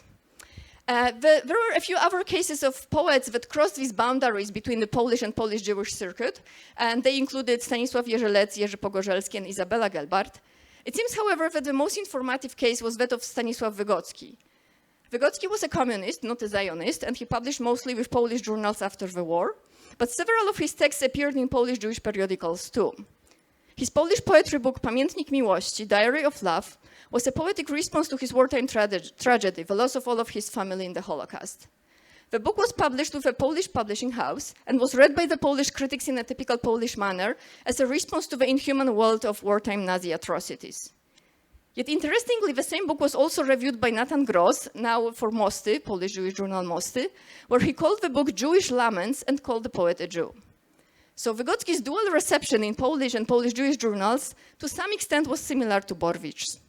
Yet it was also more complicated, because some of his Polish reviews did note in passing that among the nations touched by the war, as Vygotsky described it, it was especially the Jewish nation that suffered. In Vygotsky's poems, one can also see traces of Jewish experiences, like his father presented in one poem as reading Bialik. Finally, the way in which some poems by Vygotsky were presented in Polish journals was different from the usual conflation with the topics of the war. On one occasion, his poem appeared next to Roman Kramsztyk's drawings from the ghetto and Ginczanka's poem. On another occasion, his text was printed in relation to the anniversary of the Warsaw Ghetto Uprising. It seems, therefore, that Vygotsky's poems published with Polish presses and journals were eroding the idea of a Polish communist poet as distancing himself from his Jewish identity. At the same time, however, in Gross's analysis, Vygotsky looked almost like a post-war Polish Jewish poet. According to Gross, he modified the Polish literary tradition of laments to speak about a much different tragedy of Jews. He also occasionally published in the Polish Jewish press and was reviewed there. But he blurred this category as well with his communist non-Zionist views and mainly Polish publications. So as we can see, it is hard to find a typical Polish Jewish poet in these post-war journals. The poet who most clearly expressed the Jewish point of view in these journals and who used to write for both Polish and Polish Jewish journals before the war, who was read as a poet from the ghetto, was Władysław Szlengel, but as we know, of course, he was killed in the Warsaw Ghetto in 1943. So among the living authors discussed above, it would be hard to find examples of other poets clearly focused on Jewish identity and choosing Polish language and Polish Jewish press, as Szlengel used to do. The main two post-war authors who could be listed here, who were truly associated with Polish Jewish journals, were Nathan Gross and Horacy Safrin, the main poetry translators from Hebrew and Yiddish, critics as well as poets themselves. Their poems written in Polish on the Holocaust and Palestine appeared mostly with Polish Jewish journals, but there are not many other names. And at the same time, even in the case of these two poets, they did not write really any manifestos on Polish Jewish literature. They didn't use this category the way it was used before the war. Gross's Holocaust poems in Opinia were published in a section titled, for example, Tears Over the Abyss, alongside his translations from Yiddish Holocaust poems. So Yiddish and Polish poems were treated as one group of texts. In a different year in Opinia, we can also find an open letter of Jewish writers in Poland to the writers of Israel, under which we can find the signature now of Safrin, alongside many Yiddish poets. So it seems that Gross and Safrin identified Jewish poets as their community. And of course, we need to remember that Yiddish was still called Jewish language at that time. So this Jewish or Yiddish community of poets, unlike any clear group of Polish Jewish authors, was there in Poland and they identified with it. We need to remember that many Yiddish poets returned from the Soviet Union to Poland in 1946. And even as they soon moved to other countries, at that time in 46, sometimes 47, 48, when Polish Jewish journals were developing, these Yiddish poets were there in Poland and included Rok Korn, Avrom Suckever, Chaim Grade, Reiser Żychliński, Moshe Waldman, Avrom Zak, Nahum Bomze, and others. So it is not surprising that Gross and Safrin identified with Jewish poets more generally, and that Polish Jewish press was just active presenting many of these authors to Polish language readers, publishing translations. Holocaust poems published in these Polish Jewish journals thus included many translations from Yiddish, and also literary criticism on this topic was translated. This presence of Yiddish as well as Hebrew voices can further explain why Polish poems, when published in Polish Jewish press, were read in the context of the Holocaust rather than the war in general. On the other hand, in the main Polish journals, basically no translations from Yiddish and Hebrew poetry appeared in the 1940s. So in this slide, it becomes clear that Polish Jewish journals in the 1940s functioned somewhat similarly as before the war, focusing the discussion on the Jewish culture in Polish, providing access to Yiddish and Hebrew works, building bridges with non-Jewish Poles, as well as shaping their own literary and critical discourse with very different points of focus than the Polish one. I think there are enough signals of continuity to speak of the remnants of or an afterlife of Polish Jewish journals and literary discourse, as opposed to the Polish scene. Within this Polish Jewish framework, it would be hard, nevertheless, to find poetry clearly identifiable as Polish Jewish in the narrow sense, as the majority of Holocaust poems in Polish tended to move between the Polish and Polish Jewish circuit. Thank you. Thank you, Alexandra. Thank you to all the speakers, and I'll take a few minutes just to comment on those wonderful papers, and then give you some time to discuss these rich papers, I think there are a lot of questions to be asked. So here, yeah, this whole panel is organized around this divide or rupture or continuities between the pre-war and the post-war period, focusing on, well, poetics or on the aesthetics and also on ideologies, on ideological investments and aesthetic investments. Daniel's was more about a rupture or a change, and while Sarah and Alexander were speaking more about continuities and some changes. And these two papers, focusing more on Poland and more on social and literary history, are really partake in a larger trend in Polish Jewish studies to look at what happens in the immediate post-war period rather in terms of different and complex continuities than discontinuities and ruptures, while still looking at different divides and and here the Polish Jewish divide was very important. And well, coming back to Daniel's wonderful paper, and thank you also for reading so carefully and so closely Agnon's geopoetics, and also bringing our attention to the notion and importance of translation and metaphor. So we're speaking about continuities and ruptures. We could be also speaking about translation, which is also coming across, yes, the divide, and metaphor, which is also about, I mean, etymologically about transfer. So what gets transferred, what is left, and what is brought across the divide, across also the historical divide, the Holocaust, and what is changed. And you were speaking about Buchach as the real birthplace of Agnon, while showing that it became also the metaphorical and how metaphorized it became. And I was thinking, well, when you were talking about the pre-war representations of the city in his writings, perhaps it's just a question about different vocabulary, that this is more allegorical, allegory.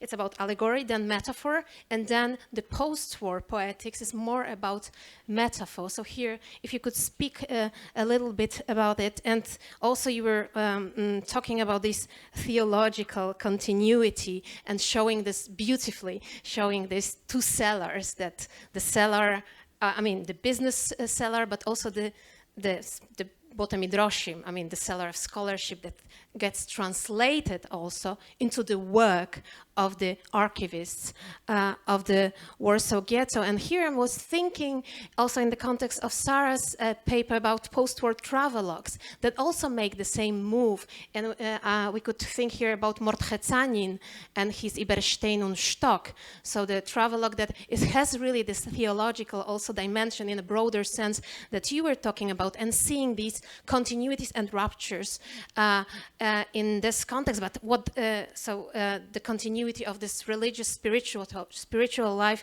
that survives, that is there while Jewish Poland is no more. And this is something that connects it to Sarah's paper. Well, in Tanin's travelogue, the Jewish life is no more. So he is not writing about Niederschlesia, the Lower Silesia, while Goskind decided to, that's what they're showing in their movies. And you showed it beautifully, how they were using the poetics of montage, reconstructing their pre-war promotional, touristic movies into something else. So here, I was thinking about these strategies. I'm sorry, I need some water, really. I can't speak. And how this montage, how it works. And montage is about a cut.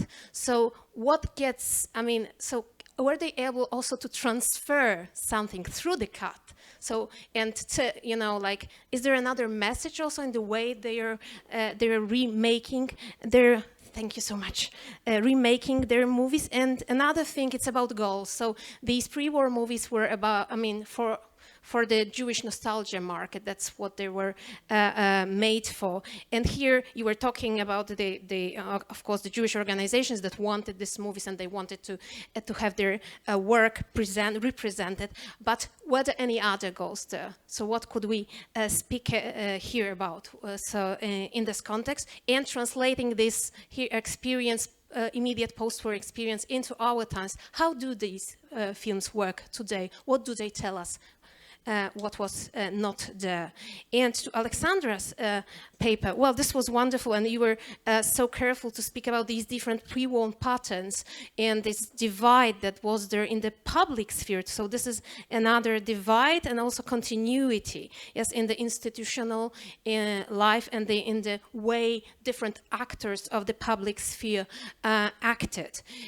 So here, and I wanted to ask you two questions, actually. So, you said that it was somewhat surprising that such a person as Słonimski would appear in the Polish Jewish press. Well, he was very present, much hated before the war. So, if you could speak a little bit, what changed? If the Holocaust changed the reception of those poets that were actually very important, so of those poets who were not publishing in the Polish Jewish press, but were prominent figures of the Polish Jewish tradition, as Słonimski or Julian Tuwim, who is a very ambivalent figure, loved and hated before the war by Jewish nationalists, cultural nationalists, broadly speaking. So what changed? Did the reception of their work become milder? How they were perceived? And to the topic of translation, again, you were mentioning that there were no translations of Yiddish literature, which repeats the pre-war pattern and the lack of interest of the general Polish press in the Jewish culture in general, were it in Yiddish, Hebrew, or even Polish Jewish culture, but this was more accessible. But I was thinking about what is the place in your project of the Yiddish press after the war. You mentioned that there were some translations of the Yiddish, not only poems, but also criticism into Polish. But there is a whole Yiddish press in Poland that publishes also things about Polish literature, not only about Polish Jewish literature, but about Polish literature. For example, Roch Leuerbach, and I'm sorry that I'm so monothematic, here publishes whole essays about the role of the Holocaust as a topic in the Polish literature. And she has such an idea that because so many Yiddish writers perished in the Holocaust, for a short period, perhaps it would be the Polish writer who could take the role of the Jewish writer and write about the Holocaust, because not only because there are so few Jewish writers, but because also they are exhausted, and that this is the role of the Polish witness writer. So what is the role of this whole Yiddish sphere in your project? And that's it. I'll stop here. I have so many more questions. These were wonderful papers, but I will give you also a chance to ask some questions. Thank you.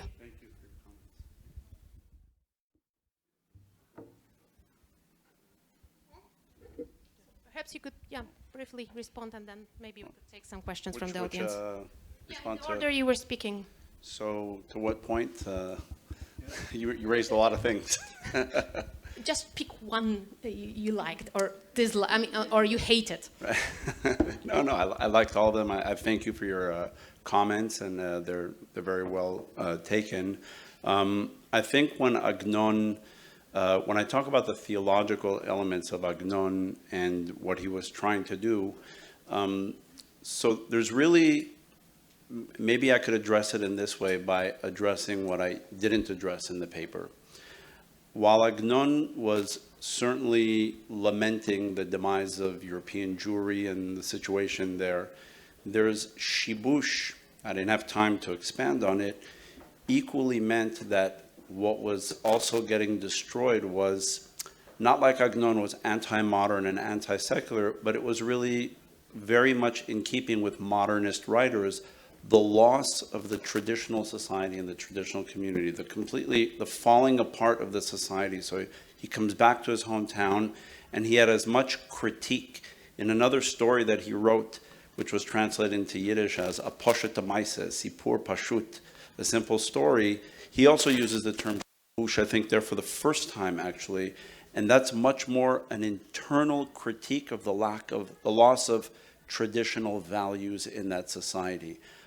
So I think that's what he's also reacting to and responding to. There's just so much change taking place, and your point is very well taken about the difference between allegory and metaphor. Agnon is a multi-layered writer, as we know. Every word is pregnant with multiple meanings. Very often, Agnon actually said in Hebrew, "Sipur ena sugya b'Gemara." A story is not a tractate, a section of Talmud. However, it is my practice, at least, to use the tools that I was taught in Talmudic analysis to read Agnon, because I really think that's how you detect those various allegories and metaphors.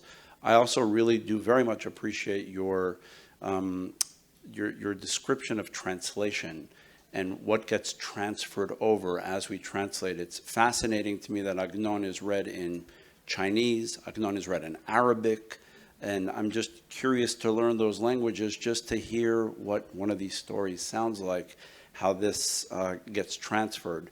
One final piece, when I teach these things in English, what I constantly get the question is, with these little nuances, how did the Nobel Prize Committee understand his writings to give him the Nobel Prize? I said, he must have had his advocates, and Kurzweil was one of them. Thank you. Thank you so much for your comments and questions. It's a lot to think about. I think you asked about what we learned from the films today, and I think one of the things that's been very interesting to me in doing this research is really thinking about, on the one hand, there's the question, what do we learn? What do we learn as scholars? How do we read the films? And then there's, I think, a sort of subset of that question is what does it seem others have learned from the films? And one of the things I'm interested in kind of doing going forward is looking into these overdubs, actually, of the pre-war films, and a little bit about how they were made and under what circumstances.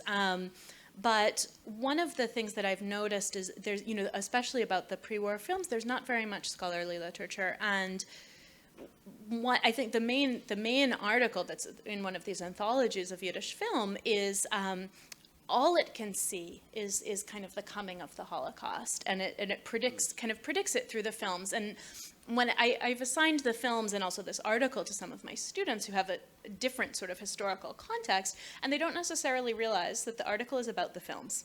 Like, they don't put them together because they seem so different to each other. And I think that, this is, for me, they're an interesting teaching tool in terms of trying to not read history backwards through the Holocaust. But at the same time, they also have this kind of pre-event elegy, which I think you note in Agnon as well. And obviously, it's a little bit different circumstances. But for me, I find this very interesting, and I think it's worthwhile then to bring it back to World War I as well, and kind of memorials constructed around that, and also what could be said and what couldn't be said, especially about the immediate post-war pogroms. And so I think that's one direction I think that this can go in. But yeah, there's a lot more. But thank you. Okay, thank you for great questions. So when it comes to, those Polish poets of Jewish descent publishing with Polish press before the war, and as you say, often perceived very critically by some authors from the Polish Jewish side after the war. So when it comes to Słonimski and Witlin, I mostly just recall seeing their poems republished in these journals. So in the case of Słonimski, it's this elegy of the Jewish towns, and in the case of Witlin, on the Day of Atonement. And I guess they were just taken from the anthologies. With Tuvim, it's, I guess, more interesting because he was such a crucial figure. And if I recall correctly, there is a translation from Yiddish of an article by Waldman that was still critical of Tuvim. But at the same time, we can also see different attitudes. So in one more Polish Jewish journal, Wolne Słowo, there is once a presentation of Nathan Gross's translations from Hebrew to Polish, and it's prefaced by a small editorial comment which says that these translations were actually appreciated also by non-Jewish critics, such as the best Polish poet Julian Tuwim. So that's how he's, in a sense, following, say, the choice of Polishness, but still also showing, like looking at, like sometimes it happened in the pre-war years that still like this appreciation by the kind of mainstream Polish author was perceived as some form of nobilitation or something. And Tuwim himself was also invited to write for Opinia, so he wrote kind of an essay, Pomnik i Mogiła, Monument and Grave, in 48. So in a sense, he was invited also to contribute like on the Holocaust. And in this text, he actually presents his identity a little bit differently than in his manifesto We Polish Jews, because he says that he lost by that point all of his faiths, homelands, and nationalities, and he can just identify with the victims of the Warsaw Ghetto and with the humanity in general. So he also is, in a sense, presenting himself as someone devoid of these strong identities, but also clearly admitting like who he was. So I would say yes, it got milder, if like coming back to your question, or at least more complex. And when it comes to criticism, so of course, yes, I didn't talk much about Auerbach because I guess some of those texts in which she says that perhaps now Polish writers should took upon themselves to write about Jewish topics. I think this also appears in some of his Polish Jewish journals, one of those essays, and I didn't mention like her because she didn't write poetry, but some of her essays or fragments of her diary also appeared rarely in Polish mainstream press, and of course in Polish Jewish press as well. So this is also a very important context. I didn't really look into the Yiddish journals so far. Thank you. Okay, we have like a few little minutes. Maybe somebody has a question. Yes, Professor. I have a question about the film, this pre-war movie. And do you know who wrote the soundtrack, the text of the soundtrack?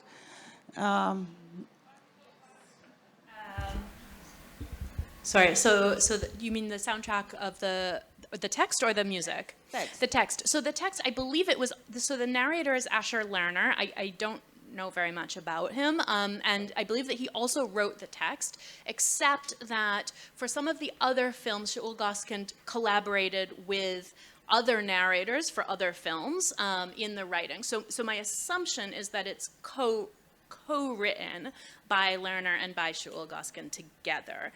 It may not be exactly like this, but this is my assumption from what I know about kind of from the post-war films. So the movie survived with the soundtrack, or it was put later? Yeah, so these films survive with the soundtrack, with the narration. They survive because the 5 of them were sent to the U.S. One was never found. Was it sent to the U.S.? Was it not sent to the U.S.? It's a question. But those were sent to the U.S., and this is how they survive, but they're not found until 1942. So, and then they're not really kind of rediscovered until much later than that. So when I heard this text, I always thought that it was written after the war, because it doesn't sound like written before the war. I think that as far as I know, this is it's been restored, but as far as I know, the Yiddish text with the English subtitles, the Yiddish text not with the English subtitles is pre-war. Yeah, because it's very funny, in fact. Yeah. Very light.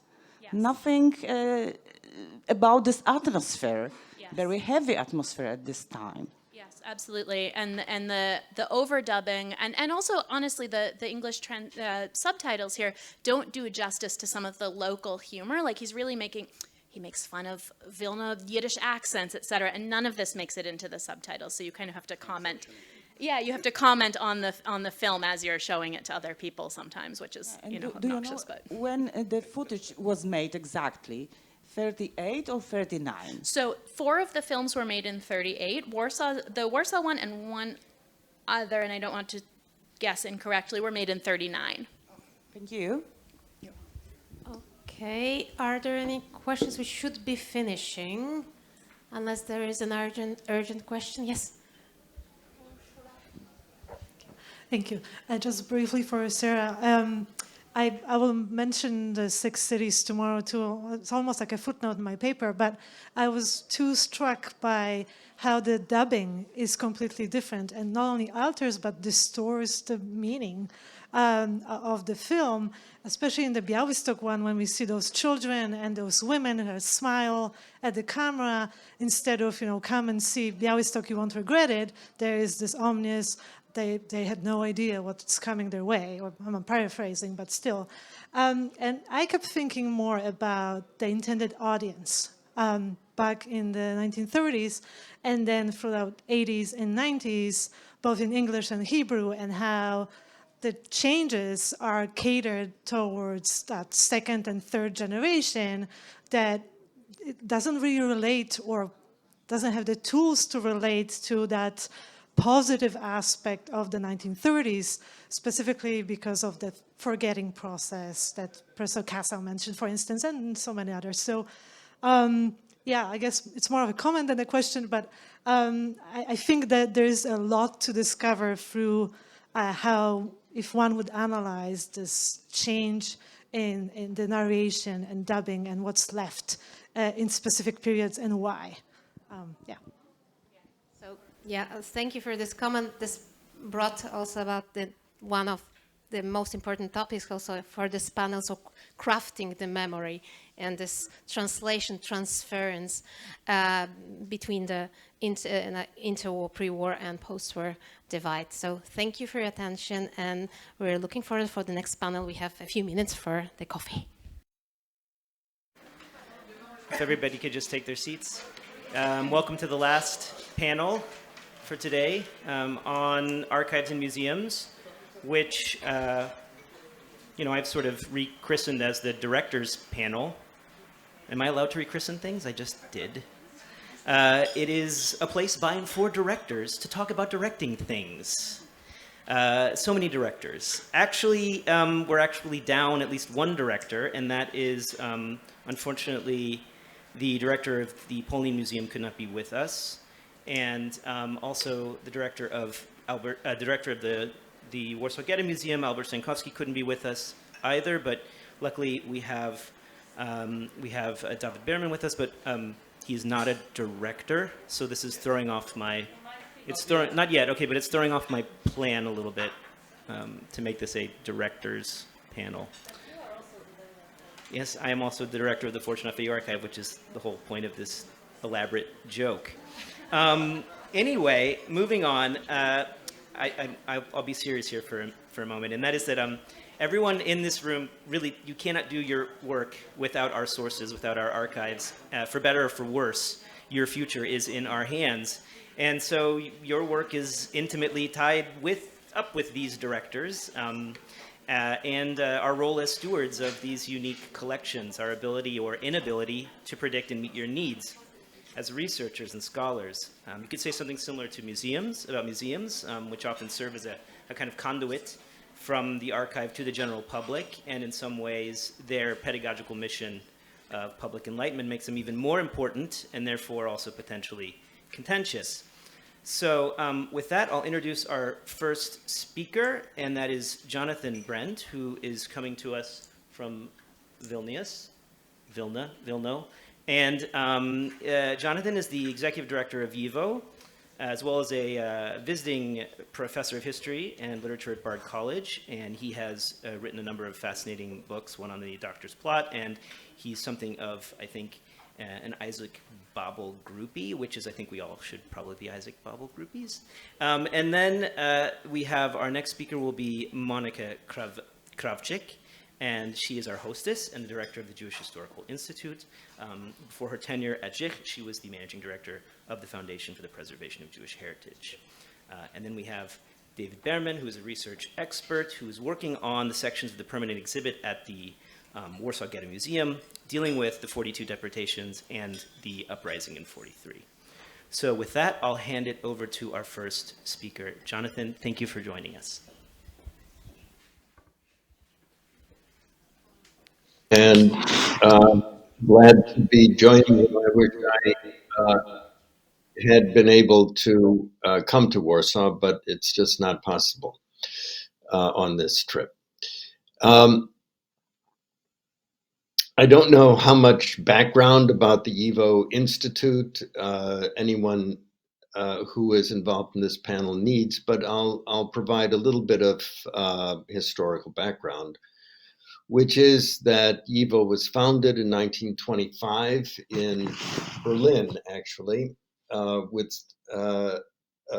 centers in Berlin, Warsaw, and Vilna. The most active of the three centers quickly became the Vilna Center under the direction of Max Weinreich, who began the Sammler program of collecting materials. The purpose of the collecting of materials was not simply the instinct to collect. It was that in order to study the history of Jewish life in Eastern Europe from the standpoint which he wanted to take, which was the material and social history of the Jewish people, he had to have the evidence. And so the Sammler campaign began in 1925, and materials poured in from all parts of the world, from the United States, from South America, from Russia, from elsewhere in Eastern Europe and Southern Europe, Italy, and Germany and France, and so on. And the consequence of this is that the YIVO archive has materials in every single European language and many non-European languages, including Albanian. And it amassed one of, if not the largest, archive of such materials in the world prior to World War II. The Nazis, of course, arrived in 1941 and quickly seized the YIVO Institute and began the process of looting it for materials that would be sent to the Frankfurt Institute for the study of the Jewish question. They enlisted slave laborers, including Avram Sutzkever and Shmerke Kaczerginski, to do the sorting. And so much material was sorted and sent to Frankfurt. This material, after the war was over, was found by the US Army in Offenbach in a warehouse. It was identified as YIVO material, and it was sent to the United States, to New York. The material, however, in YIVO in Vilna was not simply all sorted and sent to Frankfurt. The group that was known as the Paper Brigade, in fact, took a lot of the material and hid it in the ghetto. They took it out of the building on their bodies, in their clothes. They hid it in bunkers, in metal boxes, in various places in the Vilna ghetto. And in 1944, July 1944, after the Nazis had been thrown out of Vilna, Sutzkever returned along with some of his other partisan colleagues and began the process of reconstituting the remnant of the YIVO archive that had survived. They found a great deal of material. This they put into eventually what was called the New Jewish Museum of Vilnius. And this survived until 1948-49, when the anti-Semitic campaign began in the Soviet Union. And Kaczerginski and Sutzkever fled, and the material was going to be pulped by the Soviets on Stalin's order, but it was now saved a second time, this time by a Lithuanian man by the name of Antanas Ulpis, a librarian, who, as far as we know, did not know Yiddish or Hebrew. He didn't know what these materials really were. And so the reason why he saved them is not clear. it certainly served no purpose, a self-interested purpose for him. He hid them in the Church of St. George along with a couple of colleagues who kept the secret of their location until 1991, when the Soviet Union fell. Ulpis died in the 80s, so he never knew what became of these materials. And in 1991, the Lithuanian government informed YIVO that these materials had been found. A long process of negotiation occurred between YIVO and the Lithuanian government about the return of these materials, the so-called return to New York, because it wasn't really a return in as much as they were collected in Vilnius in the first place. And the process of negotiation became hopelessly bogged down in details and points of law. And it was very clear to me when I became director of YIVO that it was never going to be resolved on anybody's side. And while the legal negotiations were taking place, the materials were continuing to A, not be used, and B, they were going to continue to deteriorate. When I first went to the Central State Archives in Vilnius, I discovered that from 1991 to 2013, 7 people had used the materials, and 4 of them were David Fishman. And I believe 2 of the others were Jack Jacobs.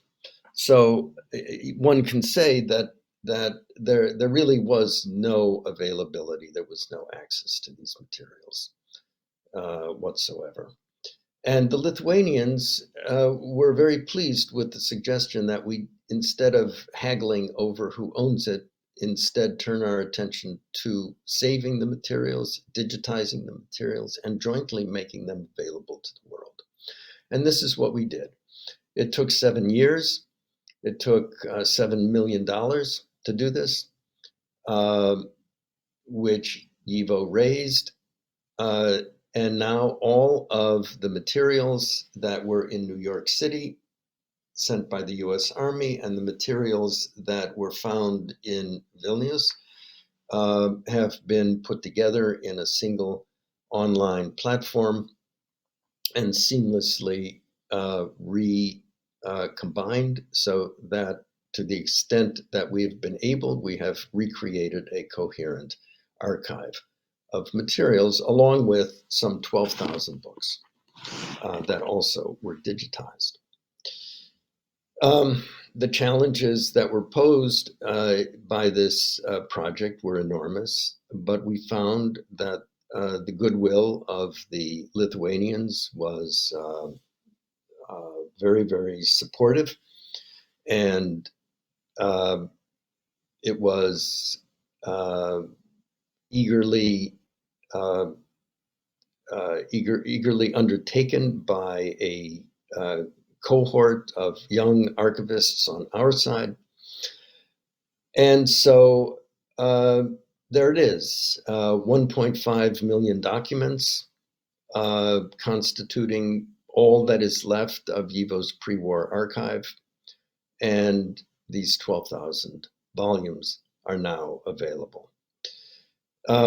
We are endeavoring to put as much material online as we possibly can, but we're doing so so that people around the world can use it. And to go back for 1 second, whereas 7 people had used those materials in the Central State Archive from 1991 to 2013, since we have launched the web platform with these materials, over 15,000 people around the world in approximately 130 countries have viewed the materials, have used the materials.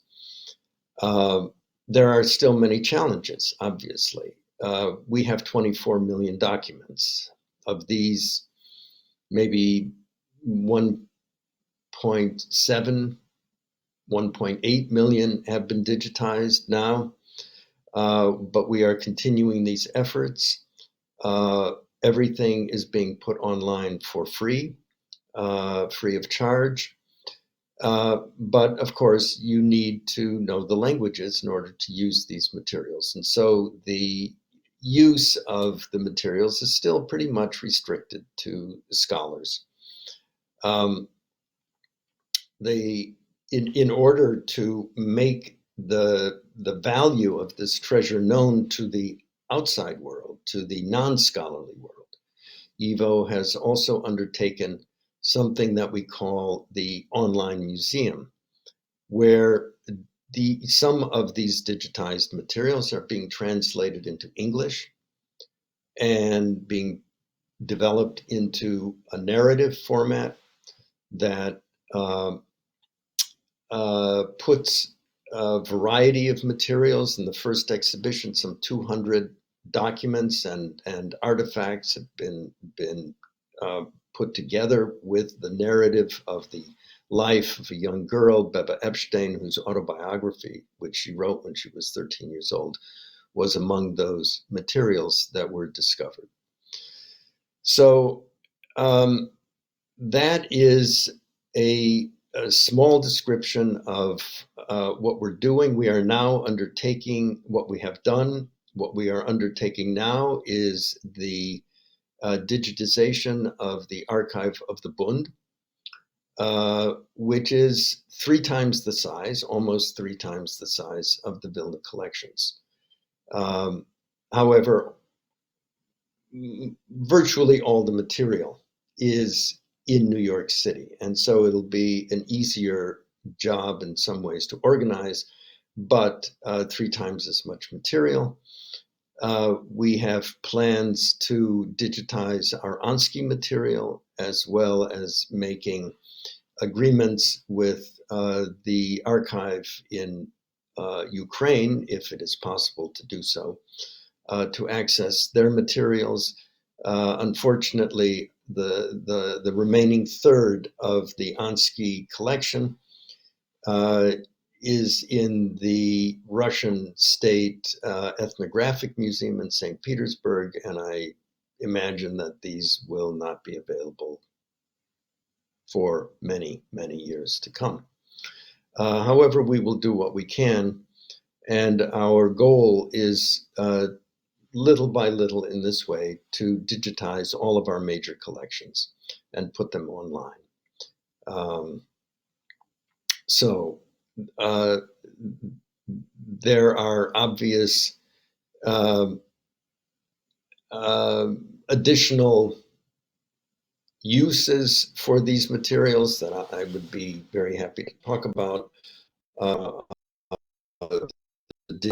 Objects, and we are now looking into digitized 3-dimensional objects as well, because some of those that were in Vilnius were sculpture and painting and so forth. And we are exploring additional for making those materials online. I don't know whether I have covered as much ground as you would want me to, Stephen, but I'm happy to Jonathan, continue the conversation. that's great. We can also save some time for Q&A at the end, or a discussion, which I think would be valuable. But thank you. All right, let's move on to our next speaker, Monica. Okay, from Vilna to Warsaw, and it's very symbolic that we are connected this way, because YIVO is one of the main partners of the Jewish Historical Institute, and we share a lot of appreciation and common interest. But before I will show you some slides on the presentation, I would like to thank very much the supporters of this conference, which is the Fortunov Archive of Yale University. Thank you, Stephen. And thanks to Yeshiva University, who was very instrumental for also putting it together. It's important for us to be in cooperation with these two institutions. And I would especially recognize Professor Glenn Dynner, who actually came up with the idea of this conference. And as we were talking last year, he said, oh, you know, next year it's a 75th anniversary of YIVO, so maybe we can organize a conference together. And I said, yeah, sure, why not? And here we are. And it's really great that throughout many ups and downs and the uncertain COVID situation and then the beginning of the war in Ukraine, wir seien do. And so maybe just a few slides that I want to show you. Yeah, the first one is not showing, is it? Yeah, this is the slogan that we did a conference together with European Jewish Association, and this was this slogan that I really liked, and it really represents also a lots of activities that all of us, as we sit here, are doing together, because the work of the scholars is translated into work of the educators and the community leaders and activists, and it also shapes the reality of our lives, especially within the Jewish community, but not only because we have impact on so many social activities and through all your studies and influence you are, or all of us are actually making or are able to make a difference in the broader spheres of the society. So this is also one of the goals of the institutional life of our institutions. And Ringelblum Jewish Historical Institute, now we assumed the name of the Emanuel Ringelblum as our patron. Actually, this was done in 2018, if I'm not mistaken. But the institute was established in 1947. The patron was mentioned here several times, and it's very important to know that the building next door is the home of the collection of Warsaw Ghetto archives that worked under leadership of Emanuel Ringelblum under the cryptonym of Onek Shabbat. And it's also very moving if you walk the steps or up and down. These are the very stairs where Emanuel Ringelblum and Rachela Auerbach and so many other people were walking. So it's also very emotional for many groups who come here to identify to this story. We will have a chance this evening if someone is participating in the movies show. That if you don't have a ticket, I still have few, so let me know. The Ringelblum archive itself is it's a vast collection. It is presented, some parts of it, very typical documents, but important documents, such as accounts of from the escapees of Treblinka, of Bełżec. First information about massacre of the Jews of Vilna in Ponary is actually displayed in the permanent exhibition that we have here. We have also the top floor is dedicated to the temporary exhibitions. And again, something is connecting us to Vilna, because we just finished last week an exhibition on Vilna Gaon and the 18th century of Vilna and the Commonwealth, Polish-Lithuanian Commonwealth. And we are trying to circle around the history that is broader history of Jews in Poland and in the countries nearby, or the middle of Europe where we are. And the remembrance and enabling the research are the key points of the Jewish Historical Institute today. This is how it looked right after the war. The area of the ghetto was completely destroyed. It was piles of rubble. The reason why the Hirschwasser and Rachel Auerbach, and especially Hirschwasser, who knew precisely where the documents are hidden, could not really locate the spot was because there were piles of rubble of 2 stories high, and the streets were actually ceased to exist, so nobody could see where was the Nalewki 68, where was the school. So among those places, the documentation was found, and it was the work and the task of the Central Historical Commission that was worked as a special task force by the Central Committee of Polish Jews. And one of the main reasons why the Central Commission worked was to collect testimonies from the wartime that would serve as material and evidence for trials against the war criminals. So this work was very crucial and important. At the same time, the being central under communist rule, everything had to be central.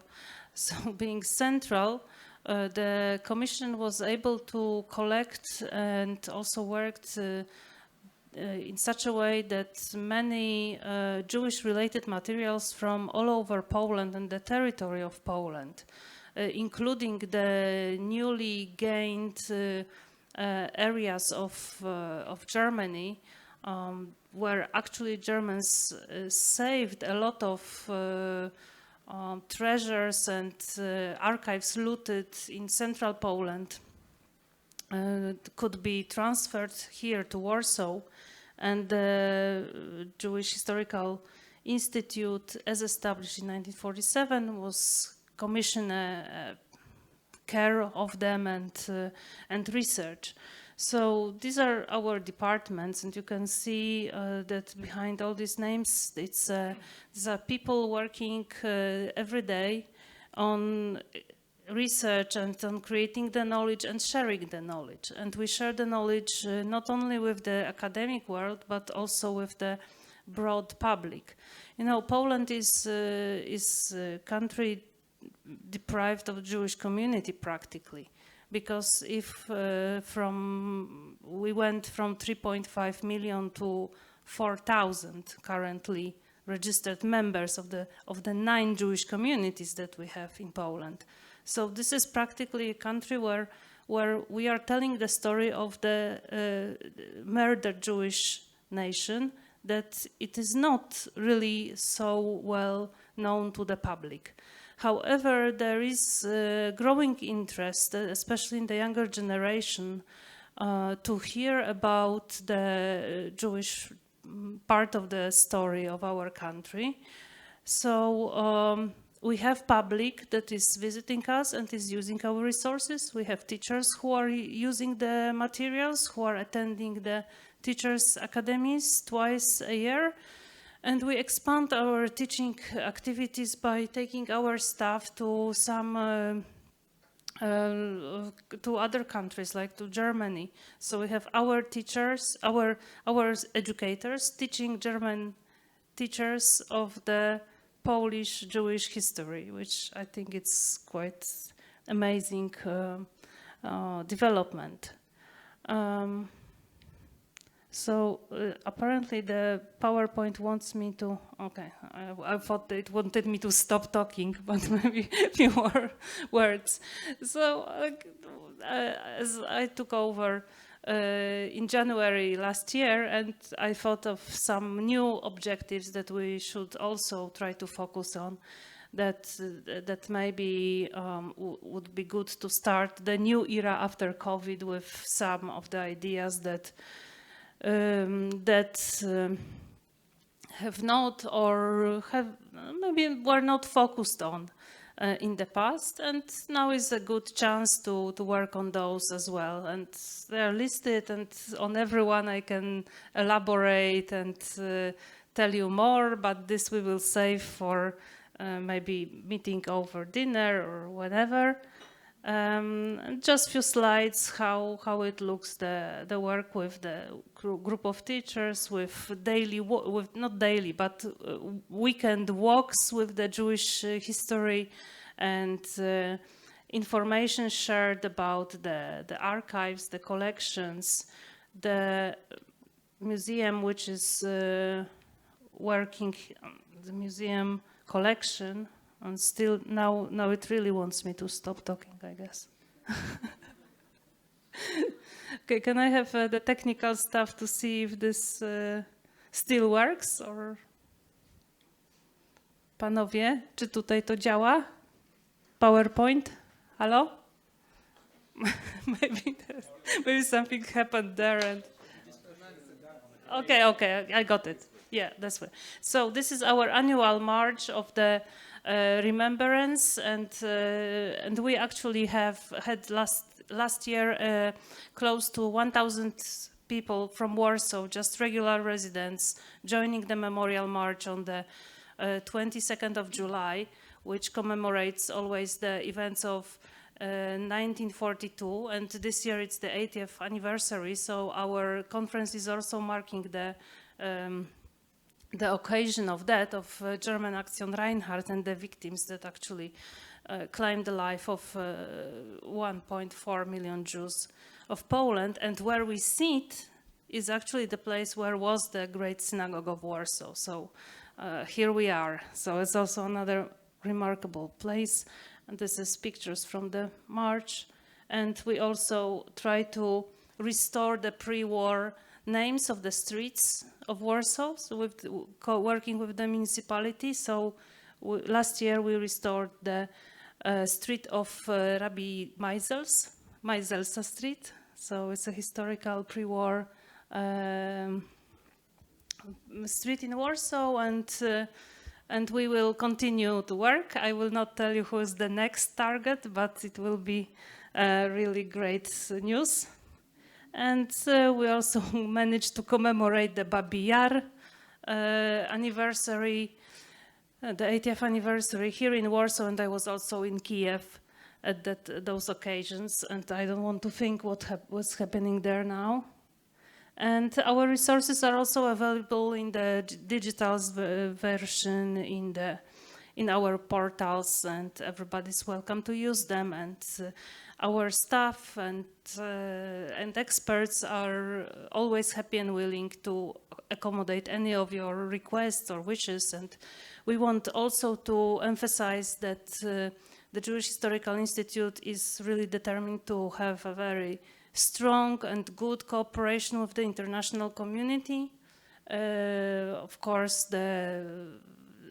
on the subjects that are of our common interest, but we also want you and your friends and maybe the groups that you would send here to feel that Jewish Historical Institute is your home away from home, and if we can say that.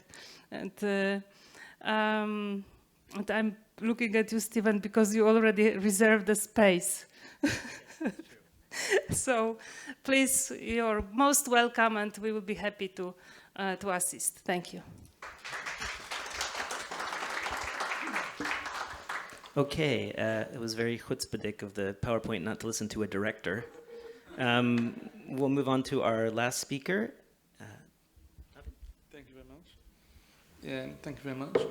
First of all, I want to thank the director and the organizers for the invitation. The director of the Warsaw Ghetto Museum, Albert Stankowski, very much wanted to be here. But as per the title of this short speech, there are many challenges facing the Warsaw Ghetto Museum. It's still in creation, and he's dealing with those, so he sent me instead. The museum we started to build it 4 years ago, and the permanent exhibition should be opened in 2 years' time. And we see ourselves very much as connected with the Zich and the other institutions in Warsaw. Our eventual aim is that they should they go hand in hand and strengthen the other one. And if you noticed by the photos that Monica showed of the opening of the Ringelblum archives, there's some very famous photos opening the milk cans, the canisters. This actually took place in the building which we are putting our museum, which is a historical building 100 meters from the last remnant of the Warsaw Ghetto Wall. And it was the children's hospital from the 1880s, founded by Jewish philanthropical families of Baumann and Berson, who were very active in Warsaw, and they had many other activities as well, but one of them was a children's hospital. This is part of the mission of the Warsaw Ghetto Museum, is to preserve the building itself, the history of the building itself. When it was asked at the initial creation of the suggestion to create the Warsaw Ghetto Museum, which, by the way, was the suggestion of the previous director of the JIR, Professor Spivak, that this building can't be lost. Warsaw's been redeveloped. Many historical buildings are knocked over to put up skyscrapers. It's the same all around the world, but in Warsaw, it's more catastrophic. And the reason is this, that as I'm sure you're all well aware, by the end of the Second World War, only a very small percentage of original Warsaw existed. In the area of the ghetto, it was even less. And there's really only a handful of buildings in the ghetto area that still exist. Most of them are about to fall over. This is not by accident. This is by plan of developers. One of the remaining buildings that's in good condition, and that something can be done with it, is the building where we're going to put the museum. And this is located in between the streets of Siena and Licskó, over near the remnant of the wall, as I said. The idea of the museum itself is three main functions. One is, as I say, the commemoration and restoration of the building, the commemoration of the victims, and of the Warsaw Ghetto. We want to show the history of the Warsaw Ghetto in detail, and in Poland itself, in Israel we have Yad Vashem, we have Lochem Ghetto. In America, United States Holocaust Memorial Museum. In Poland, there are various museums that deal with Holocaust through one another, but in Auschwitz is dealing with, it's a museum of Auschwitz. Majdanek, the same. Each museum is dealing with its own specific thing. There's no Holocaust museum per se, unlike Yad Vashem, United States Holocaust Memorial Museum. Obviously, with the Warsaw Ghetto Museum, it's a very specific part of the Holocaust commemoration, but we hope with this to give an example of how the system of extermination worked with Action Reinhardt, because Warsaw was obviously one of the central targets, and through this exhibition, our permanent exhibition, to give some insight into what actually happened on Polish soil in the Second World War. There will be one floor of the museum dedicated to the other ghettos in Poland as well, in a more general way, but we're creating a database that will be something that won't be static. We'll be able to add to it as we go, and the visitor to the museum will be able to search for their own family's town, or for, much like a Licskó book, except more advanced, more technically advanced. People can search for relatives' names. This will be part of it. But the main focus of the permanent exhibition will be the Warsaw Ghetto itself. When it comes to challenges, we made a strategic decision at the beginning of the operation of the museum, is that when we build the permanent exhibition, we want there should be original objects. Today, there's two ways you can make a museum. You don't need to have objects. With modern technology, with iconography, but even without, you can make a complete exhibition. There's one opened in Warsaw recently, a small exhibition. It's very beautiful. There's not one original artifact there, and has a lot of plus to it. It has some negative aspects also of this style. We made it a strategic decision. As much as possible, we want to include original objects. Obviously, it can't be a museum from 50 years ago where the glass boxes with small items in it. We have to include modern technology, modern ideas as well. But it was felt, and we surveyed, that people came with feedback. They like to see the visitor usually is not a historian, is not academic. They like to see something that they can relate to, something physical. You might not be able to touch it, but to stand next to it, it makes an impression. And so this is one of our major challenges, because there's nothing left from the Warsaw Ghetto. There's very few original objects that exist. The first basic point is, in Yad Vashem, they've got in the exhibition some bricks from the Warsaw Ghetto. And I think other museums did the same thing. We've got a building in the Warsaw Ghetto that's built from these bricks. I don't know how many 100,000 or million bricks there are. It's a big building. But this itself is a primary object, artifact. Problem is, it was a hospital. And hospital space is not very useful for exhibition space. They're small rooms.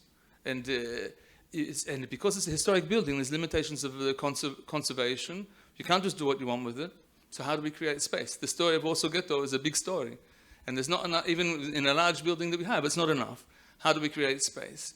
So, or you can build above ground and add on, but then your building, which is the artifact itself, which is, let's say, the jewel itself, becomes nothing more than a facade. And this particular piece of Warsaw, in Licskó and Siena Streets, there are original buildings, tenement buildings on both sides, with our building in the middle. So you can stand there. Okay, there's some modern streetlights and antennas, but you can basically get some view of what Warsaw was like at pre-war time, in the 1920s, 1930s. And this, unfortunately, is something unique in Warsaw. So in order to retain that feeling and to highlight the building itself, we decided to add space underground. So the exhibition will start above ground in the original building and work its way down to 2 underground floors to enlarge the space. In the end, we'll have about 3,000 meters of exhibition space. That's great. We have to fill it with something. And so material we've got. We're fortunate enough that at this stage, after 4 years of work, we have a scenario. We know exactly what we want to show. We have designers, a designers team simultaneously developing the building itself and building us the exhibition, as we know exactly how it's going to look, gallery by gallery, what will be included. But we're still searching for original artifacts. And one of the artifacts by themselves is not enough. You have to have something that tells the story. You can have something and put it in, it means nothing. We have to tell the story in a limited space. Problem that one of the major challenges we have is with historians. We have a great team of historians. We've got Professor Danny Blattman, he's the chief historian. We've got Michael Berenbaum from the United States Holocaust Memorial Museum as project manager there. Have a team of Polish historians. We've got a great team. But historians, academics, tend to like books with a lot of footnotes, difficult books with a lot of footnotes. And designers from museum, they want a movie. They don't want details. They can build an exhibition with very little information, very limited idea of the actual story. So to combine these two is a huge task. Thank goodness we're already at that stage where we're already on the same page and we know what we want. But as Berenbaum said, when you go to a museum, it's not a book. It's like a movie. The only difference is when you watch a movie, you sit, it moves. When you go to a museum, you're moving and the information is static. But it's got to be the same. It's got to have scenario, it's got to have beginning, end, it's got to have theme. It has to be something that's interesting. With the historical, and it's limited.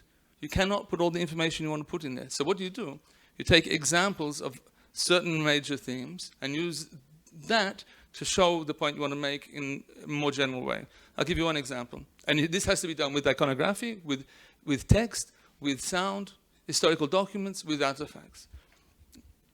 There's a story which I'm sure many of you are aware of. I was speaking with Daniel about it yesterday in Nozik. And this is a story that should have been publicized more. It's not unknown, but the depths of it are certainly not known. It's certainly not been well researched. And that is that in the time of the 1942 deportations, in the Schultz workshop in Novolipia, there was a group of rabbis, some of the most influential thinkers, leaders in Poland, in the same spot, doing what everyone else in Warsaw was doing, trying to find a job in order not to get deported. Each workshop manager, Jewish manager, had his own crowd of people that he tried to save, whether it be the Bundes, whether it be Zionist movements, they were saving their own people first. Here in the Schultz, it belonged to a Hasidic Yid, a Hasidic Jew called Avraham Hendel. Eventually, he survived the war. And he had been the previous owner of this workshop. And he wanted to save not just the rabbis, but whoever, Orthodox that couldn't find a place somewhere else, because unfortunately that was the fact. It was hard to find a place for the Orthodox. Before the war, he had 800 people working in his factory. He was known as the king of the leather business. He had huge workshops of shoemaking, of leather tanning in Warsaw. And he had 800 people working for him before the war. He told the Germans, the Fritz Schulz, they confiscated his factory, and the Schulz took it over as his business. He told him he had 8,000 workers before the war. He managed to bring in many, many more people and fake it. One of the groups of people he brought in was the people that would have had no chance anywhere else. And these were a certain number of rabbis, Hasidic Rebbes from before the war. And the significance of this is quite profound. And I want to say why. In post-war Holocaust research, there were certain criticisms of some of the religious leaders that left Warsaw or left Poland and escaped. The Chabad, the Lubavitcher Rebbe was in Warsaw. He escaped at the beginning of the ghetto. The Belzer Rebbe in Galicia. There was the Gera Rebbe, Gora Kalvaya was in there. And in some circles, there was criticism, how can you leave your flock, your people? In the Schulz workshop, there was a group of rabbis that was no less influential. When we talk about Ger, we're talking about the Ger Hasidic group. We're talking about thousands and thousands of families, each family, big family. When we're talking about the Bells, thousands and thousands of families. It was then, and it is today. Even though their numbers were decimated, today they built back. In Ger today, there's 100,000 people. This is a phenomenal number of people in one movement, controlled by one person. Yeah? The Bells is the same. There's tens of thousands of the people who were sitting in the Schulz workshop. Was the Radomska Rebbe, was the Alexander Rebbe, was also the Strikover Rebbe. A whole line together had the same numbers of people following them. And what is left today, as Gabriella said, what's left today of Alexander from before the war was the second biggest Hasidus. It was the second biggest Hasidus in Poland. Today, nothing. Until 10 years ago, they didn't have enough people to put around the table. So for whatever criticism that was leveled on those who escaped, we see the results today is there's thousands of people in a continuation of what was. Handel didn't have this in mind. He just wanted to save them, even temporarily. But we see the loss that there is, that these groups don't exist anymore. They're completely wiped out because their leaders were wiped out. These leaders were all in the one place, in the one time, in the Warsaw Ghetto. At that time, they were faking, working, making shoes. They were really involved. We have testimony of this, most notably from Hillel Seidman. Also, Feldschuk, there's an unpublished diary of Reuven Feldschuk in Yad Vashem. I think now that this made in Hebrew part of it. And they both confirmed, it's mentioned in other places also, but they're the two main people. They both entered the workshop around Sukkot's time in 1942. Sukkot's time is September, which means deportations are already going for many months. There's many tens of thousands of Warsaw Jews have been exterminated in Treblinka by now. And what were they doing, these rabbis? They were still maintaining their religious practice as much as possible. Learning Torah, regular prayer. Not just the rabbis, the people around them, their Hasidim, their followers, whoever could. This is an amazing thing. That anybody was still able to do this at this time. It's a story that we want to tell. Okay, that's fine. It's a little part of the story that we're going to tell.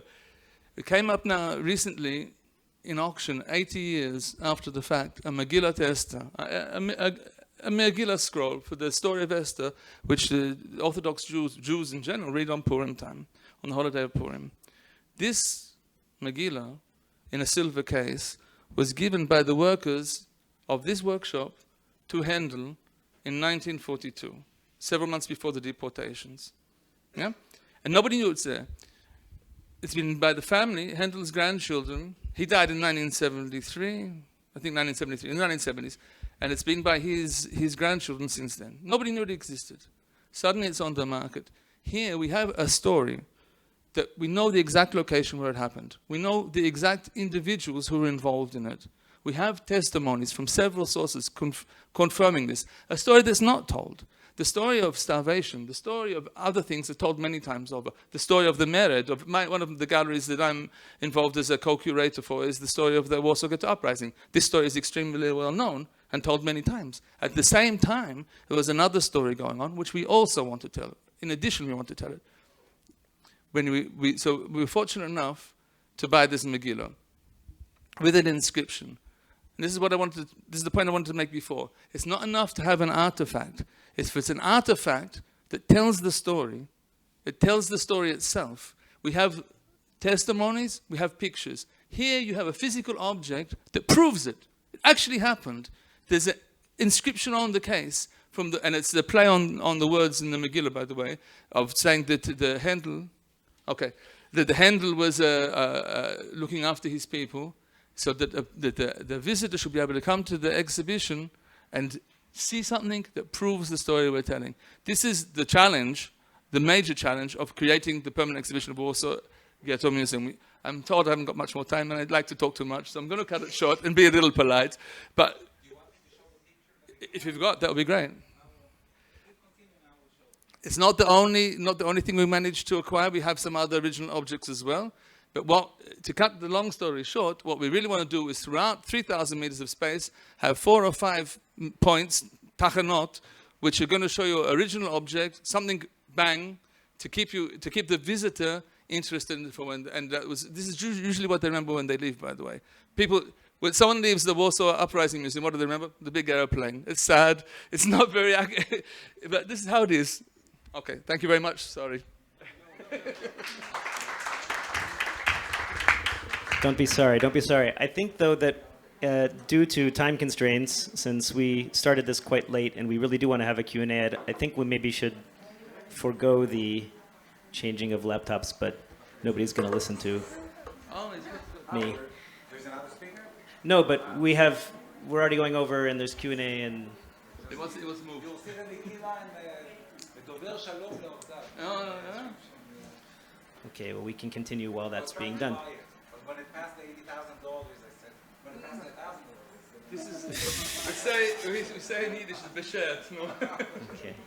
All right, well, thanks to all of our speakers, and thanks, Monica, for the first important point that I want to also raise. You raised it in your presentation. With great remembrance comes great power, and I do think it makes a lot of sense for us to pause and consider the fact that archives and museums as cultural institutions are endowed with, undeniably, with power, and it's a power that these institutions have in the form of how they shape Jewish identity in a very public way, at least when we're talking about our collections, but also, which again is also identity, which is consistently in flux, but also, of course, in Poland, quite a complicated topic, which also impacts the Polish general public as well, and Polish-Jewish relations, one that is filled with rupture and more rupture than continuity.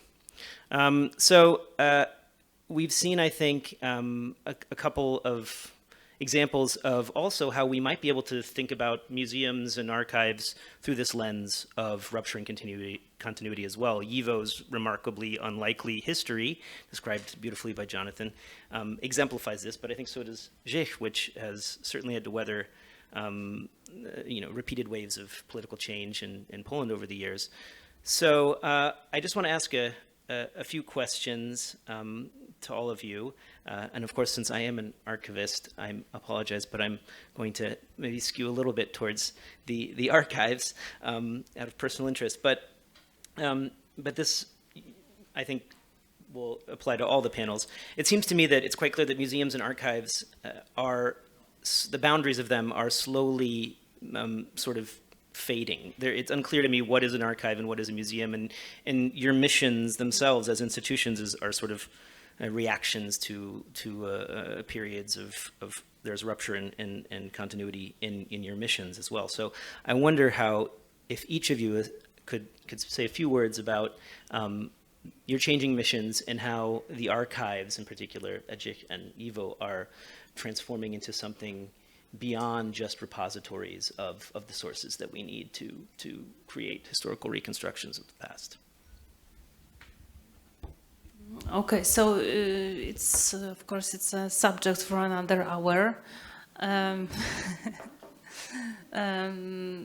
the main thing these days is definitely the putting the collections online and making them available for the researchers to be able to to get them in a good resolution and in good detail online from wherever they are, and it speeds up the research and allows people to be more efficient and also to see the details that normally might not be really available if it's old microfilm. So first of all, we had some tasks also on consolidation of our collection in similar way that Jonathan Brent was describing, because turned out that, of course, some of the original documents from Ringelblum archives went with their, let's say, researchers to Israel and never came back in the years of 1947 to 1950, and they are now in Yad Vashem, and Hershwasser collection, which is complementary to the Oneg Shabbat archive, is in Kibbutz Lochamei HaGetaot, and so that's like mapping the documents that are connected to Warsaw and to Warsaw Ghetto was a very important stage. Second thing is that we are putting everything online as much as we can. There are still constraints with the protection of personal data. So, for example, we cannot put online the full records of the orphanage, for example, that was operating in Otwock and Warsaw until 1950. And so on, but these collections exist and they can be reviewed also in some possible ways. But so that's number two, and number three is that we have published as an institute, because it was a little bit part of the last 38 volume of the Ringelblum archive text that was published in Polish. And now, and you might have got some of the first volumes that are being published in English, translated from the original languages. So, and also including non-European languages such as Hebrew. I'm making a reference to Albanian, but never mind. So these are the biggest challenges, and we have very good dedicated staff that knows the archive very well. We have the researchers who know the archive of the Ringelblum and also the archive of the Central Jewish Historical Commission. And so these are our objectives: to promote them, publish, also to make this place known better in Warsaw and in Poland and in Europe and in the whole world. So that's why I'm making so much of the promoting of the place as the historical spot as well. Okay, great. And is Jonathan still with us? I can't see. Jonathan? Can you hear me? Yes. Okay. Did you hear my question about this sort of morphing of the idea of an archive in a Yeah, museum? and I do have some thoughts about that, because this was the huge challenge, as far as I am concerned, for all of our repositories of documents and of information, is the larger challenge facing the Jewish people, frankly, worldwide, which is a almost total lack of knowledge of their own history. Yes, specialists study it, and Jewish studies programs have flourished in the United States over the last 50 years, but 90% of the Jewish people in America know almost nothing about who they are. And so we can talk a great deal about the scholarly challenges, but the challenge, I think, that I feel as director of YIVO is one that's larger than this, which is the complete absence of knowledge of our own past. And without that knowledge, we have little future ahead of us as Jews who are rooted in a tradition. And therefore, for me, this vast amount of material that YIVO has in all of these different languages is essentially a treasure that can't be shared until we find ways of translating materials into English, frankly, organizing materials to tell stories. It's true that some documents, some artifacts tell a story, but most of the documents and the artifacts that we have are fragments. They are letters, they're posters, all of which need context. We have a logbook from Auschwitz, and it appears that it tells a story, but it doesn't tell a story, actually. It just is a thing that someone will look at and walk away from. Maybe that person will be affected by it. But unless there is a contextualization of these materials through means that YIVO is exploring in the online museum and with a new initiative that we're in the process of developing, unless we're able to do that, these materials and the meaning of these materials and the value of these materials will simply not have the kind of impact that will help the majority of Jewish people in the United States understand their own heritage and fill the emptiness, frankly, of their Jewish identity. And I can tell you the reason that I imagined the online museum in the first place was when I showed the board of trustees of YIVO the first examples of the digitized materials of the Vilna Collections project. And everybody was extremely happy to see these materials, but no one could read them. No one. And so what are we doing? Are we doing this just for the high priests of Jewish studies programs? That I don't think is why Tzipora risked his life, or Ringelblum undertook the extraordinary burden of the projects in the Warsaw Ghetto or in the Vilna Ghetto.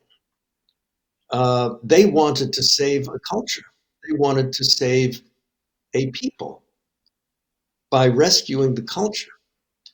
And that aspiration is, to be honest, what I feel most keenly. And so we are trying in many different ways to find avenues for making these materials more accessible at all levels, at grade school levels and at the level of adult education and so on. I'm happy to say that the first exhibition of the online museum is now viewed in 150 different countries and is being used in school systems. And the Lithuanian government is translating it into Lithuanian in order to teach the history of Jewish life in Lithuania and also to combat anti-Semitism in the Lithuanian school system. So those are the things that we're interested in. Thank you. So clearly a move into a sort of educational mode and a way to translate these complex materials for a sort of wider readership. That definitely resonates with the work that we're doing at the Fortune Video Archive as well. And the fact that you mentioned how to bring these materials to an audience in the United States versus the areas of the world in which these events actually occurred.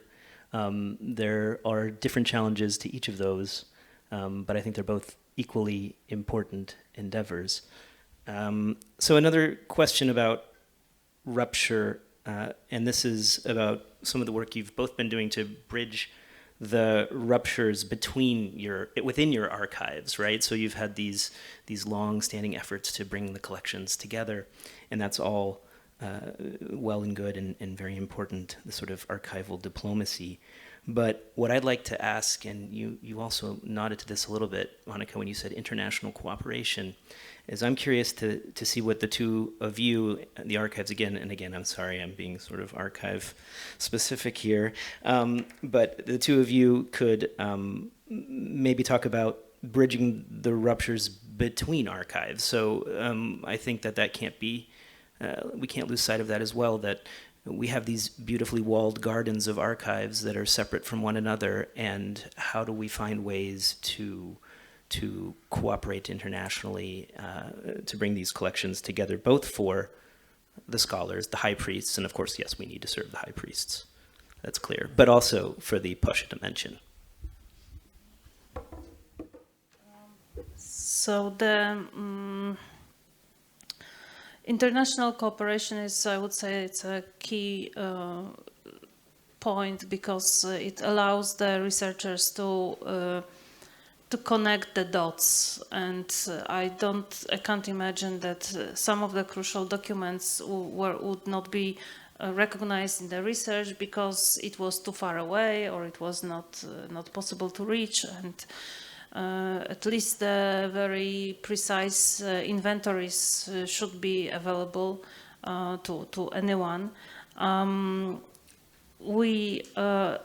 As YIVO, we are working on a new project that is attempting to connect at least the archive collections throughout Europe, which is called the European Holocaust Research Infrastructure, which is a new project by the European Union. It's partially sponsored by the European Commission, partially it's the institutions that are doing the research in this area. But it's also, you see, if some archive has a Holocaust collection of documents, it probably has also some other material that is relevant. So we are working on connecting the archives in the European Union, but also beyond, with the archives that are that want to join and would join the project. And in the end of the day, the hope is to create it as an official organization under the umbrella of European Union, so it's actually gets also funding from the Central European budget. And it will make research easier, because at the same time the infrastructure, it means that it has to be computerized, and it has to be available on equal democratic basis to everyone. So the institutions who will be part of it will be committed to make the collections available. So that's how let's say the high walls should be teared down. And that's one of the projects. And the second project is just to work on very close relationship, department to department or director to director. If we are talking about directors, it's always useful to have the direct line to someone in Yad Vashem, for example, and see how we can contribute to the knowledge to the society. And the same is in our case in cooperation with the Yad Vashem is one of our main partners, but also the U.S. Holocaust Memorial Museum, which the Holocaust Memorial Museum actually did microfilms of some of the collections that after they did the microfilms for the U.S.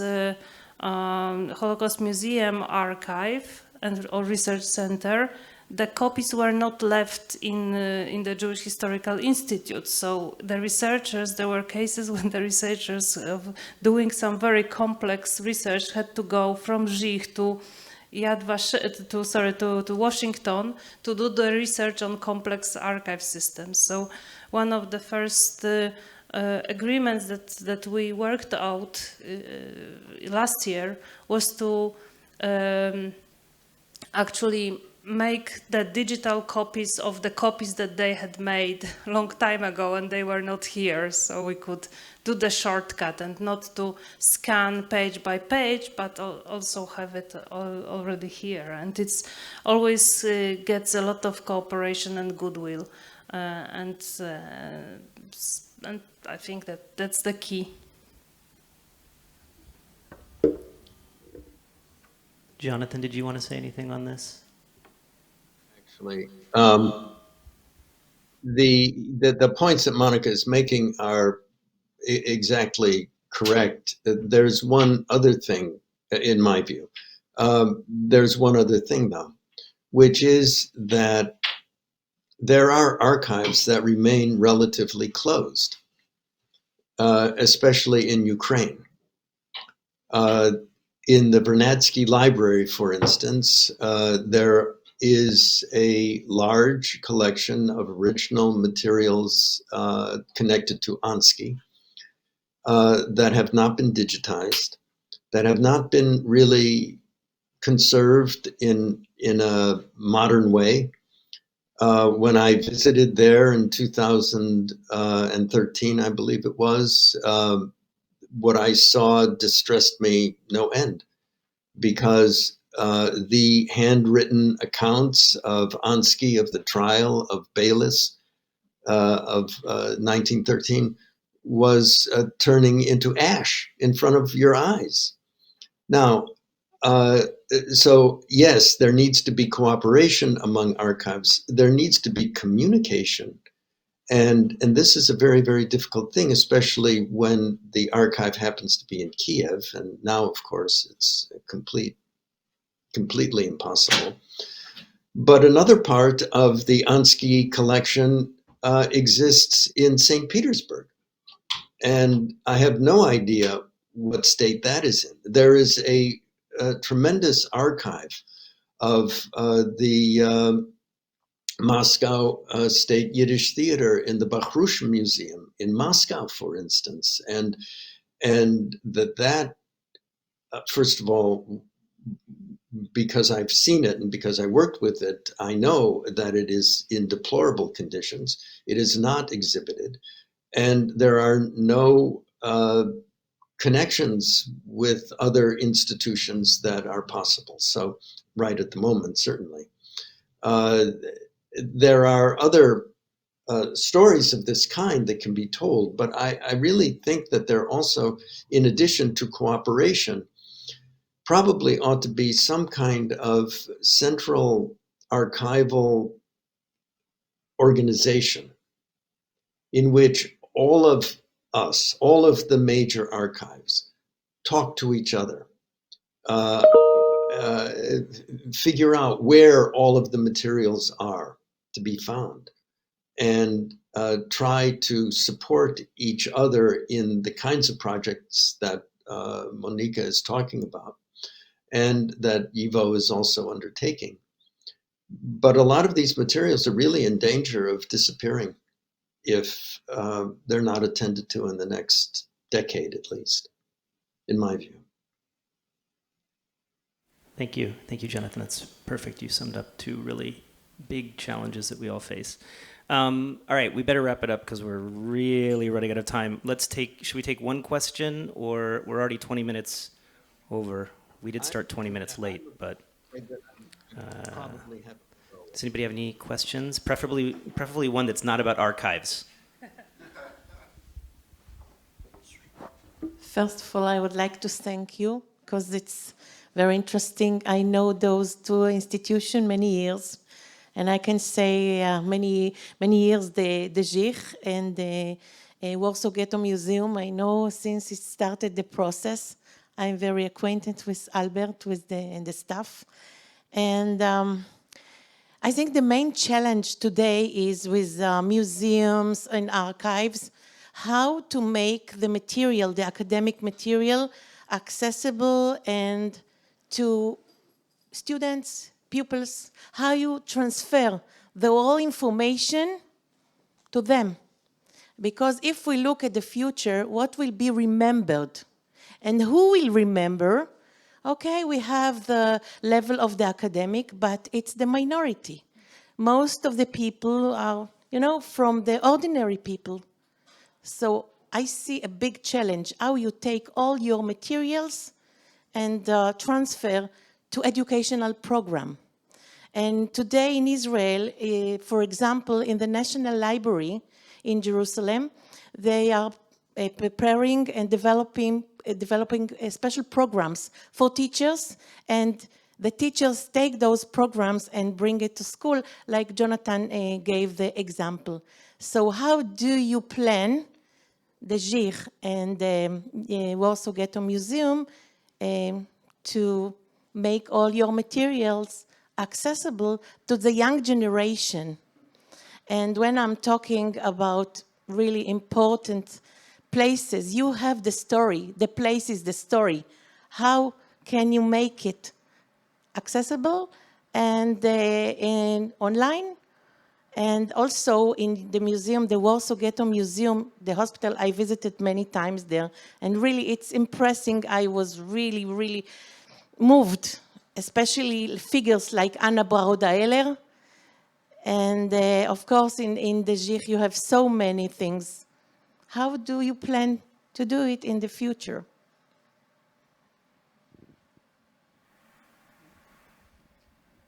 So from our point of view, from Warsaw Ghetto Museum, it's somewhat easier that with the exhibition that's already open to the public, online, our archive is infinitely more complicated, infinitely greater amount of material to be accessed. And that's a whole department that we're not into. Even though we're building archive, it's something small. It's something that we're making now, collecting materials, and it can't compare to the YIVO, to the YIVO.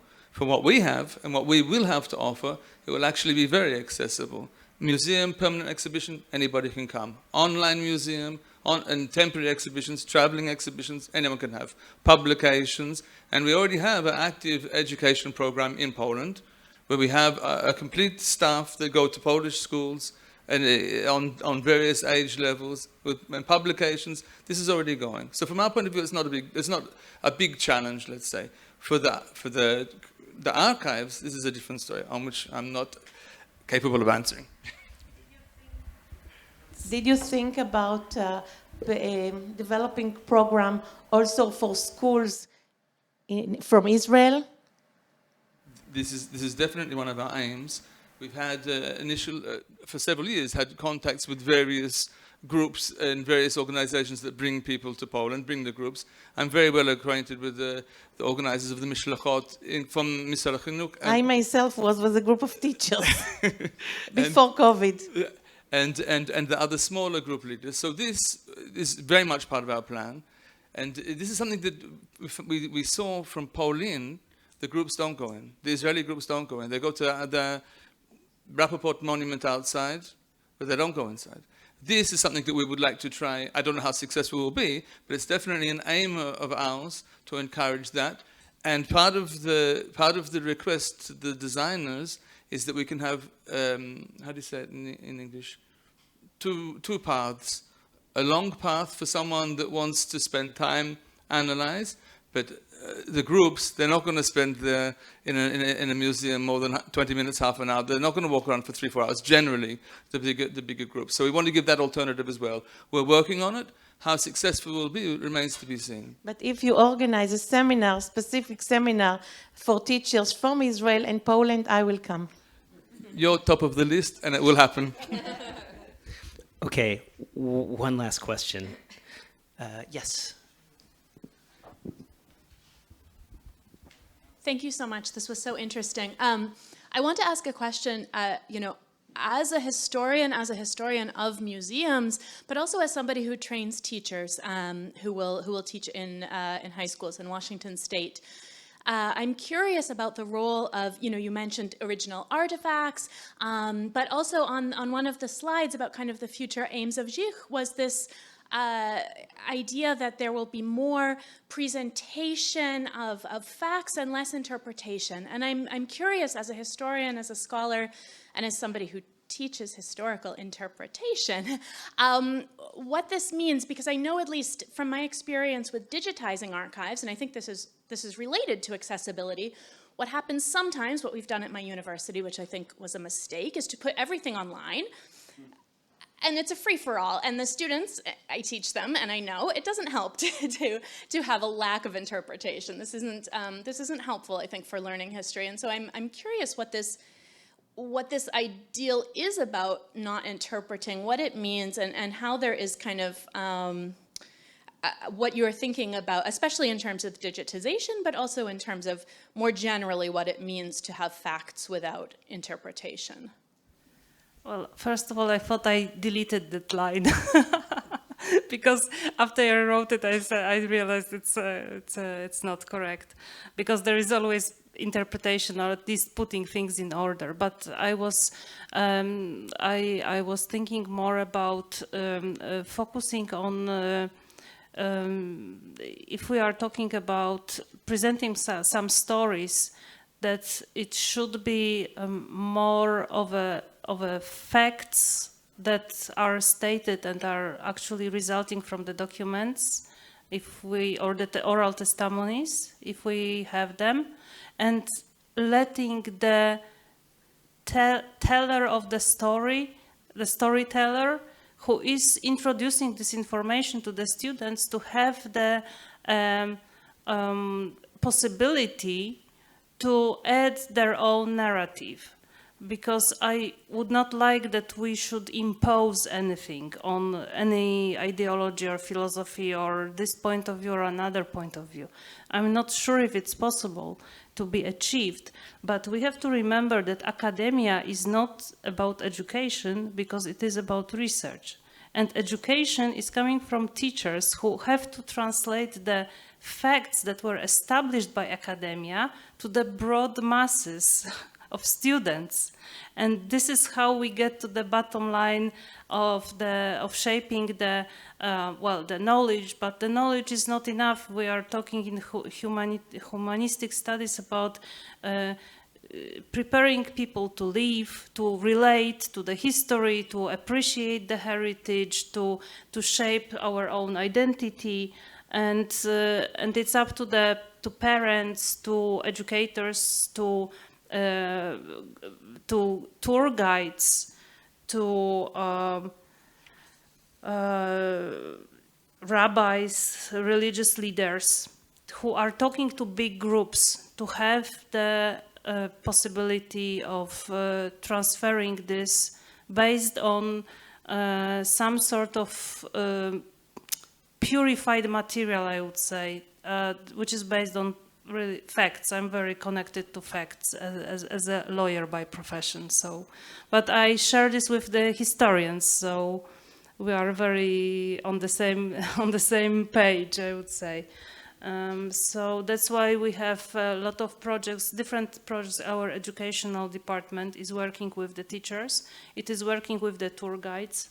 It is working with the professionals from the NGOs who are dedicated to preservation of historical heritage, but also to the humanitarian aid organizations, employees, to help them understanding the role of culture and the role of history and how it is important while they're helping not to cut them from their own spiritual and historical heritage. So this is what I meant by not deleting this line, even though if I had it, I would have this, not answer this question.